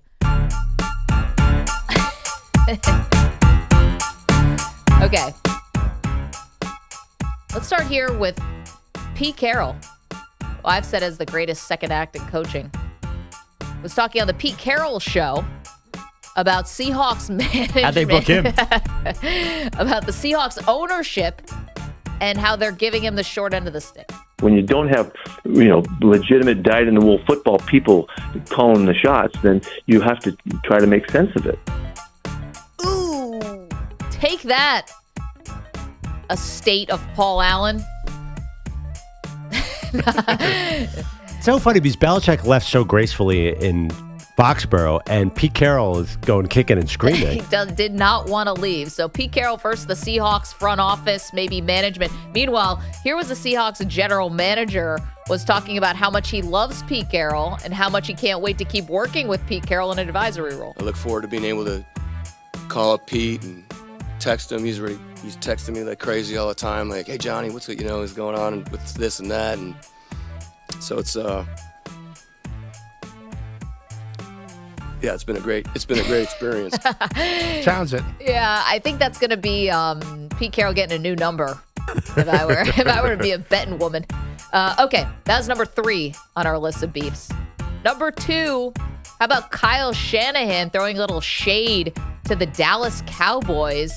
Says they started to get to work early on scouting the Packers. We were already in here, so we were doing it that day. We had mixed in a little bit earlier in the week, hitting up a couple of teams, but started really focusing on them halfway through the second quarter. Then they scored at the end of the second quarter, so I kind of did both at halftime, and then third quarter I was set on one team. Oh, halfway through the second quarter. Bad enough you beat the Dallas Cowboys like a drum. Now this. Well, the Cowboys started focusing on them in the third quarter. All right. And then number 1, the beef we did not see coming. Yeah. I opened X/Twitter and saw Jay Gruden has a Twitter handle, apparently. He said during the Eagles game, if I ever put a QB through what Philly's putting Jalen through, I apologize. Pick up a blitz, exclamation point. I'm like, okay, yeah, I totally agree.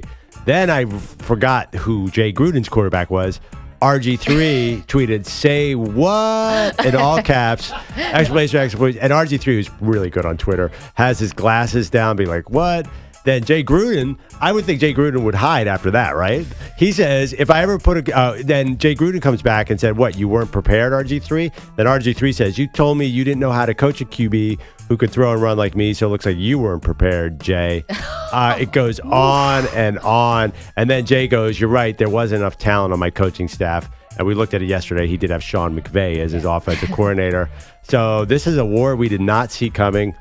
See, I always thought it was actually Mike Shanahan who ruined RG3's career by rolling him out with a hurt knee in the playoffs. But anyway, this is a good beef. I like it. I didn't see it coming, but I enjoyed it. It was great. All of a sudden, Brian Mitchell's getting involved. Kurt Warner was from the top rope. It was all encompassing. Also, RG3 is not going to sit one out. Like, if you know anything about RG3 now, I love him on games. You have no idea what's going to come out of that guy's mouth. By the way, good on TV. Totally right. Was that on Jalen Hurts? Can somebody block somebody here? Jalen Hurts took 4 steps back, had 9 guys on him, and chucked the ball in the air. I think the Buccaneers found out very early you were not going to attempt to run the ball. Also, our offensive coaching staff is not good. Now, I know what you're saying. Nick Sirianni's an offensive coach, so fire him. And I agree. All right. Well, I'm glad we had that conversation. All right, those are Sorry, beefs. you got me in there. Yeah, there's beefs. 3, 2, 1. Andrew Bogish is here with headlines. What up? Speaking of those Eagles, we believe that Nick Sirianni is having his usual year-end meeting today with owner Jeffrey Lurie and GM Howie Roseman. As Perloff has already mentioned, Doug Peterson got himself fired in this meeting a few years ago, so Sirianni better be ready to go. The Birds have plenty of issues to fix, including their on-field body language. Here's old lineman Lane Johnson. What I tell my guys, the O-line, no matter what the scoreboard is, you play, no slapping, no clapping your hands, no sulking after bad plays. You go up to the line of scrimmage like nothing happened, like a robot. And, I think something that's needs to be addressed. Johnson adding that you can't give the opponents any sign you're struggling. He also called his team's 1-6 finish embarrassing and said nobody did bleep to fix their problems in time for their game on Monday night against the Buccaneers. But not losers, according to Perloff. Who's he throwing under the bus specifically here? It sounds like everybody except the offensive. So coaches, Defense for sure. How about Goddard Hurts. and Hurts? How about got Hurts? Into it? Yeah, Hurts. I mean, here's the thing: isn't Lane Johnson a captain? Yeah, but you can't say this to any other position group. You've been there long. You've won a Super Bowl. You have no agency to go to someone else in a different position group and say, "Hey, knock it off." How dare you say anything negative about the the greatest right tackle to ever play the game? Lane Johnson is beyond reproach. I'm sorry. Not an All-Pro this year. I also think sometimes too, players deserve more credit from us. I would wager that he has already said this to somebody on the team, and he's doing it now because the year's over and it wasn't fixed. Oh. And now it's time to put it out there, so it has to be addressed by somebody before next year. I also think we need to Kind pick. of messy, but I get it. We pick up this philosophy. I think if we have a bad show or bad segment, we're like robots. We're not going to let it get to it. Honestly, I do think there's something smart in that. Like if Lane Johnson wants to write a book that no one's going to read, that'll be Abby, act like a robot. That is a skill. The great player. I get impressed when a quarterback throws an interception and comes back and throws a touchdown the next drive. I'm the opposite. I throw one interception. I miss a 3-pointer and pickup. I'm done for the day. I have no confidence. But I think There's it's a show. sicker burn than what Perloff just said about Lane Johnson. What did it say? You said you want to write a book that no one's going to read. Well, every athlete or coach wants to write a self-help book. And nobody You wrote turns one. out, yeah, it turns out nobody wants self-help books from right tackles. Yeah. Well, Lane Johnson will write a book because he's overcome depression. He's got a great story. He's got a great story, but whatever. He's the best. He didn't make All-Pro this year. How is that possible? yeah, he got beat out by All-Pro. Maybe he made second team, but not first team.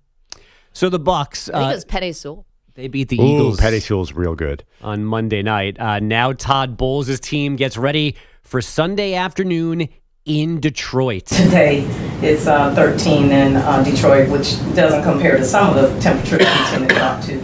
Any special plans to acclimate the team to not only endure but perform in those kind of frigid temperatures should you face them in Detroit? You do know we play indoors, right? And they got a dome. I don't. No, nothing planned. We're indoors and we only have to be outside for 20 seconds getting off the bus going under the thing, so we'll be okay. Oh, but you could never work again. I want to hide under the desk. I'm so embarrassed for her. I don't know who it was. Maybe it's someone who doesn't cover sports normally. You know, sometimes news organizations will be like, someone get to that press conference. You think they played a joke on her? Like they sent her and then they said, they asked the question? That would be terrible. I could see that. Oh my Would gosh. you do that to somebody, No. you heathen? No, to you maybe, but no. Also, Todd Bowles, can we have a little fun with this? No, we'll be only outside for 20 seconds with just like the extra little knife at the end. I think he did a great job did a with favor. it. He did a favor. Yeah. He didn't embarrass the person, and that was it. Well, he said, you do know they have a dome, right? Well, I mean, that kind of that. embarrassing. How about like, yeah, we're going to be in the cold tub? I told everybody, in the cold tub. Yeah, wasn't it? Who was saying that? Like, was it Jimmy Butler or somebody about Miami humidity, or like you lose games when you go to like I thought maybe he could have spun it like that. Like, well, yeah, we're used to being in this Florida humidity and then going to Michigan. Who said that? Was it Kyle Lowry? Who said it's playing? The indoor. No, it was one of the Knicks. Yeah, that makes sense. Was it a Nick? Oh, Jesus. That kind of makes Definitely sense. Nick. I understand that at least. It's like Carson Wentz was from North Dakota, but they play in a dome. But he was still, if you live all year long in freezing temperatures, you acclimate.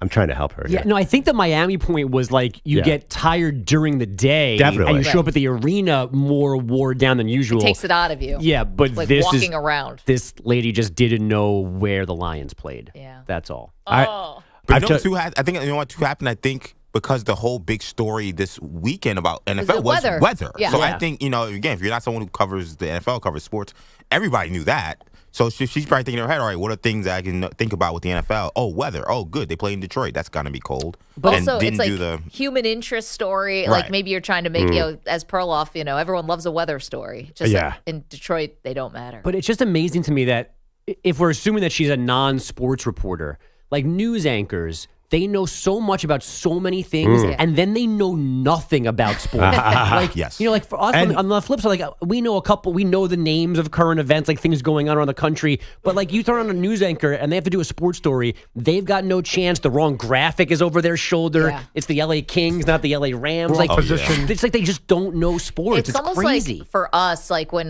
there's a Jeopardy category that's sports, and like if the answer is like Tom Brady, and you're just like yelling at the screen and nobody knows. You're right. Sports is a blind spot for a lot of people. When I worked in local news here in New York, I worked with some amazing anchors. All the people at Spectrum New York one are awesome. But they could pronounce all crazy, Russian mobster names or Latin American drug cartel people. The things you really need. Right. But then a basic sports name just could not get it. I know. Politicians too are like that. And I'm just like the name, like I've seen you announce the craziest names I've ever heard of, the Kazakhstani president, and they could do it in their sleep, and then give them a Russian hockey player, and they don't want to do the story. They're like, I don't want to do this. It's too hard. And I'm like, you guys are the smartest people I know. I've told you guys the line that I've said this story many times, but my first year ever in sports, first job I ever had, somehow get a press pass to the Knicks Heat playoff series that you mentioned earlier, and Patrick Ewing's suspended for Game 6. Everyone on earth knows this. And in the press conference, I was going to raise my hand and say to Coach Van Gundy, why did you decide not to play Ewing tonight? I mean, you need your... somebody's got to... What was behind the decision? Yeah, how come you try to limit Ewing to... It's Game 5. Like, don't you think you should have played Ewing tonight?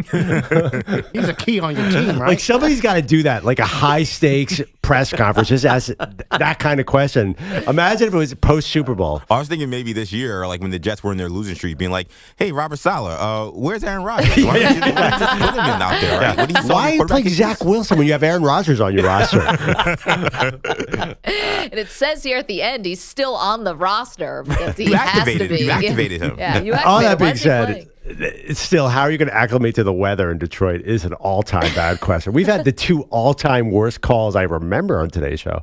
Oh, the hockey call? The hockey call, the hockey announcer is afraid of the puck. I apologize for that one right there, and for saying, oh my God, I shouldn't be saying that. I'm sorry. This guy didn't know what to apologize for first.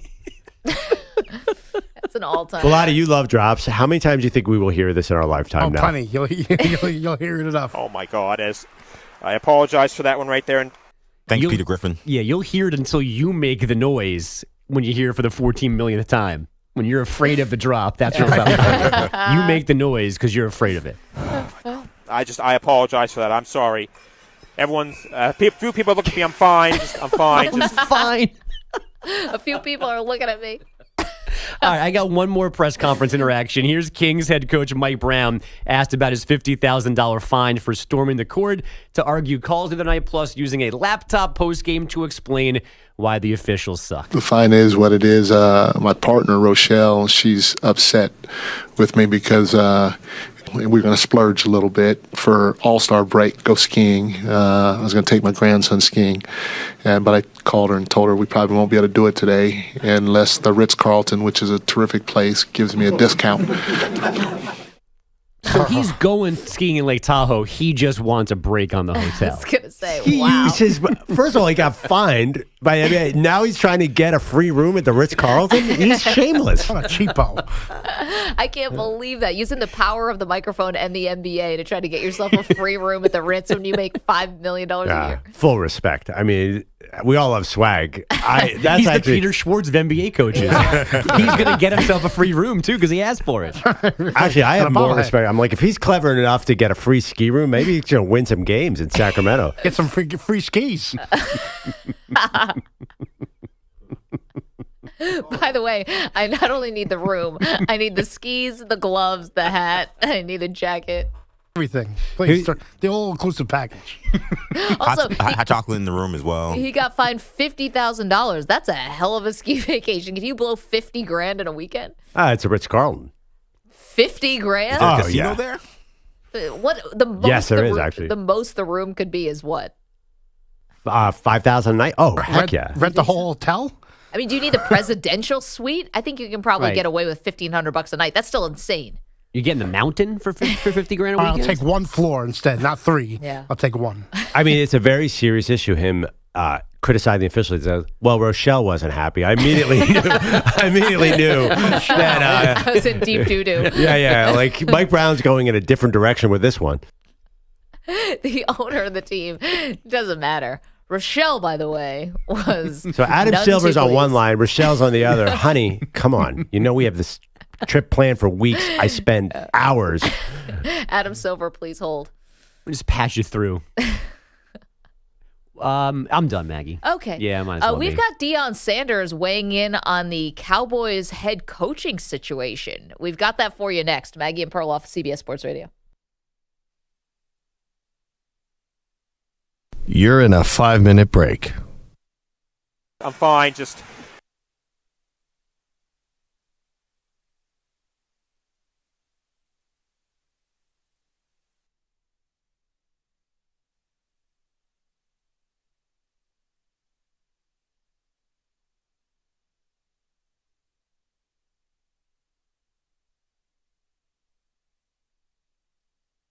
Four minutes, 30 seconds remaining.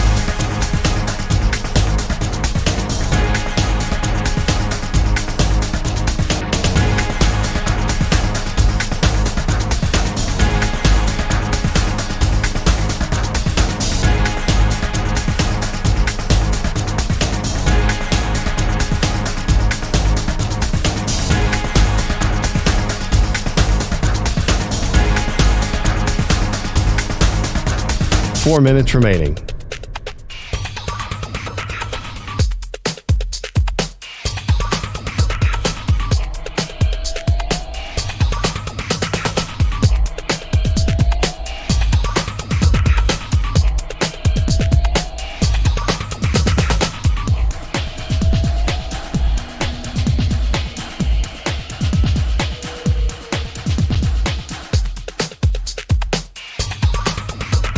Three minutes, 30 seconds remaining.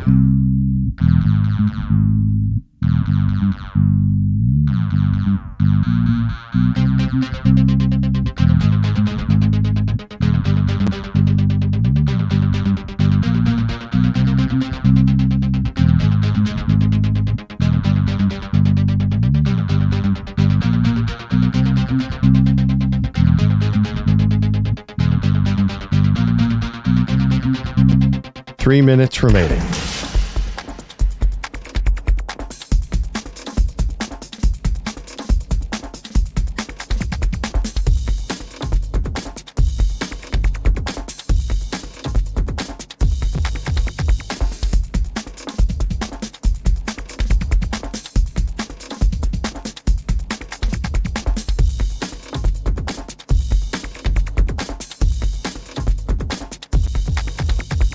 Two minutes, 30 seconds remaining.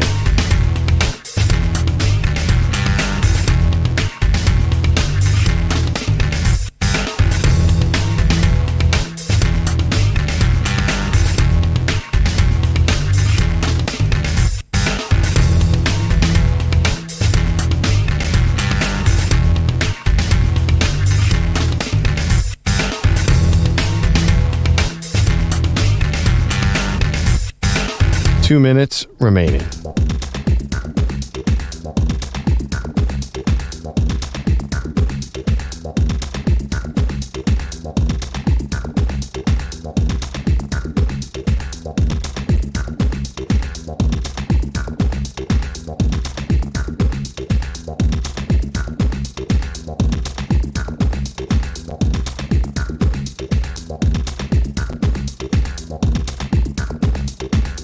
One minute, 30 seconds remaining.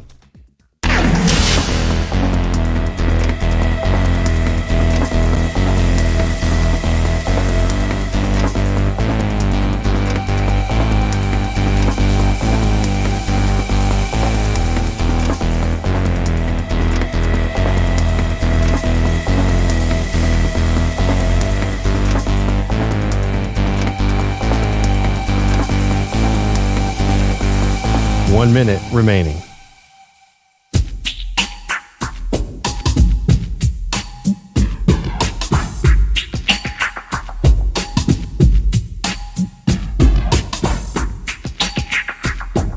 .45 seconds remaining.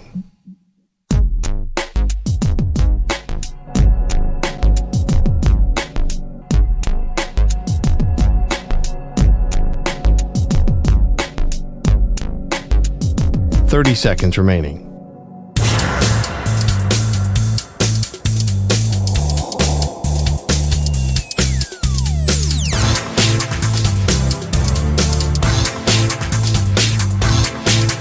$15 seconds.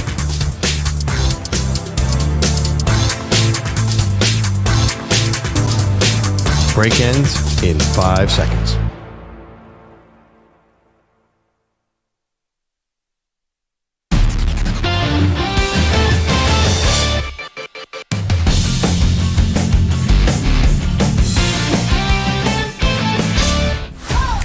Daily. Do you believe that? Dion. You believe that? We like to check in on Deion Sanders around here. Deion was on the Brett Boone podcast. They were, of course, as one does. They were teammates in Cincinnati, and Deion was talking about the Dallas Cowboys head coaching situation. I feel bad because I feel like Jerry Jones is the best owner to ever own a franchise. What he does for the players, what he puts into the fan base, and how he injects life into every situation and gives that team and that city hope. Don't every year you feel like the Cowboys are supposed to win it because that's what Jerry every year. Yeah, every year. That's how good Jerry is. So just having them falter once again, that's tough. Listen, I get why Deion has an affinity for Jerry Jones. I would understand it. Jerry paid him. They had a lot of success together. I think that's a no-brainer. Here's more from Deion. I like to sit back with my popcorn and see how it plays out. Like, okay, now who's going to get fired?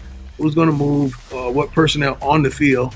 Because I can't blame that on the coaches. Players did that. They always want to blame coaches, man. And see, I'm thinking from a player's perspective. Right. That's players. See, now when you're a coach, you start thinking, shoot, no, I'll take that responsibility. As a coach, we take that responsibility, but as a player, no, man, can't blame your coach. Interesting. Yeah, there's some reasoning there. We are putting everything on Mike McCarthy, and we're also putting everything on Dak Prescott. But there's a lot of blame to go around in that game. I think the defense was the biggest surprise in that game. I can't believe that Dallas's vaunted defense didn't do anything there. Yeah, I thought the Dallas defense is to blame. I think you blame by extension the coaches for not having your team ready to play, because it looked like Dallas was suddenly surprised that like Green Bay had an interest in winning that game or something. I think Dallas was nervous. I think the pressure got to them. CeeDee Lamb didn't look like himself at all. And he and Dak were obviously not on the same page. Maybe it was something where, because they've been such a good team at home, you wouldn't think the expectations would be too big, but I think they more likely overlooked Green Bay and didn't understand, hey, Green Bay's playing great. And even you said it was a little misleading because they got into the sort of shootout with the Panthers a couple weeks prior. It's like, wait a minute, maybe they're not that good. But the Packers have been showing you through December that they are a good team. Baker Mayfield eviscerated the Packers. Their defense, they're going to fire the defensive coordinator, Barry. I mean, everything was going wrong defensively. Yes, they beat the Bears, but I'm still shocked by that result. Talking about a result I did not see coming. Houston beating Cleveland, all the upsets, the Bucs beating the Eagles. This one, I still don't totally understand what happened to the Dallas Cowboys. Yeah, they no-showed, is what happened. Yeah. And it was a perfect storm. And credit to Green Bay, they were there to recognize it and took it and didn't let the moment get too big for them. You know, a young team that just played like they had nothing to lose, but played also in control. You know, the offense, like the run game, discipline, Jordan Love with these incredible passes, wide receivers just open. And then on the defensive side, they were excellent. And I think that's why you have to blame coaches here, because the game plan for Dallas was all wrong. I didn't think Deion Sanders was going to be a great coach for the very reason that no player was like Deion. Like, Deion is talking down to... Deion is the most spectacular football player I've ever seen. I mean, he was so good. How does he relate to anybody? Like, of course he puts on the players because no one was beating Deion on the field. That's true. So it's interesting the way he said that. I'm like, yeah, Deion would not have let that happen. There have been a couple people, I think RG3 is one of them, a few others who have said Deion should be the next head coach of the Dallas Cowboys. Yeah. But, how many times does he have to say it? He wants to coach college. He doesn't want to coach multimillionaires. Well, now the college players, some of them are millionaires, but he doesn't want to do that. He wants to have control. I think he's open and honest about it. Yeah, I don't know. I never trust coaches. Never's a long time, and Deion's not an old man, so we'll see. I mean, Atlanta and Dallas possibly being open is very interesting if he doesn't do it now. But then he's got Shedeur coming back to Colorado. Once his son leaves, maybe it's a different ballgame. What if it's Belichick to take over the Cowboys in the short term? Yep. And Belichick's already 71, turning 72, so he can't coach forever, and then Deion takes it after that. We've already got a succession plan. All right, so you're going Belichick, Deion. Reality is probably going to be either Mike McCarthy McCarthy comes back or Dan Quinn gets a job. You're like, well, we're going to go from Belichick to Deion, then Tom Brady takes over, and then Aaron Rodgers. Cut to, Ben Johnson. Meanwhile, I think they're going to announce a Mike McCarthy lifetime contract. That's probably what we're getting. Yes. Thank you to DJ Stewart. Thank you to Pete Pilati. Thank you to Andrew Bogish and to Andrew Kaplan and the Weedos, the coffee drinkers, the callers. You guys were awesome today. We will talk to you tomorrow.